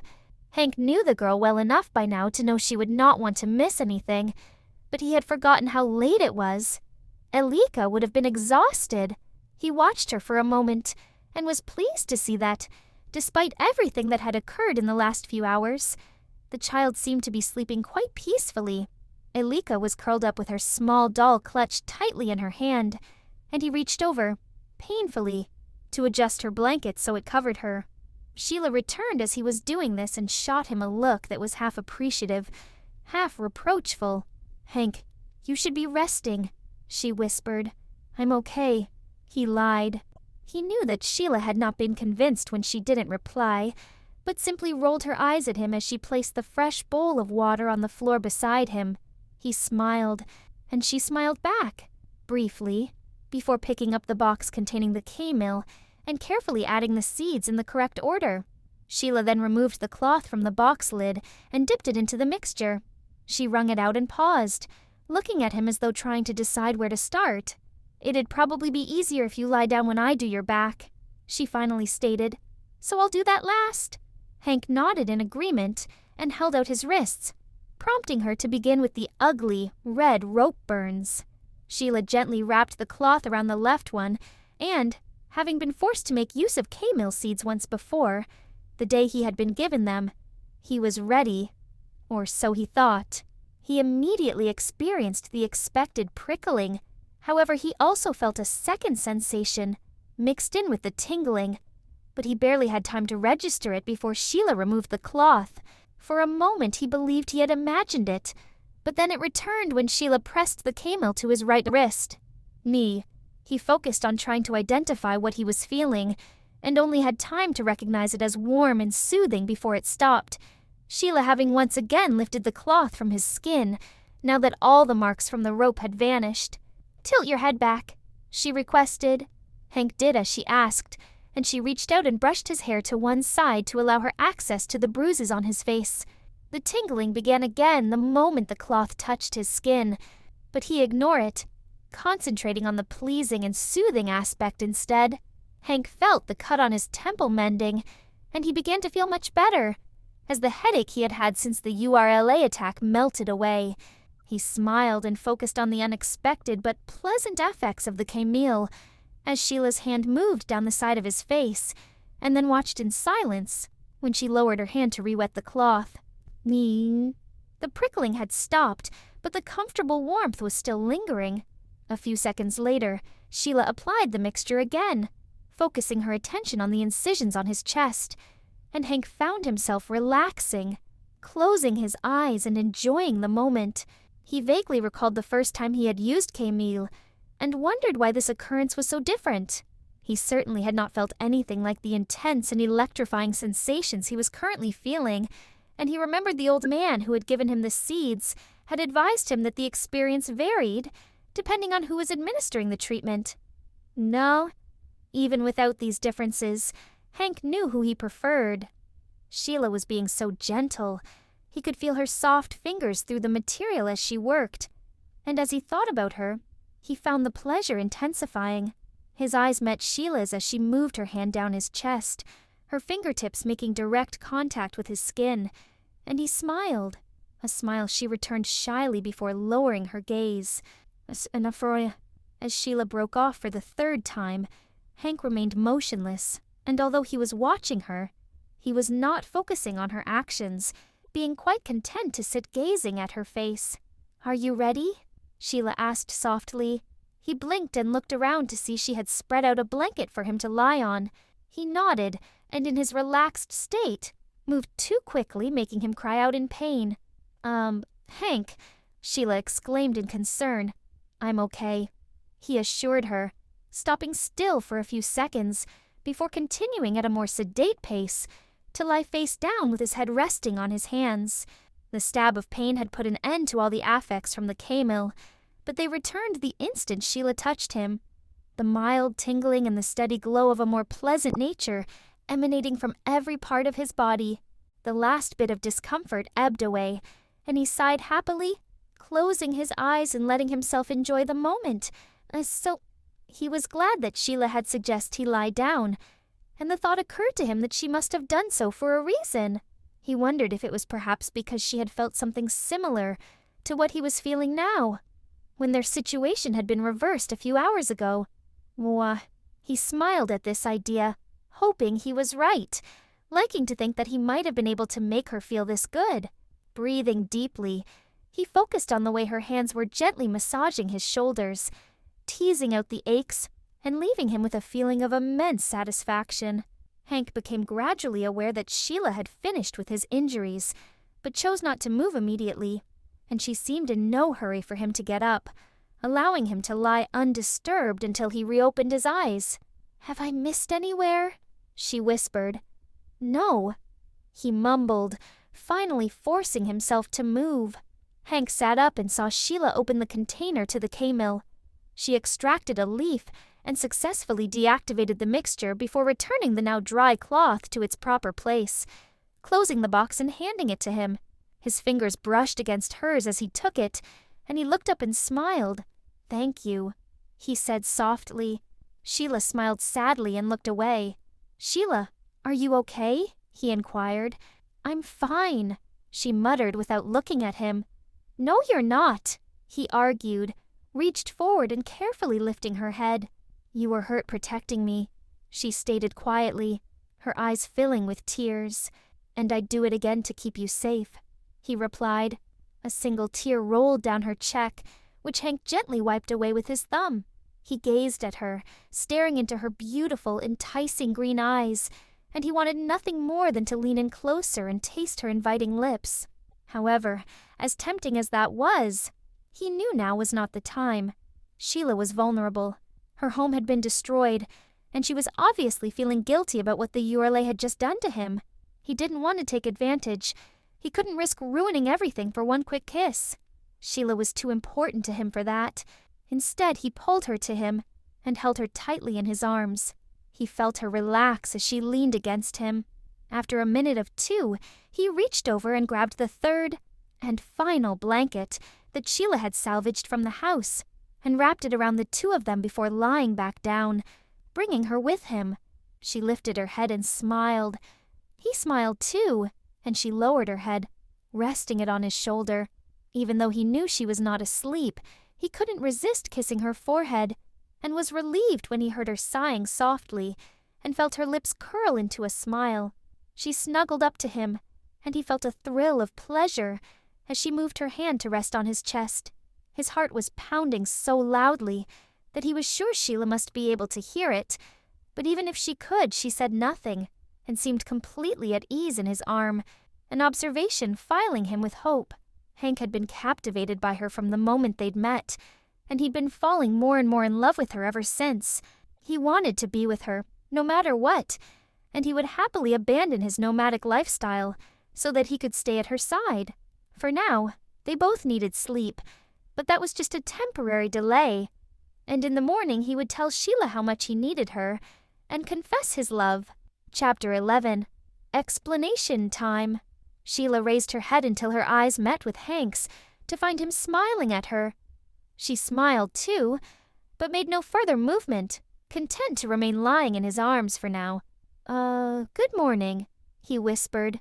"Good morning," she replied, snuggling a little closer to him. "I could get used to this," he remarked. "So could I," she admitted. His smile broadened, but he suddenly surprised her by sitting up, and by keeping his arms around her forced her to join him. "I guess we should move," she mumbled. "I'm not letting you go yet," he told her. "I kinda like being this close to you." He gently stroked the side of her face. "I never want to let you go," he added softly. Sheila blushed, but forced herself not to look away. She didn't want to look away, not while he was looking at her with such feeling and intensity. "I love you," he whispered. Sheila gasped. "I know we've only just met, but I feel like I've known you so much longer," Hank continued. Sheila still did not answer, too surprised to say anything. She loved him, but to think that he felt the same way had been more than she had dared to hope. "I'm rushing you." "I'm sorry," he said, removing the arm he had around her. "I shouldn't—" "No," she interrupted, realizing he had misinterpreted her silence. "I mean—" She paused, looked into his eyes and smiled. "I love you too." His eyes brightened, and the arm he had just moved snaked back into place as he leant towards her.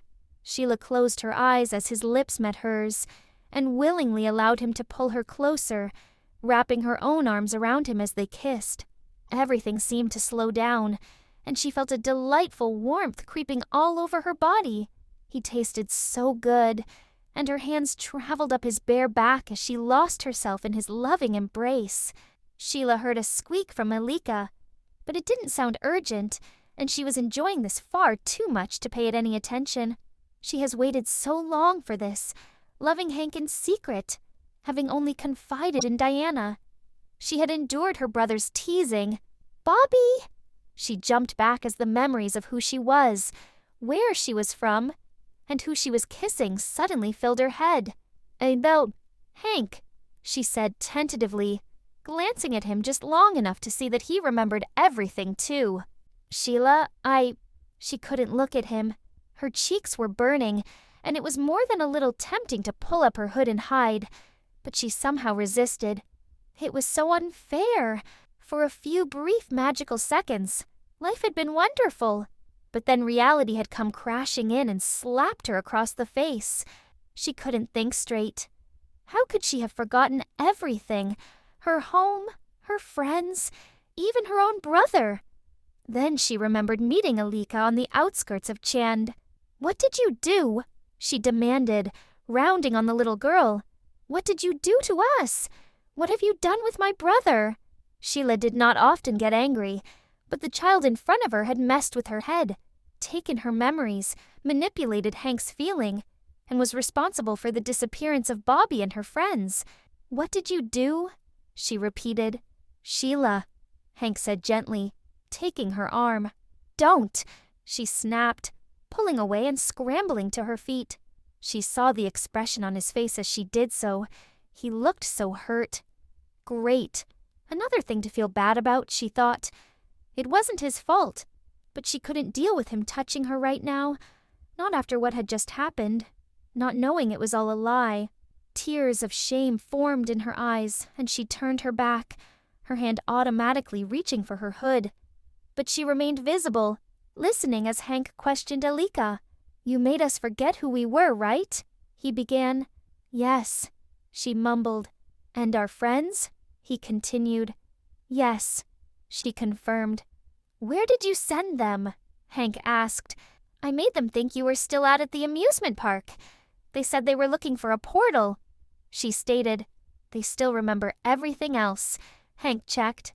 "Yes," Elleeka clarified. It was some comfort to know that Bobby was with the others. It also meant they knew which direction they were heading, as Dungeon Master had actually been fairly specific on that point, just before his last vanishing act. But that still did not explain why Elleeka had separated them. However, Hank's next question went towards addressing this. But why did you make them forget we were here? What did you want us for?" he queried. "What did you want Sheila for?" It wasn't until Hank said this that Sheila realized she had been singled out by Elleeka. The girl had, after all, not only suppressed her memories, but had actually given her a whole set of new ones. Memories of a life with Elleeka, and the things they did together, like swimming and watching fairies and making cherry jam. I wanted her to look after me," Elleeka said forlornly. "I didn't like being on my own." Of all the possible explanations, that was one Sheila could relate to. "What about your parents?" she asked, turning back around to look at the girl. "Where are they?" "I don't know," Elleeka replied. "I was mean. I told them to shut up and go away. Then I ran home, and they didn't." "How long ago was this?" Hank inquired. The girl shrugged her shoulders, but Sheila remembered the state of the house when she had first entered it with Elleeka. Dust everywhere and the stale smell, indicating a prolonged absence. "Oh, what did you do?" Sheila asked, sitting back down. "Where did you go?" "I went to the village first, to find someone to look after me, but they weren't very nice." "The URLA village," Hank muttered. She nodded. "Did you take any food from them?" he asked. She nodded again. "But I made them not remember me, and went to Chand instead." So Elleeka had been the tribesman's witch, or at least the start of it, taking food and using her powers on them.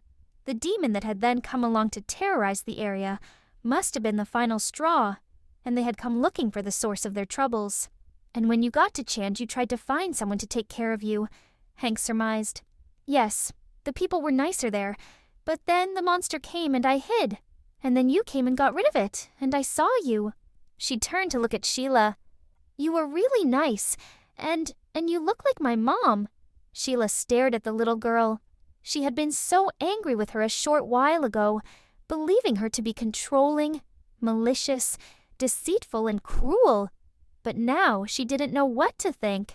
It sounded more like she was simply a frightened and lonely little girl who desperately wanted looking after, but had gone about it completely the wrong way. "Why didn't you just ask me?" Sheila challenged. "Because you might have said no," the girl replied. "Might have said no," Sheila echoed. She honestly didn't know what to say. In the child's mind, it must have been as straightforward as that. She might have said no, so Elleeka had taken no chances and made sure the answer had been yes. At least Sheila knew why she had done it, and part of her wanted to take the girl in her arms and offer her some reassurance. But she hadn't forgiven her yet. Sending the others off and messing with her memories, she could just about understand. But Sheila couldn't accept what she had done to Hank. She quickly glanced at him only for him to immediately look away, confirming everything. He liked her, but that was all. And Elleeka making him temporarily think otherwise was something she would find harder to overlook. It wasn't just the awkwardness of the whole situation. It was more than that. Her dreams had been shattered. Not knowing how Hank truly felt about her had at least allowed her to speculate about what might happen between them once they got home. But now she knew that nothing ever would happen, here or at home. She tried telling herself that it was better to know the truth, but it certainly didn't feel that way at the moment, especially as her mind had decided to keep tormenting her by repeatedly playing little flashbacks of how close they had become during the last few days. "We should get going," Hank suggested quietly.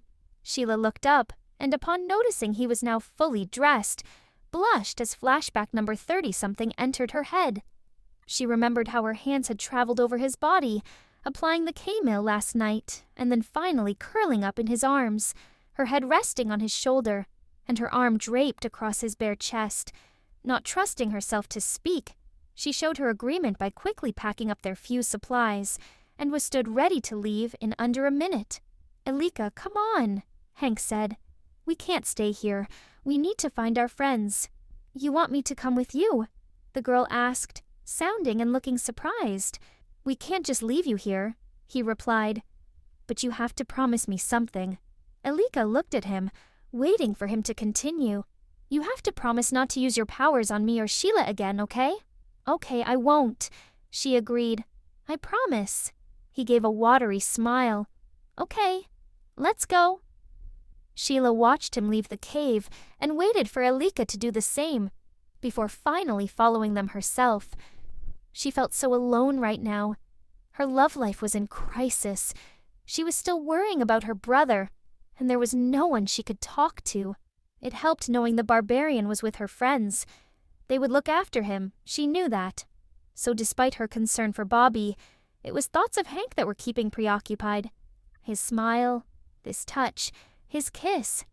She wrapped her arms around herself and sighed, resigned to the fact that it was going to be a long, uncomfortable day. Chapter 12. More explanations. Hank felt drained.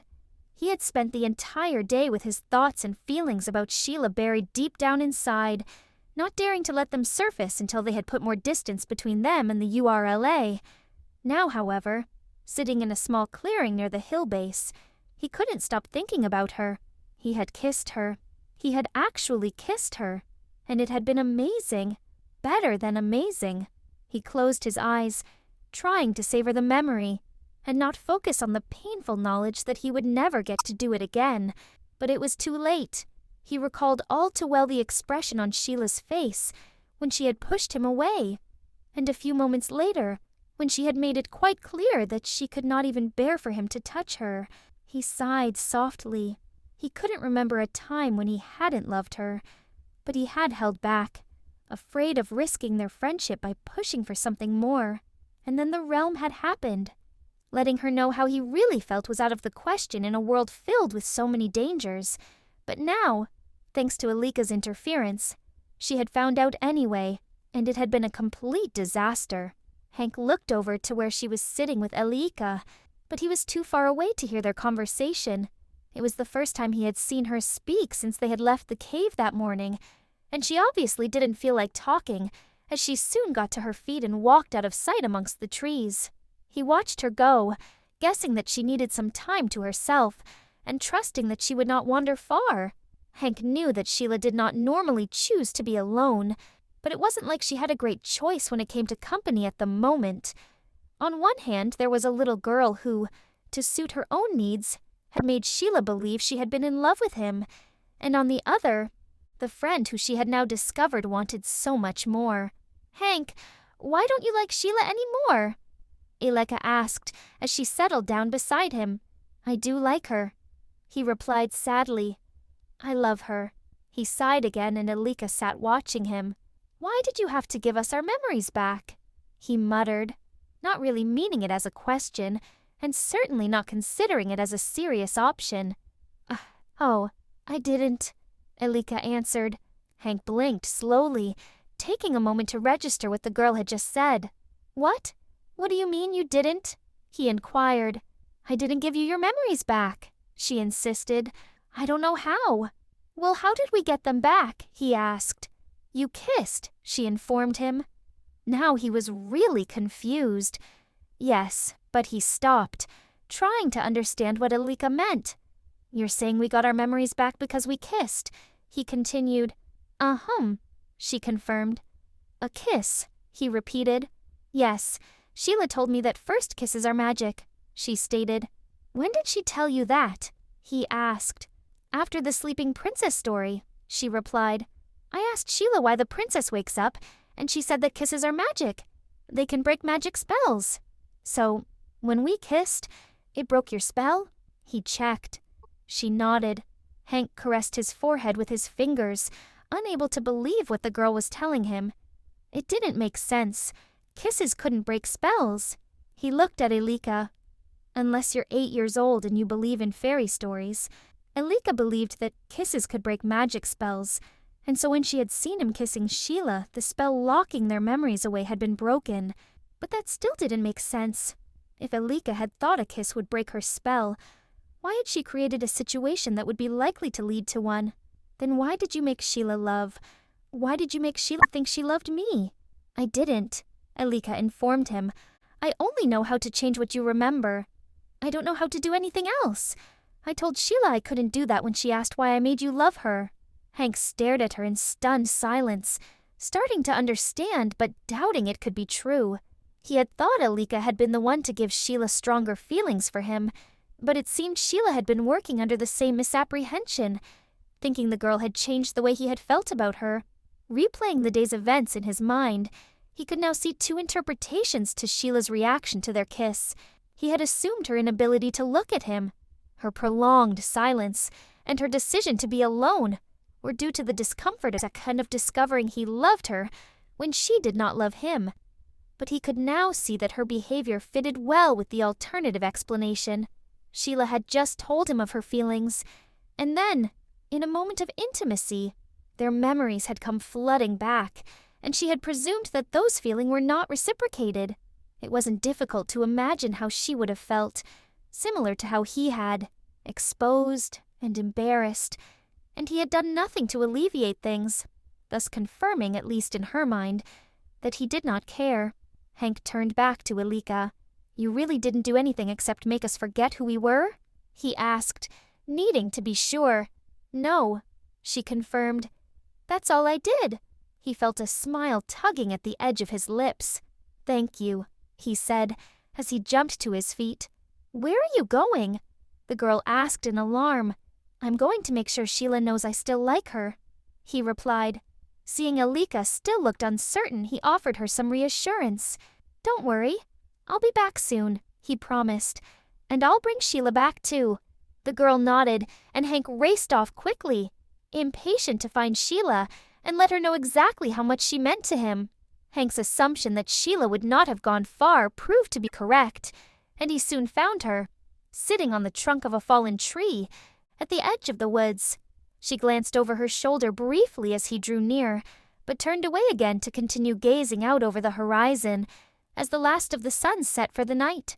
That one glimpse was enough for him to see how unhappy she looked. Her downcast eyes were filled with unshed tears, and he slowed his approach. In his eagerness to find Sheila, he realized that he hadn't got a clue what he was going to say to her, strolling up behind her and casually announcing that everything was okay, and it had all been a simple misunderstanding, was hardly fitting. He walked around the base of the tree, past the exposed roots, to ensure they would be face to face, and tried to quickly think of where he could begin, maybe suggesting they needed to talk, or starting by telling her he had been talking to Elleeka, or perhaps discussing about how to go looking for their friends. He just needed to say something. He needn't have worried, however, as Sheila surprised him by speaking first. "Points. This is all my fault," she claimed. How could she possibly think any of this was her fault? Elleeka might have selected Sheila, but that was down to chance, not because of something she had done, and he was not going to let her take the blame. "Sheila." "No, Hank, I need to say this," she cut in. "What Elleeka did, what she did to you, it was because I told her." She paused and lowered her head, obviously finding it difficult to put what she wanted to say into words. Hank, although curious about what it was that Sheila had told Elleeka, waited patiently for her to continue, and after taking a couple of deep breaths, she began again. I told Elleeka I love you. She must have thought she was being nice by changing the way you felt. She raised her head and looked into his eyes. "I'm so sorry," she murmured. She stopped again, and this time Hank could not remain silent. "Elleeka didn't change my feelings," he stated, kneeling down before her. "Sheila, I love you." "No, you just think you do," she argued. "No, I know I do," he insisted. "Elleeka didn't change my feelings. I love you. I loved you before we even met her, before we even got here, before the realm." She was staring at him, straight into his eyes, and he could see she desperately wanted to believe him. Her eyes were almost pleading with him, needing him to convince her, and he took her hand in his, determined to banish her doubts. "I should have told you a long time ago. I love you. I've always loved you," he confessed. "I was just so scared of losing your friendship." "You really love me?" she whispered. "Completely," he replied, hopelessly. He reached up and touched her cheek. "I'm crazy about you." She smiled shyly, letting him know that she finally dared to believe it was true, and he cupped her face tenderly in his hands as he leaned towards her, wanting to make sure that Sheila knew the depth of his feelings from their second first kiss. He began slowly, his lips barely touching hers. Keeping his touch light, he gently caressed her lips with his own, delighting in her sweet taste and in the way she was responding to him. He steadily increased the pressure, gradually parting her lips with his, and moved his hands to rest on her waist. Leaning back, he lifted her carefully from the tree until she was sat on his lap and continued kissing her, deliberately keeping things unhurried, varying the pressure as his lips moved against hers. He could feel her arms around him, holding him tightly, and he wrapped his arms around her before moving away from her mouth to trail little kisses down her neck. Sheila gasped and then groaned in approval, but the sound was enough to alert him to what he was doing and that they needed to stop. He couldn't risk losing control, not after only just getting things between them resolved so satisfactorily. She looked slightly disappointed as he ended his kisses, but she smiled, and they both sat for a moment or two, content to look into one another's eyes. With the lack of motion, Hank became aware of the ache in his lower legs due to the awkwardness of them being trapped beneath him, and he tried to shuffle slightly to one side to ease the discomfort. However, Sheila must have noticed as she slid off of his lap and stood up, allowing him to do the same. "As much as I would like to stay here and keep kissing you," he stated, making her smile and blush, "we need to get back to Elleeka." "I guess so," Sheila agreed. "She likes being alone about as much as I do." He smiled, took her hand and led her back to the clearing, relating as they went the further details he had learnt about Elleeka's powers and how her spell had been broken. Upon re-entering the clearing with Hank, Sheila found Elleeka sitting up using her knees as a convenient resting place for her small wooden bowl, while tracing the pattern with her finger. The girl's face was wet with tears, and after a quick glance at Hank, Sheila dashed over to comfort her. You came back," Elleeka sobbed. "I didn't think you liked me anymore." "It's not that I don't like you," Sheila assured her. "It's what you did that I didn't like. I didn't mean to cause trouble, but I didn't know what to do," Elleeka whimpered. "I just wanted someone to look after me, like my mom and dad used to." "I know you didn't mean to cause trouble," Sheila stated with a sigh, and placed her arm around the girl. Sheila realized she had been so focused on how Elleeka's powers had affected her, and Hank, that she hadn't given any thought about what had led to them being used in the first place, nor how the girl must have been feeling. Clearly, Elleeka was missing her parents, and Sheila had to admit she was curious about them herself. She knew so little about them, apart from the fact that she bore some resemblance to the girl's mother, and that something had then happened, and they had mysteriously disappeared. "Did your parents give you that?" Sheila asked, indicating the bowl in Elleeka's lap. The child nodded. "My dad made it for me. I like the pattern best." "It's very beautiful," Sheila remarked, looking properly at the dish for the first time and seeing how detailed the design actually was, and how much skill it must have taken to create it. Elleeka smiled briefly and then sighed. "I miss them," she admitted tearfully. "I know you do, sweetie," Sheila replied, squeezing her a little tighter. "You're not going to go away too, are you?" the girl asked pleadingly. "Of course we're not," Hank answered, kneeling down in front of them both. Sheila looked at him and smiled, glad of his help in reassuring Elleeka. "Do you remember what you were doing the day your parents disappeared?" he queried. She nodded. "We went for a walk near the cave we stayed in yesterday, but I didn't want to go." "Why didn't you want to go?" Sheila asked. "Because my head hurt, but Mom said I had to go with them," she announced. "So you went for a walk near the cave?" Hank prompted. "Yes," Elleeka confirmed, "and my head was really hurting, and that's when I yelled at them." "And then what happened?" Hank asked. "I don't know," the girl admitted. "I think I fell asleep. I remember waking up." She frowned and looked at Hank with a puzzled expression on her face. "But I don't remember lying down first," she added. "And your mom and dad weren't there when you woke up," Hank confirmed. Elleeka shook her head. "I didn't really want them to go away," she said sadly. "I know you didn't," Hank replied. After a moment's silence, Sheila noticed Elleeka rubbing her eyes and trying unsuccessfully to stifle a yawn. "Time for you to get some sleep," she commented. At this, Elleeka looked alarmed, but before Sheila could say anything, Hank jumped in to reassure her. "It's okay. We'll both be here when you wake up. I promise." Elleeka smiled upon hearing this, and Sheila and Hank then helped her to get settled for the night. She must have been exhausted, as a few minutes later she was curled up under a blanket, her doll clutched tightly in her hand, sound asleep. Sheila looked at Hank, wondering what he thought about what Elleeka had just told them. She couldn't understand why the girl's parents had seemingly abandoned her, especially as it sounded like she had been ill. Not unless they'd had no choice. Elleeka and her family had been living very close to the Urla village. Perhaps after encountering the tribesmen, her parents had hidden Elleeka away. Assuming at least one of them had the same ability as their daughter, they may have wiped the event from her memory, meaning to come back for her later. But they hadn't come back. She shuddered, not liking where her thoughts were going. "Sheila?" Hank asked, taking her hand. I'm fine," she replied, moving to sit beside him. "She's had it rough, hasn't she?" "Yeah," he agreed. "I wonder what happened to them." "So do I," she muttered. "I guess we'll never know," he remarked. "No, I guess not," she sighed. She looked over at the sleeping child who had suddenly found herself all alone, unexpectedly separated from her family, and immediately thought of another child in a similar situation.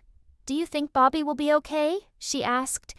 "He'll be fine," he assured her, placing an arm around her shoulder. "It's not like he's out there on his own." "But what if he is?" she argued. "He's not," Hank insisted. "He left Chand with the others, and you know they'll stick together." "That still doesn't stop me worrying about him," she confessed. "I know," he replied. "But the others will keep an eye on him." "Yeah, I guess," she agreed, hoping that he was right. "They won't let anything happen to him," he continued, obviously seeing she wasn't completely convinced. "Diana and Eric will stop him from getting into trouble."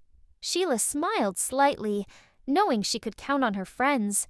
But this was the realm, and that meant anything could happen. "Yeah, but with you here, who's keeping them out of trouble?"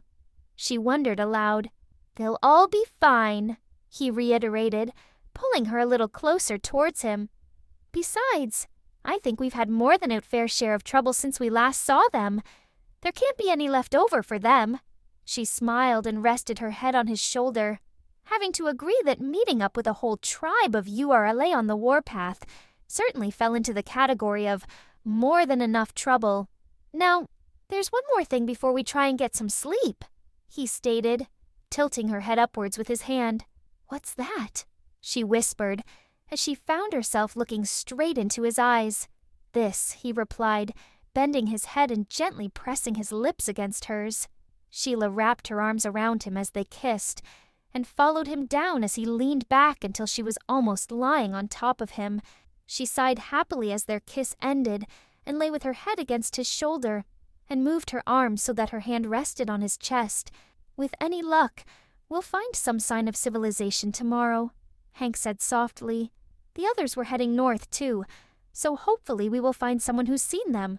"Oh, the village," Sheila replied, raising her head to look at him, suddenly remembered the houses she had spotted while watching the sun set earlier. "I saw some houses not too far away. I would guess about a 30 or 40-minute walk away," she continued. "I'd forgotten all about them until now." Her cheeks flushed slightly as she remembered what had happened since she had seen the houses, and Hank smiled. "Did I distract you?" he asked playfully. "Just a little," she whispered with a smile.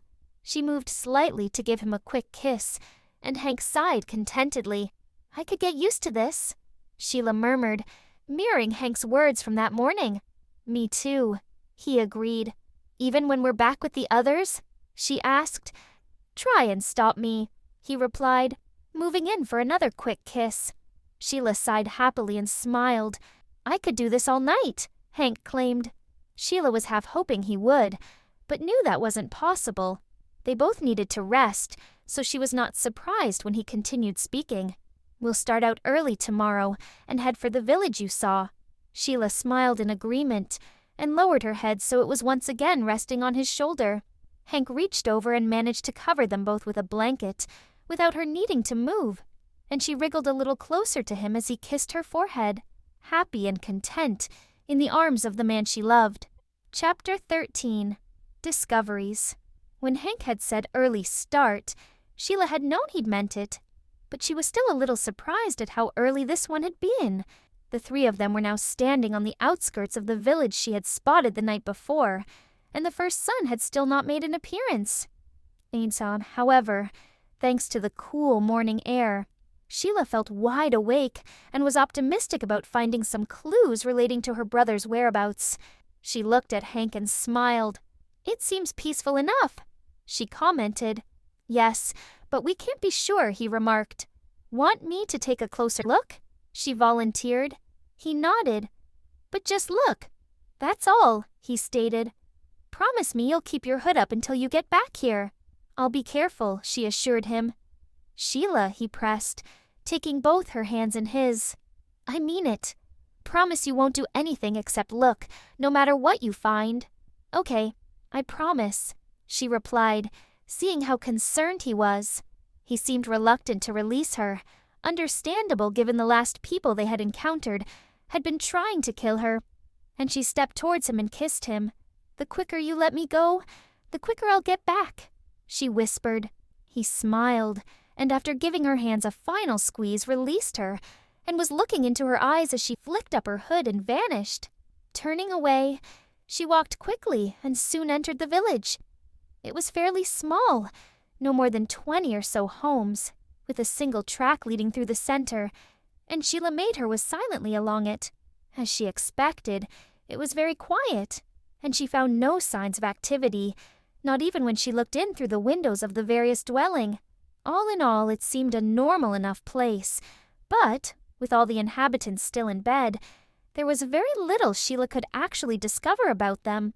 With nothing else to do, she decided to simply check the last building at the far end of the village, and then head back the way she had come, and let Hank and Elleeka know that everything appeared perfectly ordinary. As she approached, she noticed it looked different from the other houses, and it took a moment or two for her to realize why. It looked not shabby, nothing so pronounced, just not as well maintained as everywhere else. The paint needed a fresh coat, and the garden was in need of weeding. There was also something else out of place, a bar across the door sealing it closed, and the windows were higher than in the other properties, the top of her head only just level with the sill. Not wanting to leave it unchecked, she picked up an empty wooden crate and used it as a convenient step stool to peer inside. Sheila nearly fell off the box when she spotted the group, lying together in the corner of the room. She had seen people sleeping in some of the other buildings, but no one that she had recognized, and while hoping to find Bobby and the others soon, she had not expected to find them this quickly, and certainly hadn't expected to see them sleeping inside.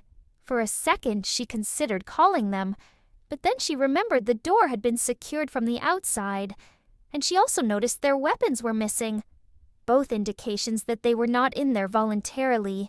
If she shouted out to her friends, then she risked alerting not only them to her presence, but whoever had locked them in there too. Nina.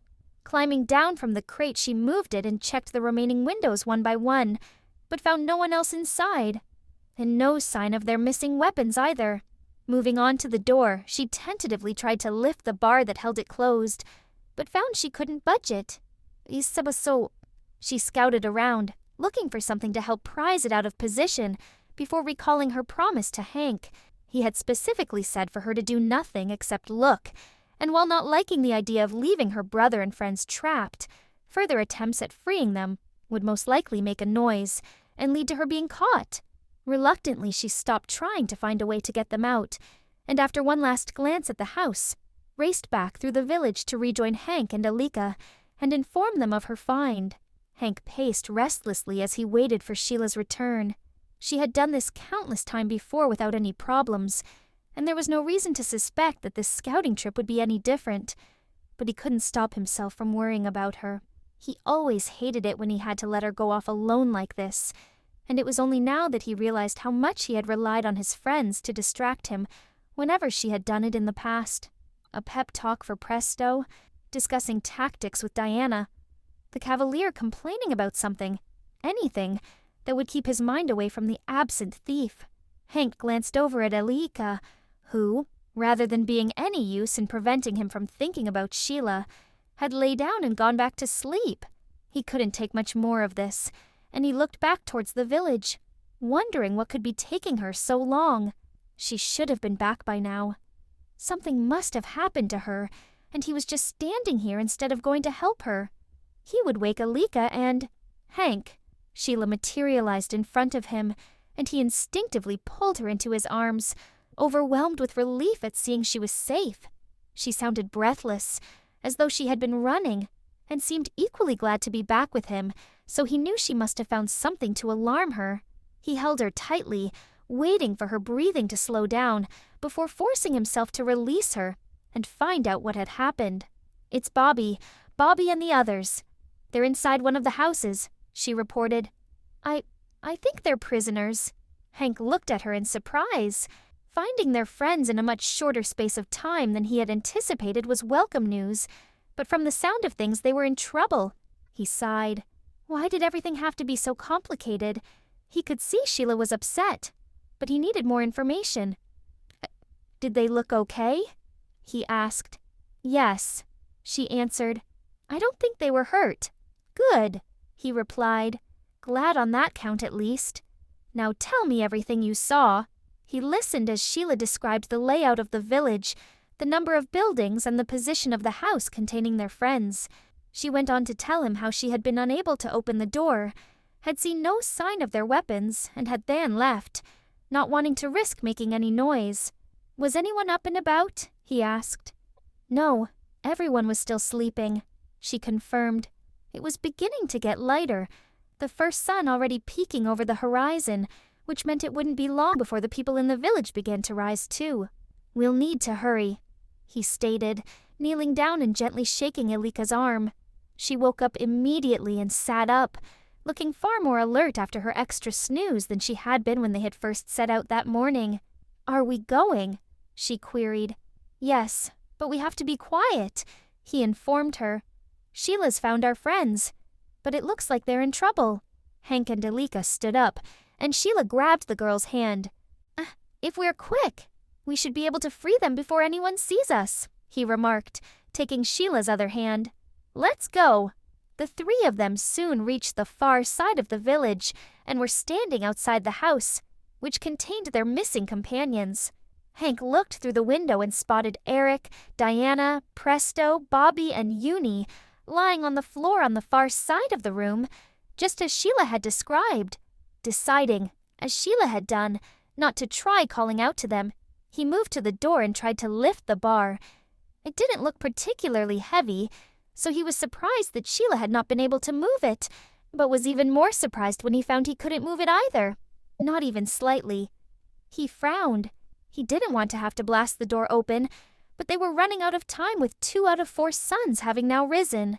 "Stand back and be ready for trouble," he ordered, pulling an arrow and aiming for the wooden bar. Stop!" An unknown male voice commanded from somewhere behind him. He paused. Sheila and Elleeka were not in his line of vision, so he couldn't be sure if they were in immediate danger or not. A gamble he was not prepared to take. "Now turn around," the man instructed.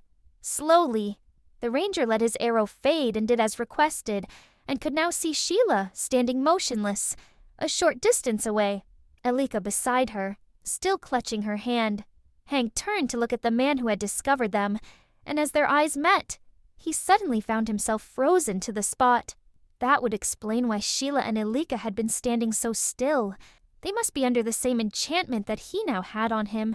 He couldn't even call out to them, as the only thing unrestricted was his ability to breathe and the freedom to move his eyes. Hank could still see Sheila by looking to his right, but he focused on the stranger who held them captive, powerless to act, as the man approached. He was a little taller than the ranger, and of a medium build, with pale skin, thick blonde hair, and piercing gray eyes that Hank felt the full intensity of when the man stood scrutinizing him. He found it a very uncomfortable experience, as though the stranger was able to read his thoughts and see into his soul, and the ranger lowered his eyes, unable to maintain the contact. The man moved to one side, and a second or two later, Hank realized his bow had been removed from his hand. The stranger then made his way over to Sheila, and the ranger cursed inwardly at his inability to stop him. All Hank could do was watch as he stood in front of the thief, and hope he wouldn't do anything to hurt her. Hank noticed the man's eyes widen slightly as he looked at Sheila, and he uttered a single word, but the ranger couldn't make out what it was. and the man's face then returned quickly to an unreadable mask. After removing Sheila's cloak, he turned his attention to Elleeka and spent far longer studying her than he had done with either Sheila or himself. At last he seemed satisfied, and Hank found he was no longer frozen solid, but he still had no control over his movements.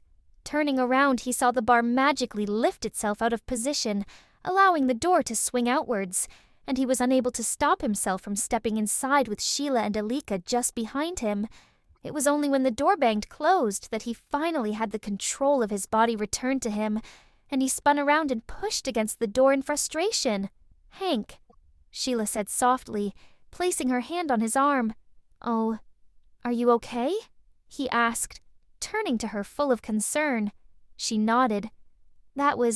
She shuddered. "I know," he replied, placing an arm protectively around her shoulders. "I didn't like it when the man looked at me," Elleeka started. "Me neither, sweetie," Sheila said, looking at the girl tenderly. "But he's gone now. What was it he said to you?" Hank asked of Sheila. "The letra, I think," Sheila informed him. "That's my How long you plan on keeping us in here?" a voice yelled from down the hallway, cutting Elleeka off. "It's just us, Eric," Hank replied, making his way with Sheila and Elleeka to the room, where he had seen the others sleeping. "We've been captured too." There was a frantic scuffling, and he found all 4 of his friends on their feet as he turned the corner. "Hank!" Diana exclaimed, staring at him open-mouthed. "Sheila!" the barbarian yelled, racing over to greet his sister with a bear hug. "Bobby!" she cried, greeting him with equal enthusiasm. "What are you doing here?" the acrobat asked, sounding completed stunned. "How did you get here?" Presto queried, sounding just as flabbergasted. "We were trying to rescue you," Hank sighed. "Things didn't go quite according to plan." "No, not here. Here," Eric retorted, pointing at the ground. Here, as in the realm here. You're supposed to be at home." Hank stared at the cavalier, suddenly realizing the reason for his amazement. They were under the impression that only the 4 of them had arrived in the realm. Therefore, he and Sheila were the last people they could possibly have expected to see, walking through the door. He turned to Sheila and saw that she had obviously remembered that too, as she was looking at the child responsible for their memory loss. "Elleeka," she whispered. "Elleeka," he echoed. Hank turned back towards his friends. "You'd better sit back down," he stated. "This could take a while." Chapter 14.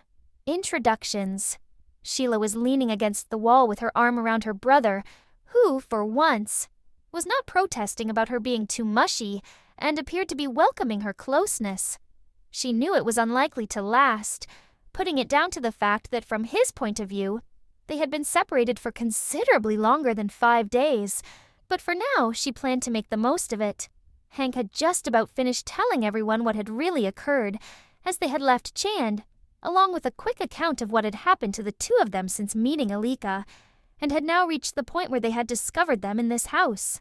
"So, let me get this straight. You're saying you actually came to the realm at the same time as we did, but we forgot because of her," Eric said, pointing at Elleeka. "That about sums it up," Hank confirmed. "Then you 3 went off playing happy families while we got crazy folk attacking us and shoving us in here for no reason," the cavalier continued. Sheila sighed and saw Hank scowl, but he chose not to take the bait. He didn't need to. "Yeah, 'cause a tribe of URLA chasing you is nothing compared to what we've been through," Diana quipped. To his credit, the cavalier had the decency to look ashamed when the acrobat reminded him of the URLA, but not enough to silence him. "Yeah, but, well, you gotta admit, it sounds nuts," he stated. "Welcome to the realm," Presto chipped in. "Ha-ha," Eric snapped back. Sheila smiled, enjoying the relative normality of everything now they were all back together. It was almost like they had never been away. "Okay, so make with the magic, kiddo," Eric suddenly demanded, looking at the Elleeka. The thief wasn't sure what he meant, and the girl appeared confused too. "What magic?" Sheila asked. The cavalier glared at her. "The magic to reverse whatever it was that she did to us," he said exasperatedly, before turning back towards the girl. Come on, kid. Give us our memories back. I can't, Elleeka mumbled. What do you mean you can't? Eric challenged. Sure you can. The girl shook her head and scurried away to hide behind the ranger. Leave her alone, Eric, Hank warned. She doesn't know how to reverse the effect. Doesn't know how? The Cavalier exclaimed. But she has to. She doesn't, Sheila insisted. You'll just have to wait until we find someone who can... He frowned, clearly not happy. And then after a pause, he added, Then how come you two are okay? Sheila had already noticed that the ranger had been rather vague when he had explained some of the events of the last few days, particularly the part where their memories had returned, and she had hoped none of the others would pick up on it. She should have known Eric would mention it at some point, and decided that it was time for a change of subject. Shouldn't we be trying to figure out how we get out of here? She asked. You mentioned you arrived here 2 nights ago, right? She added, looking at Diana and Presto for support. Yes, that's right, the acrobat confirmed. So what happened when you got here? Hank queried, flashing a quick smile at Sheila, obviously pleased with how she had managed to steer the conversation away from having to explain about their kiss. We'd seen the village in the distance, Diana revealed, and we thought it might be a good place to spend the night. Yeah, great place, Eric interjected, his voice dripping with sarcasm. It was quite late when we eventually arrived, about a couple of hours after sunset. The acrobat continued, scowling at the Cavalier, but otherwise ignoring his interruption. And the next thing, human statues, Presto stated. Mea, Uni bleated, and lifted her head from where it had been resting on the barbarian's knee. And Uni, Bobby added, she was frozen too. Okay, 1 unicorn and 4 human statues. The magician agreed. And they didn't give you any warning? Hank inquired. No, nothing, Diana reiterated. They just appeared from nowhere, froze us, helped themselves to our weapons, and marched us in here. Like I said, crazy folk, Eric repeated. We don't know that, Eric, the acrobat remarked. Really? The Cavalier argued. Any better suggestions? Diana rolled her eyes, and Sheila could easily imagine how annoyed she must be getting with Eric by now. He certainly had his moments, and no matter how many times they found themselves in this kind of situation, he always handled captivity extremely badly. The only thing we do know is we're waiting for their Nestrophius, the magician cut in. Nestrophius? Sheila asked. Roughly translated, leader, Presto explained. I take it you've already tried escaping? Hank commented. Diana nodded. We checked the building first, she informed him. It's completely sealed. And we tried surprising them when they brought us something to eat, Presto continued. But they just froze us again. Uni teleported out, Bobby announced proudly. Yes, and the little twerp got caught again in under a minute. Eric sneered. Leave it, Sheila whispered to her brother, seeing he was about to react. The sound of the door opening was a welcome interruption, and 8 pairs of eyes focused on the entrance to the room, waiting to see who had entered the house. Sheila recognized the man who had captured her, Hank and Elleeka, but she hadn't seen the 2 people with him until now, a dark-haired man and a black-haired woman. The Nestrophius will see you and you, the blonde man announced calmly, pointing first at Elleeka and then at Sheila. You're not taking them anywhere, Hank claimed, jumping to his feet. Hank, it's okay, Sheila stated, standing up herself and moving to his side. It's not like we really have a choice. They'll make us go with them if we refuse, she added softly. She could see the ranger wasn't happy about her going with them. She wasn't exactly thrilled about the idea herself, but resisting wasn't going to make any difference, and she could tell that Hank realized that too. He took her right hand in both of his, and Sheila knew he hated this, being forced to watch her being led away and unable to do anything about it. They will not be harmed, the blonde man insisted. Elijah wishes to speak with them. That is all. The thief turned to look at the speaker and, for some reason, believed he was speaking the truth, and felt that she and Elleeka would not be in any danger if they went with him. I'll be okay, she whispered to Hank, who reluctantly released her hand. She bent down to Elleeka. It's all right, she assured her. Just keep hold of my hand and everything will be okay." The child stood up and grasped Sheila's hand tightly, and the thief then walked over to the blonde man. "This way," he said flatly. After one last glance at Hank, Sheila turned and with Elleeka at her side, followed the trio out of the room. Once outside, the other two villagers ambled away, and the blonde man led Sheila and Elleeka back along the track through the village. He came to a stop outside a small, plain-looking house at about the halfway point. "Oh, wait here," he instructed, and then stepped up to the door and knocked. A woman with shoulder-length strawberry blonde hair opened it. "Thank you, Sotiran," she said with a nod. "Show our guests in." She disappeared back inside, and Sotiran beckoned to Sheila and Elleeka. He stepped back, allowing them to enter, and Sheila then heard the door shutting behind her. She stood for a moment, waiting for Sotiran to reappear, before realizing he had remained outside, leaving her and Elleeka alone in the house, with the woman she could only presume was the Nestropheus. The woman in question had had her back to them when they'd stepped inside, but she turned to face them once the door had closed. "So it's true, the Letra's image," she sighed. "But that is not the only reason I wish to see you." "That's," Elleeka began. "Shush," Sheila whispered, wondering herself what it was that was true. But the woman was still looking at her in an odd way, and the thief found herself unable to look away. In some ways it was similar to the scrutiny that she had received earlier from Sotiran, but this was not so intense, an altogether gentle experience, and there was a feeling of sadness, as though the woman found it painful to look at her. After a moment or two it was over, and the woman sat down, and indicated that the two of them should do the same. They sat on a wooden bench, and Sheila placed her arm protectively around Elleeka, and waited expectantly to find out why they had been summoned. "I am Ilia Nestropheus of Gallatin," she began. "And you are?" I'm Sheila," the thief replied. "And this is Elleeka." The woman nodded in acknowledgement. "I wish to know why you are here," she stated. "You came here this morning with a companion. What did you want?" "We were looking for our friends," Sheila informed her. "We'd been." She glanced at Elleeka. "Separated." "Your friends attacked us," Elleeka claimed. "No, they didn't," Sheila answered quickly, and then, remembering she was still a prisoner, continued more calmly. "They told us they were the ones who were attacked. They arrived in the dead of night, armed," the Nestropheus declared, "with dragon-born weapons." When put like that, Sheila had to admit it sounded bad. But she knew these people had made the first move, and her friends had done nothing to provoke them.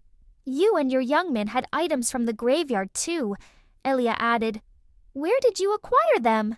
Sheila considered not answering, but could not see how that would help. And despite what Elleeka believed, she had not shown any signs of anger towards the thief or Elleeka. "Dungeon Master gave them to us," she admitted. "Dungeon Master," Elleeka echoed. She stared at Sheila for a few seconds, and then leaned back in her chair. "Dungeon Master's pupils?" she eventually asked. "Yes," Sheila confirmed. "Sheila, also known as Thief?" "I see," Elleeka stated. "Perhaps things are not as they seemed." She paused to study the two of them before continuing. "If I remember correctly, there should only be 6 of you," she remarked. "You had only 6 weapons." Sheila automatically looked at the child at her side. "We sort of found Elleeka a few days ago," Sheila informed her. "Just as we were leaving Chand. Of course," she murmured. "The mayor mentioned receiving some assistance in dispatching a creature that had been plaguing his township." Elleeka turned her attention to the child. "Sotiran mentioned that you were different from the rest of your group," she announced. "He informed me that you have power within." Elleeka looked puzzled, and Sheila smiled, sensing the atmosphere had become more relaxed. "It means you can do magic without a weapon," the thief said. "Oh," the girl replied, and then gazed at Elleeka. "Do you know my mom?" Sheila was surprised at the unexpected question, and Elleeka appeared equally astonished. "Your mother?" the Nestropheus clarified. "Yes, my mom, the Letra," the girl confirmed. "You said the Letra, and the man did too, and she looks a lot like Sheila." "Your mother's name is the Letra?" Elleeka asked. Elleeka replied. And your father's name? Elleeka inquired, almost in a whisper. Apsu, she declared. The woman gasped and covered her face with her hands. Elleeka, are you okay? Sheila asked, genuinely concerned at the sudden change in her demeanor. Yes, forgive me. This was most unexpected, she answered, moving her hands. The thief was sure she saw her wiping a tear from her eye and waited, not quite sure what was happening. However, it seemed clear that Elleeka did indeed know Elleeka's mother and possibly her father. I did not realize that the Letra and Apsu had a child, Elleeka revealed. I would have searched for you had I known, she added, looking at the girl. How old are you, child? I'm almost 9, Elleeka answered. Elleeka, who is the Letra? Sheila asked softly. The Nestrophius turned back to Sheila. My daughter. Sheila could now understand why the news of who Elleeka's parents were had had such an effect on Elleeka's composure. You're Elleeka's grandmother, she exclaimed. Yes, and you have restored her to me, Elleeka acknowledged. You mentioned that you found her enchanted? Yes, or rather she found us, the thief admitted. Sheila then told Elleeka everything that had occurred since Elleeka had first seen them, explaining why her brother and friends had left them behind. She then informed her that she had originally been alone with Elleeka, and that Hank had joined them a day later. This then led on to her describing their encounter with the URLA, and the way they had been forced to flee in the middle of the night. The 3 of you were chased by URLA, Elleeka's grandmother interrupted. When was this? 2 nights ago, Sheila replied. So it was you I felt calling, Elleeka remarked, addressing Elleeka. The thief was confused, and Elleeka went on to explain. All magic has a signature, a marker that points to its origin or source, she divulged. For example, your weapons are imprinted with magic only found in the dragon's graveyard. Elleeka's power bears the distinct Gallatin base. Okay, Sheila replied, getting the idea but not understanding the relevance. Not many people are able to detect this base signature, and even if they can, identifying it depends on prior knowledge of that particular marker, Elleeka continued. 2 nights ago while visiting Chand, I felt someone with the Gallatin stamp reaching out. Someone who was very frightened. When the URLA attacked, Sheila clarified. Elleeka nodded. Everyone who bears the Gallatin marker was here, or so I thought. I therefore presumed the danger was here, and warned Soteran that the village was under attack. Sheila suddenly made the connection. And our friends just happened to arrive here at exactly the same moment, she guessed. Exactly, Elleeka confirmed. It appears I owe them an apology. They'll understand, Sheila assured her.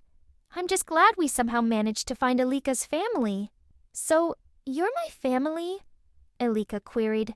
Yes, my child, the Nestrophius answered. I will help you understand. She rose from the seat and knelt down in front of the girl. Give me your hands, Elleeka requested.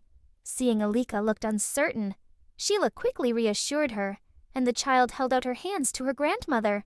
Sheila watched curiously as some sort of exchange passed between the two, lasting about a minute, and ended with Elleeka smiling. So, I get to stay with you and you'll look after me? She asked. Elleeka nodded. Is that okay, Sheila? The girl asked. Of course it is, the thief responded, smiling at both the child and her grandmother. Now, I think we should go and release your friends, Elleeka announced. Yes, please, Sheila replied. They'll be so worried about us. The Nestrophius opened a cupboard to reveal their missing weapons. I should also return these, she stated. After handing Sheila her cloak, she passed her the club, bow and hat before picking up the shield and staff to carry herself. They then left Elia's home and headed back towards the house where the others were imprisoned. Sheila noticed with mixed emotions that Elleeka chose to hold her grandmother's hand rather than her own. While glad that the girl seemed to have connected with her relative, she couldn't help but feel a little rejected. So Tyrion approached them, and Sheila waited patiently as Elleeka briefly explained the situation. The woman's green eyes twinkled with delight as she spoke, and the blonde man seemed happy with the news, smiling warmly at all of them before letting them continue on their way. On entering the house, Sheila ran ahead, keen to greet her friends, knowing they would be concerned about her. Sheila! She barely had time to drop the weapons she had been carrying before Hank's arms had surrounded her, pulling her into a tight embrace. "Are you okay?" he whispered. "Did they hurt you?" "I'm fine," she assured him, pulling back a little so she could look at him. He suddenly appeared to register what she had brought back with her. "Our weapons," he remarked, letting her go and picking up his bow. "You found them." "They were given back," Sheila admitted, as Elleeka and Elleeka entered the room. The thief saw Hank tense and was quick to make the introduction. "Guys, this is Elleeka, Elleeka's grandmother," she declared. "Elleeka, meet Hank, Bobby, Diana, Presto, Eric, and Uni," she added, pointing out each of her friends in turn as she named them. Sheila noticed that Eric was staring at Elleeka with a frown on his face. "Oop, you again," he commented. "Yes, we meet again," she acknowledged. "We passed one another on the road to Chand," she added, obviously for the benefit of Sheila, Hank, and Elleeka. "However, I suggest we continue this discussion outdoors. I'm sure you would appreciate the fresh air." The group then moved outside, where everyone was soon updated on what had led to them being captured and how the relationship between Elleeka and Elleeka had been discovered. As Sheila had expected, her friends all seemed to appreciate how the misunderstanding had occurred, with only Eric still a little sulky on the matter. "Don't suppose you know how to fix what she did?" he muttered. "Eric, give it a rest," the acrobat snapped, nudging him in the ribs. "Hey, I just want my memories back to normal," he complained. "Is that too much to ask?" "Of course not," Elleeka interjected, meeting his eye. Sheila saw the glazed look in the cavalier's eyes and smiled, remembering how Hank had appeared when she had seen Elleeka using her power at the crossroads. The Nestropheus then looked at Diana, Presto, Bobby, and finally Uni, leaving each standing motionless for a couple of minutes while she undid the spell her granddaughter had used. Eric re-emerged first, shaking his head. "Thanks, I think," he mumbled. Elleeka waited until they had all awakened and then addressed them. "I owe you all a great debt for bringing Elleeka home," she said, "and I intend to ensure you are rewarded. I'm just glad we could help," Hank replied, sliding his arm around Sheila's waist. She leaned towards him, getting the impression that he was already quite happy with the reward he had. "Tonight is the Purnima," Elleeka commented. "What's a Purnima?" Bobby asked. "The Purnima is where all 3 moons are full," she explained. "At the Purnima, my people can pool their abilities together, creating magic far more powerful than any one of us could ever achieve alone." "How powerful?" Presto queried. "Just enough to briefly open a portal to your homeworld," she replied. "All right," the barbarian yelled. "We're going home." "Told you we'd figure it out," Eric remarked. "Figure it out?" Sheila asked. "DM's riddle," he sighed. "You must find that which is lost, but does not know that it is lost, meaning Elleeka, and those who seek but do not know that they seek, meaning everyone here. Combined, the power to send you home exists, which it does." The thief knew the cavalier, like the rest of them, had had no idea what the riddle had meant until that moment, but right now she was too happy to care. "It is many hours until nightfall," Elleeka said with a smile. "So for now I suggest we eat and celebrate the safe return of Elleeka to her home." "Great," Eric and Bobby cried in unison, following Elleeka as she led the way to where they would find food. The others proceeded after them, leaving Sheila and Hank to follow on behind. "Hank, we're really going home?" she asked, hardly daring to believe it. "Yes," he replied, squeezing her to him. "We're going home." Chapter 15. Secrets. The revelation that the strangers were really Dungeon Master's pupils, and the fact that they had arrived with the missing granddaughter of the Nestropheus quickly spread throughout Gallatin. The whole village was buzzing with excitement, a mixture of joy at the good news, combined with the added anticipation of the approaching Purnima. At first, the ranger had enjoyed the festivities, with everyone being keen to meet the adventurers. But as the day wore on, he began to find it tiresome, and he knew Sheila was finding the extra attention uncomfortable. He looked around, surprised at how busy it was for such a small place, and saw his friends scattered about, each surrounded by people eagerly asking questions about their various deeds. He then spotted some of the villagers pointing at himself and Sheila. Come on," he whispered to the thief. "Time for a quick escape." She smiled as he grabbed her hand and pulled her out of sight around the corner of the nearest building. "Any suggestions on where we can hide?" Sheila asked. "How about the house where So Tyrant put us when he captured us?" he proposed. "Good idea," she agreed. "No one will look there." "I hope not," he replied. "Because I want you all to myself," he added, pulling her towards him to give her a quick kiss. She giggled. "We should hurry then, before anyone catches us here." Hand in hand, the two of them dashed around the back of the buildings, purposely avoiding the busy street, and stopped behind the house, where they had found their friends that morning. "We just need to get inside without being seen," Hank remarked. "Leave it to me," the thief said, pulling up her hood. He had expected her to leave immediately, but he felt her hand on the side of his face. Then she kissed him, slowly, and he responded, wrapping his arms around her invisible body. "I love you," he whispered as she broke away. "I love you too," she breathed softly in his ear. "And I just had to do that." He smiled. "You can do that any time you like." "Any time?" she asked. He laughed, knowing from her tone she had realized, as he had, how strange it would appear if she did the exact same thing again, with an audience with him visible, and her still concealed beneath her cloak. "Wait here," she said cheerfully. "I'll see if the coast is clear." He waited, and in less than a minute heard her calling. "Hank, quick!" she hissed. He darted around the corner, straight into the house, and Sheila rematerialized. Dropping his bow, his hands instantly went to her waist, and he stepped towards her, pushing her gently against the wall. "Looks like you're my prisoner," he said playfully. He bent his head towards hers, and then paused, watching her closely. The rise and fall of her shoulders as she breathed, the almost imperceptible movement of her lips and her beautiful, bewitching eyes, returning his gaze, filled with anticipation. "What do you plan to do with me?" she whispered. The warmth of her breath on his face almost drove him wild, and he couldn't wait any longer. Quickly closing the remaining distance between them and pressing his lips against hers, Sheila responded eagerly, wrapping her arms around him, pulling him closer, and he let himself relax, melting into her arms and welcoming the rush of heat that spread slowly throughout his body. The ranger pushed himself against her, pinning her to the wall, and deepened the kiss, running the tip of his tongue teasingly against her lips before forcing himself to slow things down, knowing he couldn't let things go too far. He didn't break away completely, but eased back a little and reduced the amount of pressure he was applying with his lips, while holding her waist firmly to prevent her from pulling him closer. Finally, he pulled his head back and smiled as Sheila sighed and gradually opened her eyes. "So, that's what you had in mind," she commented, "and me helpless and at your mercy." "I don't do that with all my prisoners," he replied, grinning at the thief.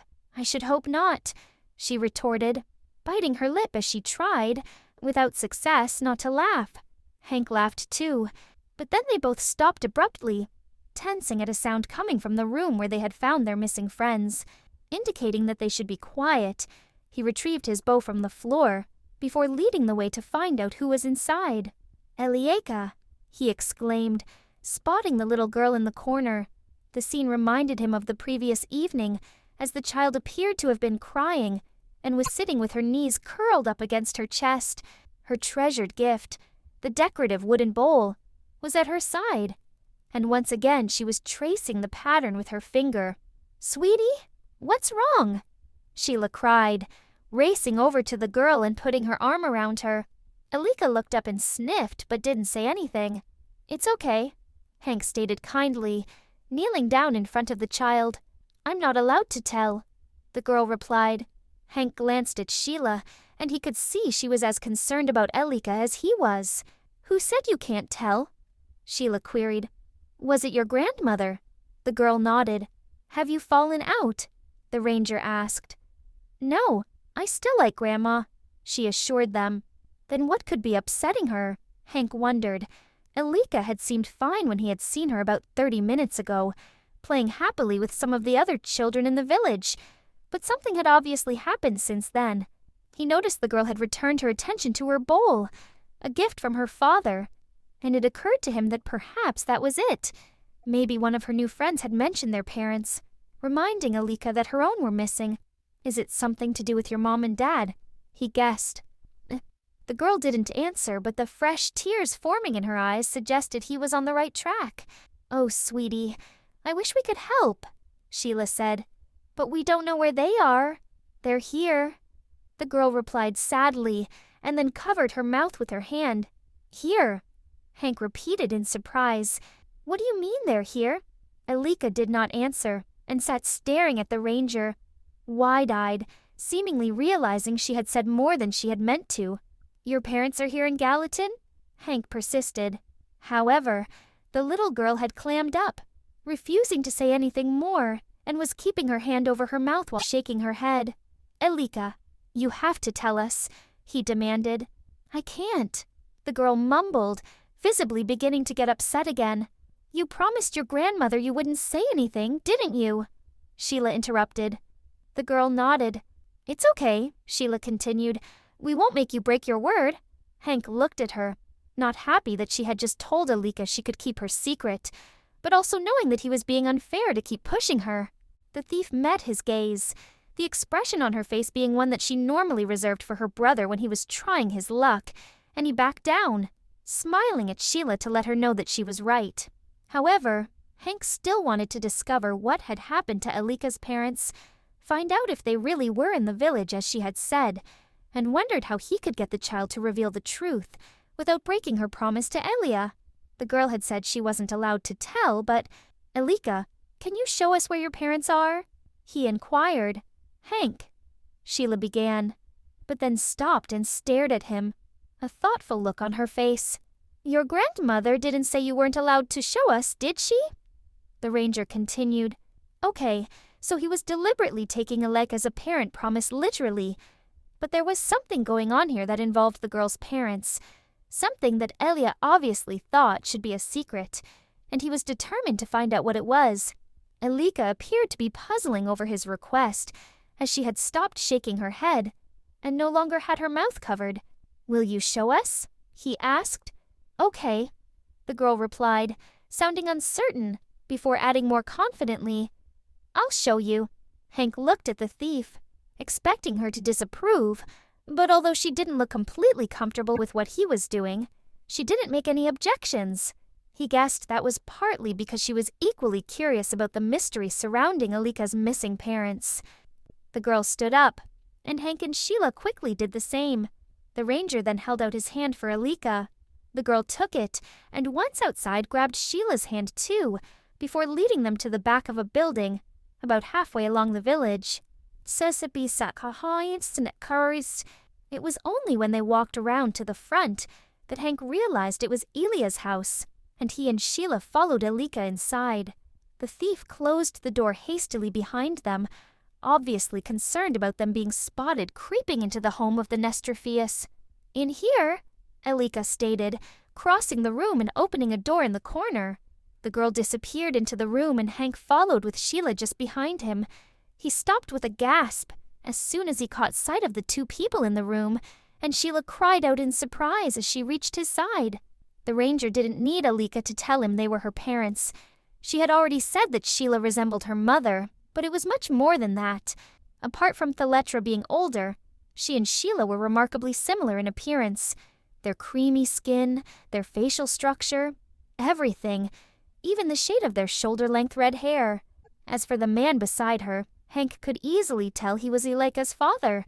The child had inherited most of her facial characteristics from him, and like his daughter, his hair was light blonde.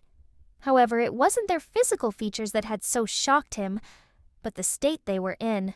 Apsio and Theletra were lying side by side, unconscious, and it appeared from the almost clinical layout of the room that they had been that way for a long time. Chapter 16. Emergence.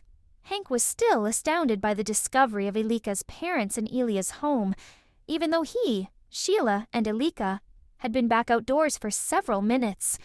They had practically bumped into Presto as they had left, and Sheila had been the one to briefly explain to him what they had been doing before the magician had been accosted by a group of children, wanting him to show them some of his magic tricks. While inside, Elleeka had informed them that her grandmother had said her mom and dad were sick, but that she was trying to find a way to make them better. Both he and Sheila had uttered words of agreement, and the girl now seemed much happier. But he wasn't completely convinced himself. On the one hand, it made sense. Thaletra was Elia's daughter, so it would be natural for her to want to make her well. But then why the secrecy? And how did they come to be there anyway? There had to be a reason why the Nestrophius would be keeping her comatose daughter and son-in-law hidden away, and he planned on asking her what that reason was. But he also knew he needed to tread carefully and not sound accusatory when he didn't have all the facts. He needed time to figure out the best way to approach things. Sheila had been affected by what she had seen too. He could tell by the apprehensive look in her eyes and the way she had slipped her hand into his for reassurance. "Hank," Sheila said softly, interrupting his thoughts. "I think we were seen leaving the house." "You're sure?" he asked. The thief nodded. "The dark-haired woman who was with Sotyron this morning," she explained.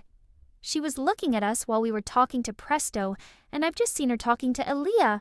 The ranger automatically looked in the direction Sheila indicated and saw the Nestrophius heading towards them. So much for having time to work out what to say to her, he thought. Sheila's hand gripped his tighter, and he squeezed back gently, but did not turn his head, remaining focused on Elleeka as she approached. "So about it." The Nestrophius stopped in front of Hank and stood staring him, her green eyes boring into him, making him feel incredibly uncomfortable and rendering him temporarily speechless. Finally, after 30 seconds that seemed to last forever, Elleeka spoke. "You met my daughter." It was a statement, not a question, but the ranger nodded in acknowledgement. He felt like a child who had been caught with his hand in the cookie jar, but he was prepared to take responsibility, keen to make sure that Sheila and Elleeka would not get the blame for his actions. After all, he had been the one to coerce Elleeka into revealing her parents' location. "It's my fault," he began, but the Nestrophius raised her hand to silence him. "No, you are the pupils of Dungeon Master," she remarked. "I should have realized. I could not keep this from you." Hank looked at her, surprised at her calm reaction, considering that they had been sneaking about inside her home, and was uncertain about how he should respond. She seemed to be considering her options too, and after a short pause appeared to reach a decision. "I will tell you," Elleeka stated, before glancing at her granddaughter. From the look of concern etched on her face, Hank got the impression that she did not want the little girl around for whatever she wanted to say. Sheila must have reached the same conclusion as, after a barely audible sigh, she offered a solution. "Elleeka, I saw you with some new friends earlier," she commented. "Would you take me to meet them?" The girl seemed to like the suggestion, and after a quick glance at her grandmother, who nodded her permission, she pulled on the thief's hand. Sheila's eyes met Hank's as he let her go, and he saw a mixture of emotions reflected in them. Relief that they didn't appear to be in trouble, combined with a hint of disappointment that she would not hear about Elleeka's parents firsthand. Sheila allowed Elleeka to pull her along the street, to the fields that lined the northern edge of the village, and soon found herself surrounded by a group of girls, varying in age from somewhere between 5 to 11 years old. They were an amicable bunch, and the thief was pleased to see that Elleeka appeared to be making new friends easily. "Elleeka said you can make a necklace out of flowers," one of the older girls commented. Sheila smiled. "Would you like me to show you how?" she asked. "Yes, please," the girl replied enthusiastically. This was followed by several more eager shouts from some of the other children, all wanting to join in. A short while later, the group was sitting quietly, all engrossed in the task of making daisy chains, earning her praise from Pakna, one of the women from the village who had been watching the children. "The children like you," she remarked. "I like them too," the thief replied, "and I'm glad to see that Elleeka is fitting in so well." "Yes, she... Excuse me." Pakna turned her attention to one of the smaller girls, who was rubbing her eyes with her hands. "Ardath, is your head tingling?" The child nodded.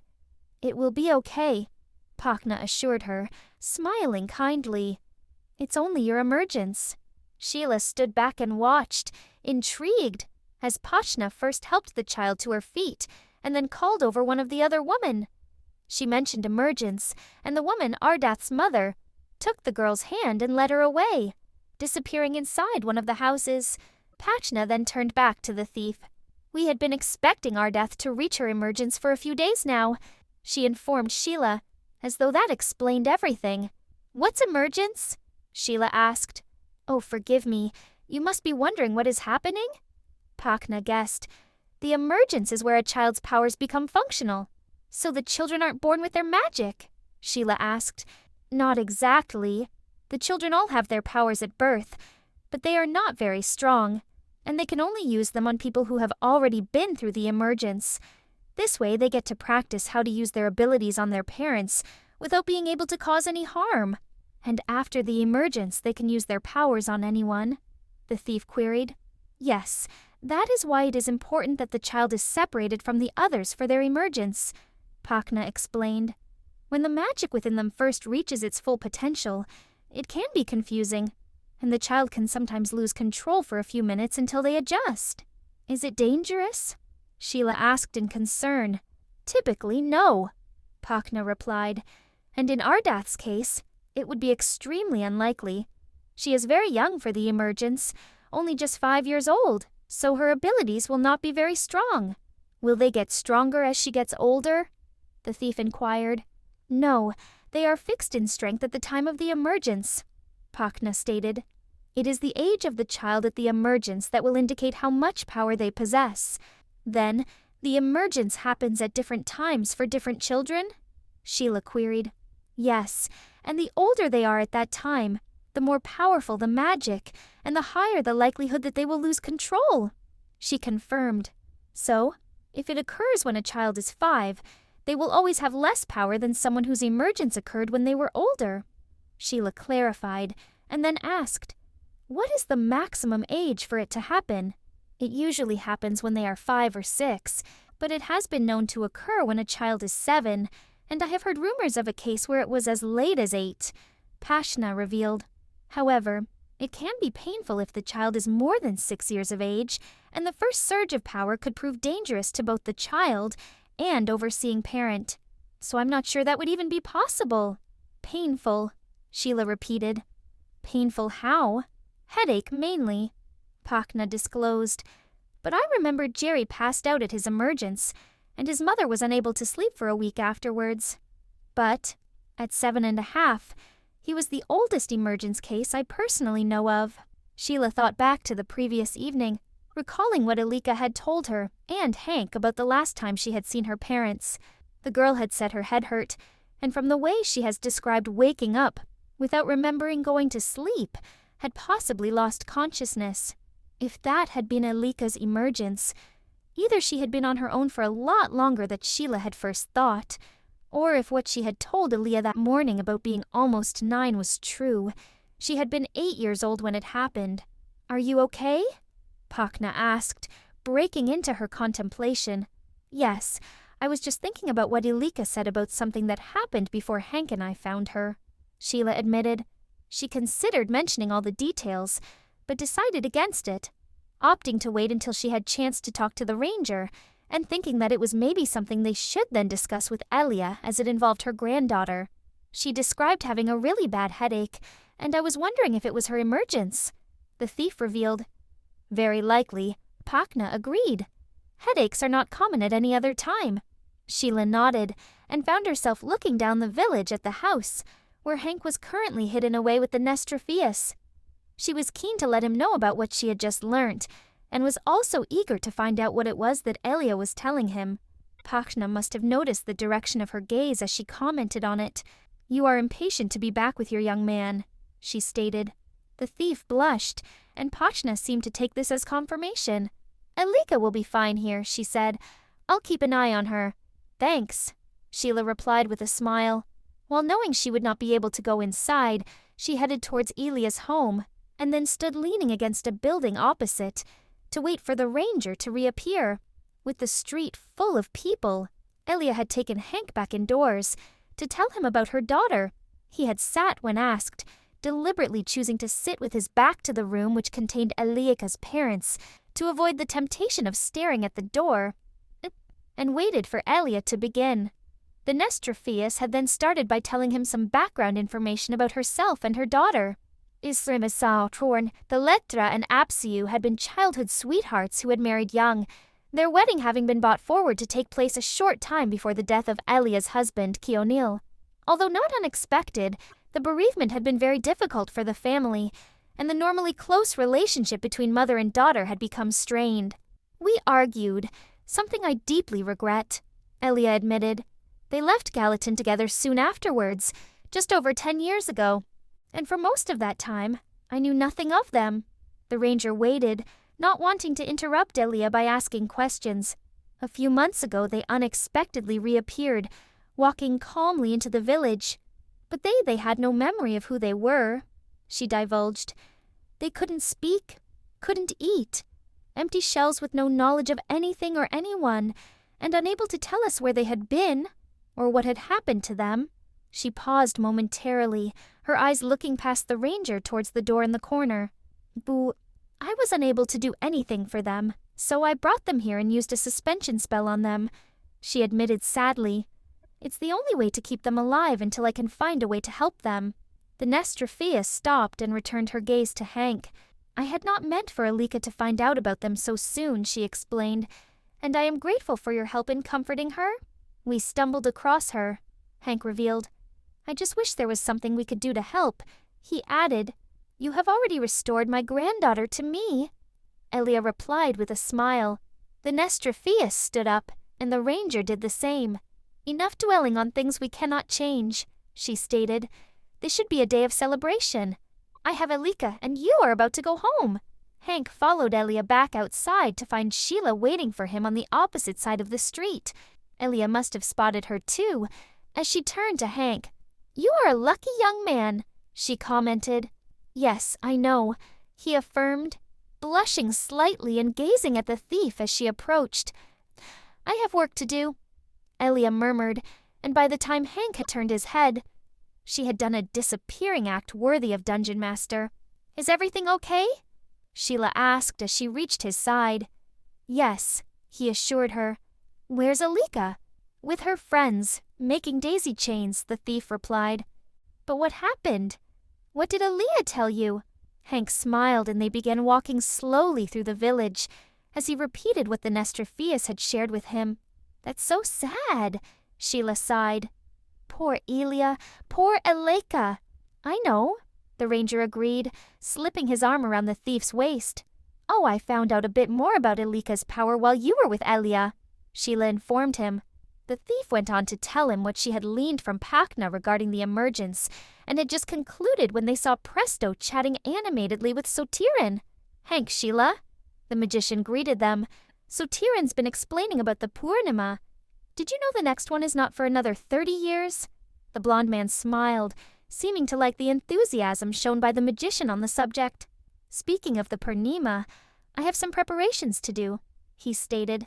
The suns are already beginning to set.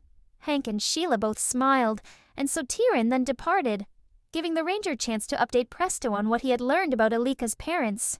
I mentioned Thaletra and Apsiu to Sotiran.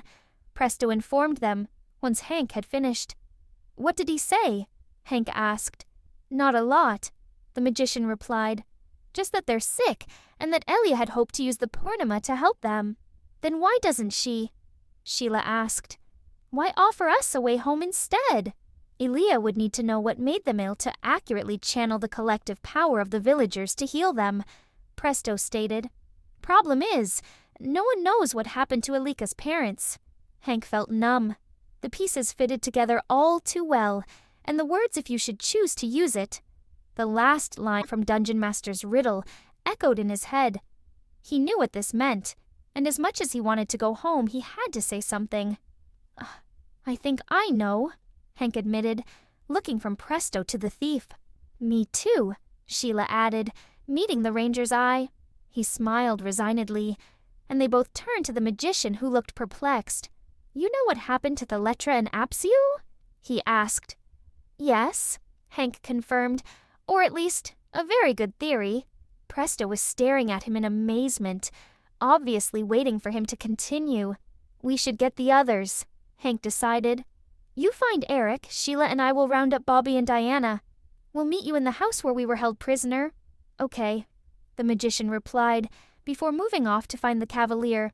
Hank and Sheila did the same, keen to find their friends quickly and inform them of this latest development. Chapter 17. If you should choose to use it. When Presto repeated what Sotiran had said about the original plan of how to use the Purnima, Hank had realized they had a choice to make. Keep quiet and let Elleeka open a portal, or tell the Nestorpheus what they knew, and refuse her offer. Not that it was really a choice. Keeping the possible solution to the mystery surrounding Theletra and Apsiu's condition was unthinkable in his mind, but he thought it was only fair that the others were given a chance to have their say in the matter. He knew Sheila felt the same way as he did on the subject, and the others were reacting exactly as he had expected. You're saying that Elleeka accidentally wiped her own parents' memories? Eric said skeptically. And that Elleeka can fix them at the Purnima, Presto offered. Yes, that. The Cavalier snapped. That's exactly what we're saying, Hank confirmed, trying not to lose his patience. The Purnima could be used to heal Theletra and Apsiu, providing the people here know what actually happened to them. We already knew Elleeka had a headache when she last saw them, Sheila added. And now we know about the emergence, and how dangerous it can be, especially if Elleeka was 8 years old when it happened. But we don't know for sure, Eric argued. We all want to go home, Eric, Diana remarked. But can you really be suggesting that we don't tell Elleeka what we think happened to her own daughter? Can't they do both? Bobby asked. Elleeka said that there would only be just enough power to briefly open a portal. His sister reminded him. It's the portal, or Elleeka's mom and dad. Well, won't there be another one they can use?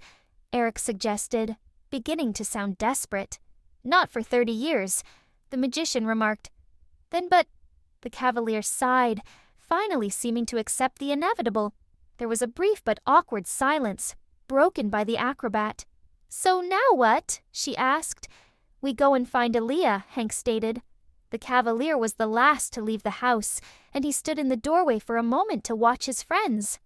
All 4 suns had set while they had been inside, and 2 moons were now clearly visible overhead, shining brightly enough to make lamps unnecessary. He had argued more than he'd intended about telling Elleeka what they knew, but it was just so frustrating, having yet another chance snatched away from them. He had also sounded skeptical regarding the idea of Elleeka's involvement in her parents' amnesia being anything other than an accident. Despite actually believing it to be true, it was certainly a good explanation from what Sheila had described about the emergence. Eric just wished. He wasn't sure what he wished. That they hadn't figured it out, that Sheila had not been told about the emergence, that Elleeka had not let slip about her parents being here. But no, he didn't really want that. Getting home at any cost was not an option. He agreed with the others completely on that point. But that didn't mean he had to like it. He noticed the acrobat had stopped to wait for him, and he moved to join her.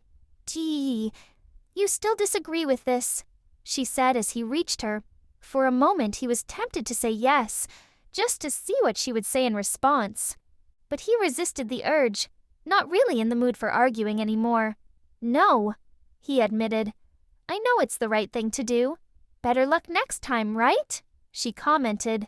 Yeah, next time, he agreed, smiling wryly. She smiled back, and they started walking, their friends already some distance ahead, when Eric suddenly noticed Hank and Sheila were holding hands. When did that happen? He demanded. What? Diana asked. That, he stated, pointing at the couple. Mr. and Mrs. Ranger. He had long thought the 2 of them had a thing for one another, but this was the first time he had seen any indication that they had done something about it, and he was certain they hadn't been together when they had left Chand. Oh, Diana replied, sounding as though it was new news to her too. I don't know, but it's about time. Yeah, I know that, the Cavalier remarked, rolling his eyes. But why now? How should I know? The acrobat responded. I figured you might, he said. Sheila didn't say anything to you? You think I'd tell you if she had? Diana retorted. It's not like it's a secret anymore, Eric claimed. Guess not, she agreed. But that last time I was alone with Sheila was 6 days ago and they weren't together then. Then something must have happened since then, Eric commented. Obviously, Diana snapped and then grinned. Well, you said it yourself. They were off playing happy families while we got crazy folk. He glared at her, annoyed but impressed at her use of his own words to taunt him. I don't know, Eric. The acrobat sighed exasperatedly. You'll just have to ask them. Fine, I will, the Cavalier declared, and sped up to catch up with Hank and Sheila. Not now, Diana hissed, dashing after him and grabbing his arm before he reached them. We've just found Elleeka. Eric looked up to see that the acrobat was right. The Nestorpheus was heading towards them. I was wondering where you had disappeared to, she commented. It will soon be time. We need to tell you something about what happened to Theletra and Apsiu, Hank stated. We think it was Elleeka's emergence. To Eric's surprise, Elleeka just smiled wistfully, as though she had already known this. But her answer proved otherwise. I wish it was that simple, but Theletra and Apsiu have only been back in Gallatin for a few months, she informed them. Elleeka is almost 9 years old. Her emergence must have occurred at least a year ago, so she couldn't have caused her parents' memory loss, the Cavalier blurted out, earning him disapproving looks from both the acrobat and the ranger. No, I do not believe so. The Nestorpheus replied sadly, meeting his gaze. Being wrong about the girl's involvement in her Theletra and Apsiu's condition meant they could still use the Purnima to go home, which should have been welcome news. But Eric found he suddenly didn't feel that way. Maybe it was because he had seen the anguish in Elleeka's eyes when she had spoken to him, and he tried to imagine how hard it must be for her to have so much power available, yet be powerless to use it to aid her own daughter.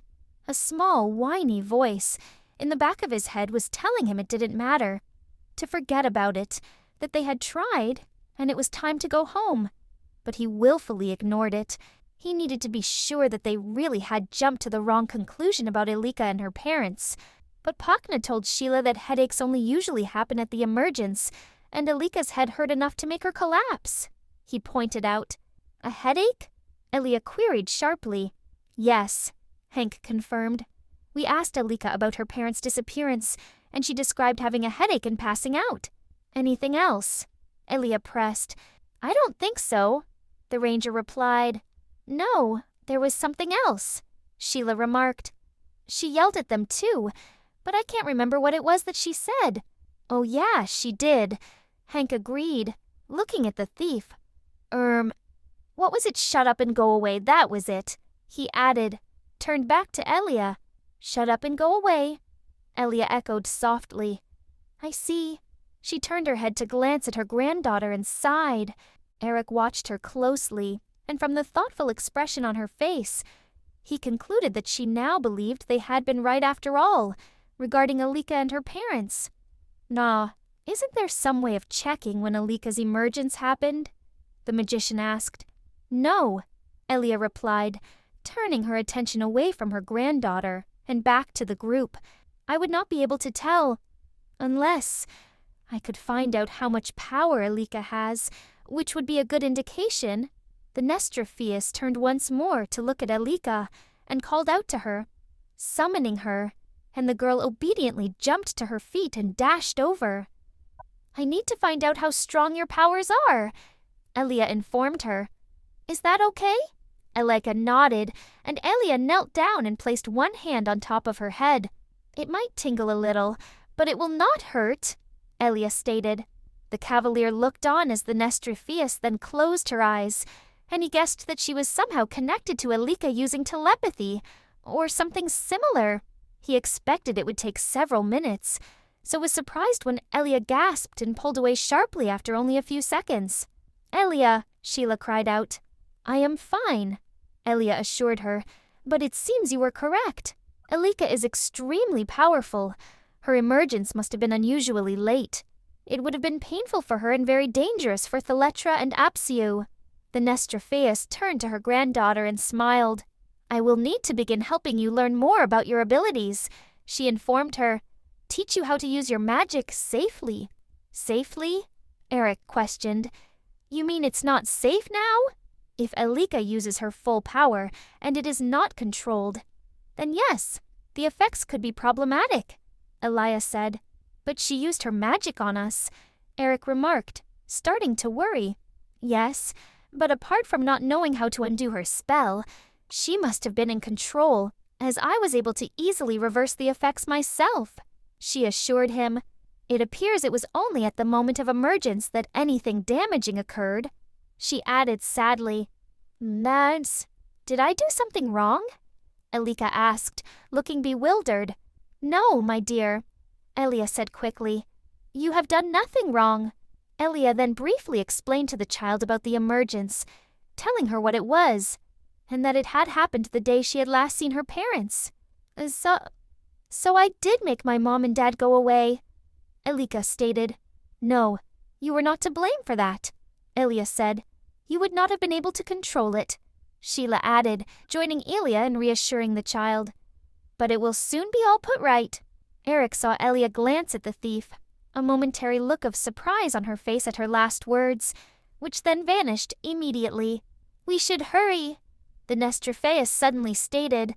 The Purnima will begin shortly, and we will only be able to open a portal for about 30 seconds. Elleeka, we can't let you use the Purnima to send us home, Hank stated. You need it to heal Thaletra and Apsiu.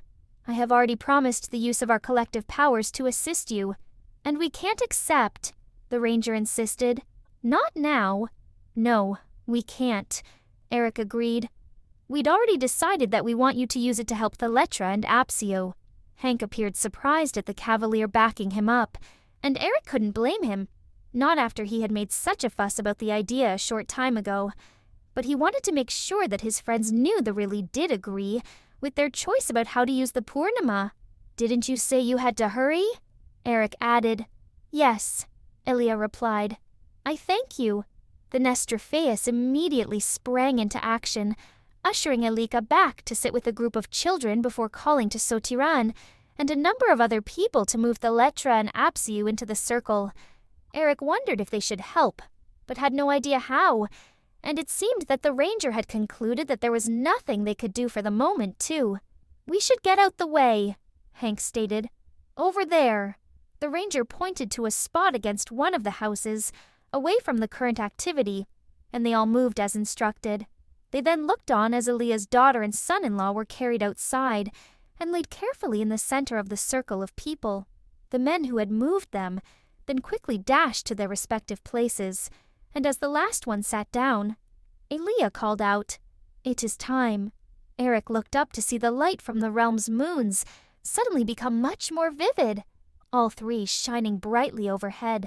As he watched, they became brighter still, and he realized that the light was not only coming from the sky, but from the circle of Galatonians. It was increasing in magnitude, and he saw his friends turning away, hiding their eyes.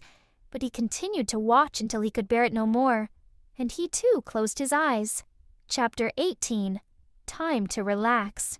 Sheila had stood to one side with her friends, keen to see how the Purnima could be used to enhance the powers of the people of Gallatin. As the circle had been forming, the children had been separated, so that they each sat with an adult on either side, presumably to help guide them when it all began. She spotted Elleeka, sitting with her grandmother to her left, but the place to her right was empty. However, a few seconds later the spot was filled by Sotiran, who had just finished assisting with the girls' parents. It is time, Elleeka stated. Everyone in the circle immediately linked hands, and Sheila realized that all eyes were now focused on the couple in the center. As she watched, a soft glow began emanating from the Galatonians, and the light from the moon seemed to focus on the circle somehow. As though attracted to the power flowing from it, a white column linking the ground to the sky. The thief tried to keep watching, squinting her eyes, but it was dazzling, and she was forced to look away. Hank had been standing beside her, and as she had turned her head, he had pulled her towards him, putting himself between her and the circle, and she had buried her head into his chest. A minute or two later she felt him relax, and guessing correctly that this meant they could now see again. She raised her head to look at him. "You okay?" he asked. She nodded and he stepped back, allowing her to see the circle and the results from the combined power of the Galatonians and the Purnima. Apsio was sitting upright, looking around, clearly surprised, and Sheila realized that he must have no idea how he came to be in his home village. As she watched, he turned to his wife and helped her to sit up, and the thief could see she appeared equally bewildered. "Mom! Dad!" Elleeka yelled as she raced forwards and threw herself at her parents. "Elleeka!" her father cried out. He wrapped his arms around Thaletra and their daughter and held them both tightly. "It worked," Sheila whispered, turning to Hank. "Yeah," the ranger replied with a smile. "It worked." Sheila turned her head again to see Elleeka and Sotirin had followed Elleeka, but at a more sedate pace, and were now helping the reunited family to their feet. Elleeka was clinging to her father's neck, refusing to let go, and he seemed just as reluctant to let her go too, somehow managing to stand while still holding her. "Sotirin," Apsiu said warmly. "Apsiu," he replied, grinning at him. "Welcome back, my friend." "Mother," Thaletra murmured, embracing Elleeka. "My dear girl," the Nestrophius replied, her eyes glistening. Elleeka wasn't the only one to find the reunion emotional. Sheila's eyes were wet with tears, and she gladly rested her head against Hank when he slipped his arm around her shoulders. She continued to watch, not paying full attention to what else was being said, but hearing enough to understand that the newly revived couple were having recent events explained to them.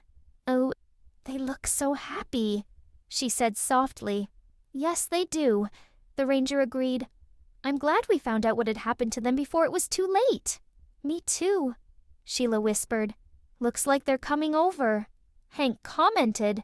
The thief had already seen Elleeka and her family heading towards them, and she glanced at her friends to see they too were all watching the approaching group. Everyone was smiling, and Elleeka had finally allowed her father to put her down, although she was clutching very tightly to her parents' hands as they walked over. After the necessary introductions, Elleeka announced that it was time to celebrate, and the whole village sprang into life, a hive of activity, with lively chatter, music, and dancing. However, Thaletra and Apsiu made no move to join in with the festivities, and along with Elleeka remained to continue talking with Sheila and her friends. "Thank you so much for finding Elleeka and bringing her home," Apasio said, "and for what you have given up tonight to reunite us," Thaletra added. "How can we ever repay you? We're just glad we could help," Hank responded. "We couldn't have left Elleeka all alone," Sheila added, smiling at the girl and her parents. "And we all agreed we couldn't let Elleeka open a portal for us knowing the Purnima could help you," Diana stated. "Not everyone would act as you have done," Apisiu commented. "There must be something we can do to thank you." "A proper place to stay for the night would be a start," Eric mumbled. "Eric," the acrobat hissed. "I'm sorry," Hank began. "Not at all. It's the very least we can do," Thaletra replied with a smile. "We will make the arrangements, and you are welcome to stay as long as you wish as our honored guests." Thaletra, Apsio, and Elleeka then moved away, and Sheila watched them as they rejoined Elleeka and Sotiran. "Eric, what were you thinking?" Hank demanded, rounding on the cavalier. "Hey, after the trouble that kid caused, we deserve a decent place to sleep," Eric demanded.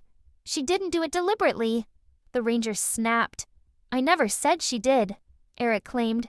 "But I for one want to sleep in a bed tonight, not on the floor." Hank sighed, and the thief could easily understand his frustration. They would all more than appreciate being able to sleep somewhere comfortable for a change, but she realized it wasn't Eric's request that had annoyed the ranger, but his timing at that, and his general lack of tact. She placed her hand gently on Hank's arm, and as he turned to her, she smiled. It has the result she wanted as he relaxed and smiled resignedly. "Greetings, Dungeon Master!" Bobby cried out. The small wizard waited until they were all facing him. "I bring news of a possible gateway back to your home world," he informed them. Sheila found her eyes automatically flitted towards the cavalier, half expecting him to make some snappy comment. If Diana hadn't already been glaring at him, she was sure he would have done, but the acrobat's gaze kept him silent.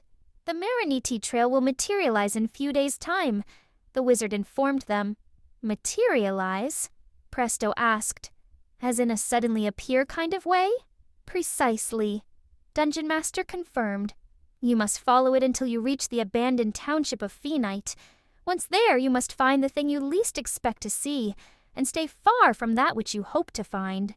Only then will the way home be open to you. Great. What's that supposed to erg? Eric, obviously unable to keep quiet this time, was cut off suddenly by a jab in the ribs from the acrobat's elbow. Hank glared at him, and then turned back to address Dungeon Master. Where will the Mariniti trail appear?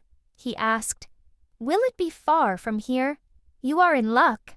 Dungeon Master replied with a smile. It will show itself at Karanx, an area only a few miles north from here, which will leave you plenty of time to enjoy the Galatonians' hospitality. The wizard pointed to the current festivities behind them, and they all turned to look at the partying villagers. But how will we presto started? From the way he stopped abruptly, Sheila didn't need to look back to realize that Dungeon Master had disappeared again, leaving them with only the vaguest of hints about their next quest. She still turned around, though, just to be sure, before looking at Hank and smiling. He grinned back. I'm not even surprised anymore, he whispered. Me neither, she admitted, slipping her hand into his. Why aren't you joining in? Elleeka asked, appearing beside them and grabbing Sheila's other hand. The thief turned her attention from Hank to the girl and forced herself to smile, but not with much enthusiasm. She was tired after such an early start to the day and didn't particularly feel like dancing, and had hoped to avoid the crowded street to spend a remainder of the evening alone with the ranger. She glanced back at him, and it appeared that he had had the same idea, as he looked equally disappointed. But Elleeka was looking expectantly at the two of them. Okay, we're coming, Hank said. Not so fast, Eric cut in.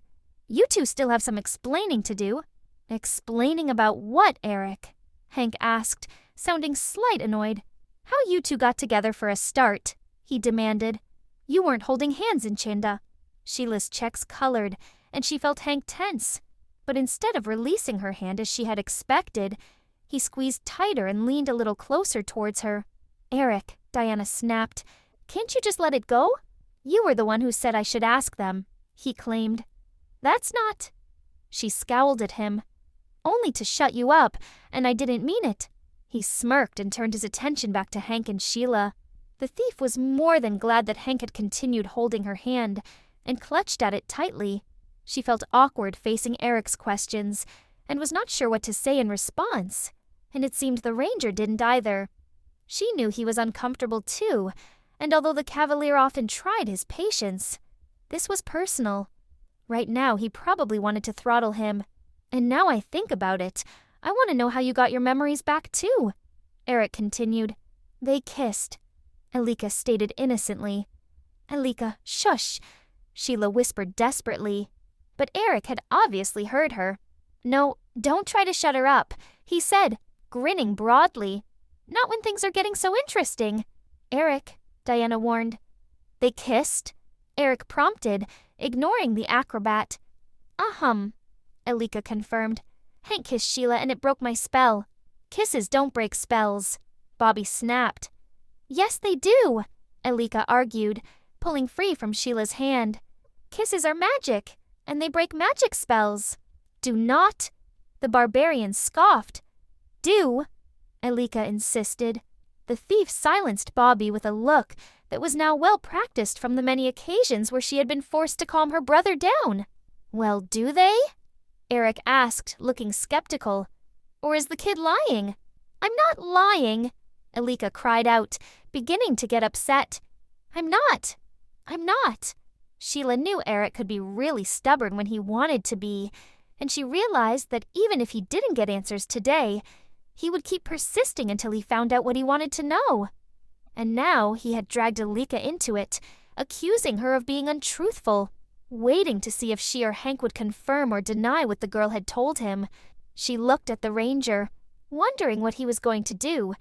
He turned his head at the same moment, and their eyes met. Damn him," he muttered. "He's not going to let this go." "I know," the thief said softly. Hank sighed and squeezed her hand as he turned back to look at the cavalier. "She's not lying," the ranger stated. "Sheila and I got our memories back when I kissed her." "You're kidding," the cavalier exclaimed. "Kisses breaking spells." "Told you so," Elleeka retorted. "Okay, Eric, you've got your answer," Diana remarked.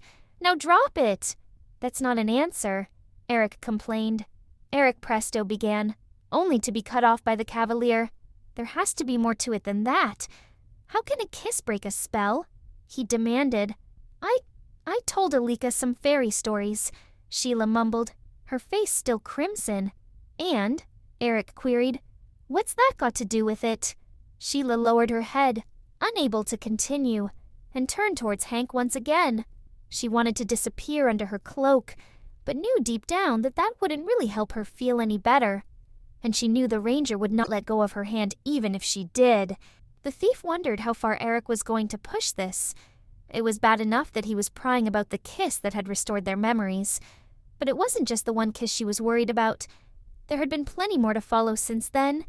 And then there had been all the other special and private little moments, both before and after they had remembered who they were. Fairy stories like Snow White and Sleeping Beauty. The ranger replied to Eric's last question. "Oh, I get it," Presto exclaimed. "Get what?" the cavalier inquired. "Elleeka believes kisses break magic spells, and so her spells can be undone by a kiss," the magician explained. "That's so sweet," Diana commented. "You kissed Sheila?" Bobby asked suddenly, sounding incredulous. "Yes," Hank confirmed. "I kissed Sheila." The ranger turned his head toward Sheila, but she continued watching the barbarian, who appeared far from impressed, an expression of disapproval on his face. He slowly looked from Hank to his sister, and then back to Hank again, before finally making a comment. Yuck! Despite the embarrassment of the last few minutes, the thief actually smiled slightly at her brother's reaction. She knew he thought kissing was disgusting, having made similar remarks every time he had come across their parents doing the same thing, so it came as a relief to hear him give such a normal response to finding out about Hank kissing her. "Are you coming to dance now?" Elleeka asked again. Sheila still didn't particularly want to join in with the celebrations, but right now she welcomed the distraction from the current conversation. "Great idea," Diana declared, stepping forward to take Elleeka's hand. "Come on, Eric. I'm sure you won't say no to some supper." "Supper! Yum!" Bobby cried, dashing off with Uni without a second glance. The acrobat grabbed Eric's arm and began leading both him and Elleeka away, with Presto walking alongside them. "What about Hank and Sheila?" Elleeka queried, looking over her shoulder. "They'll join us in a bit," Diana replied, continuing to keep everyone moving. Sheila watched as her friends left and breathed a sigh of relief, making a mental note to thank Diana later for using Elleeka's interruption as a means to give her and Hank some time to themselves. However, she felt drained following the cavalier's onslaught and was annoyed about him having poked his nose into her and Hank's private business. After standing still for about a minute, Hank gently led her in the opposite direction from the partying Galatonians.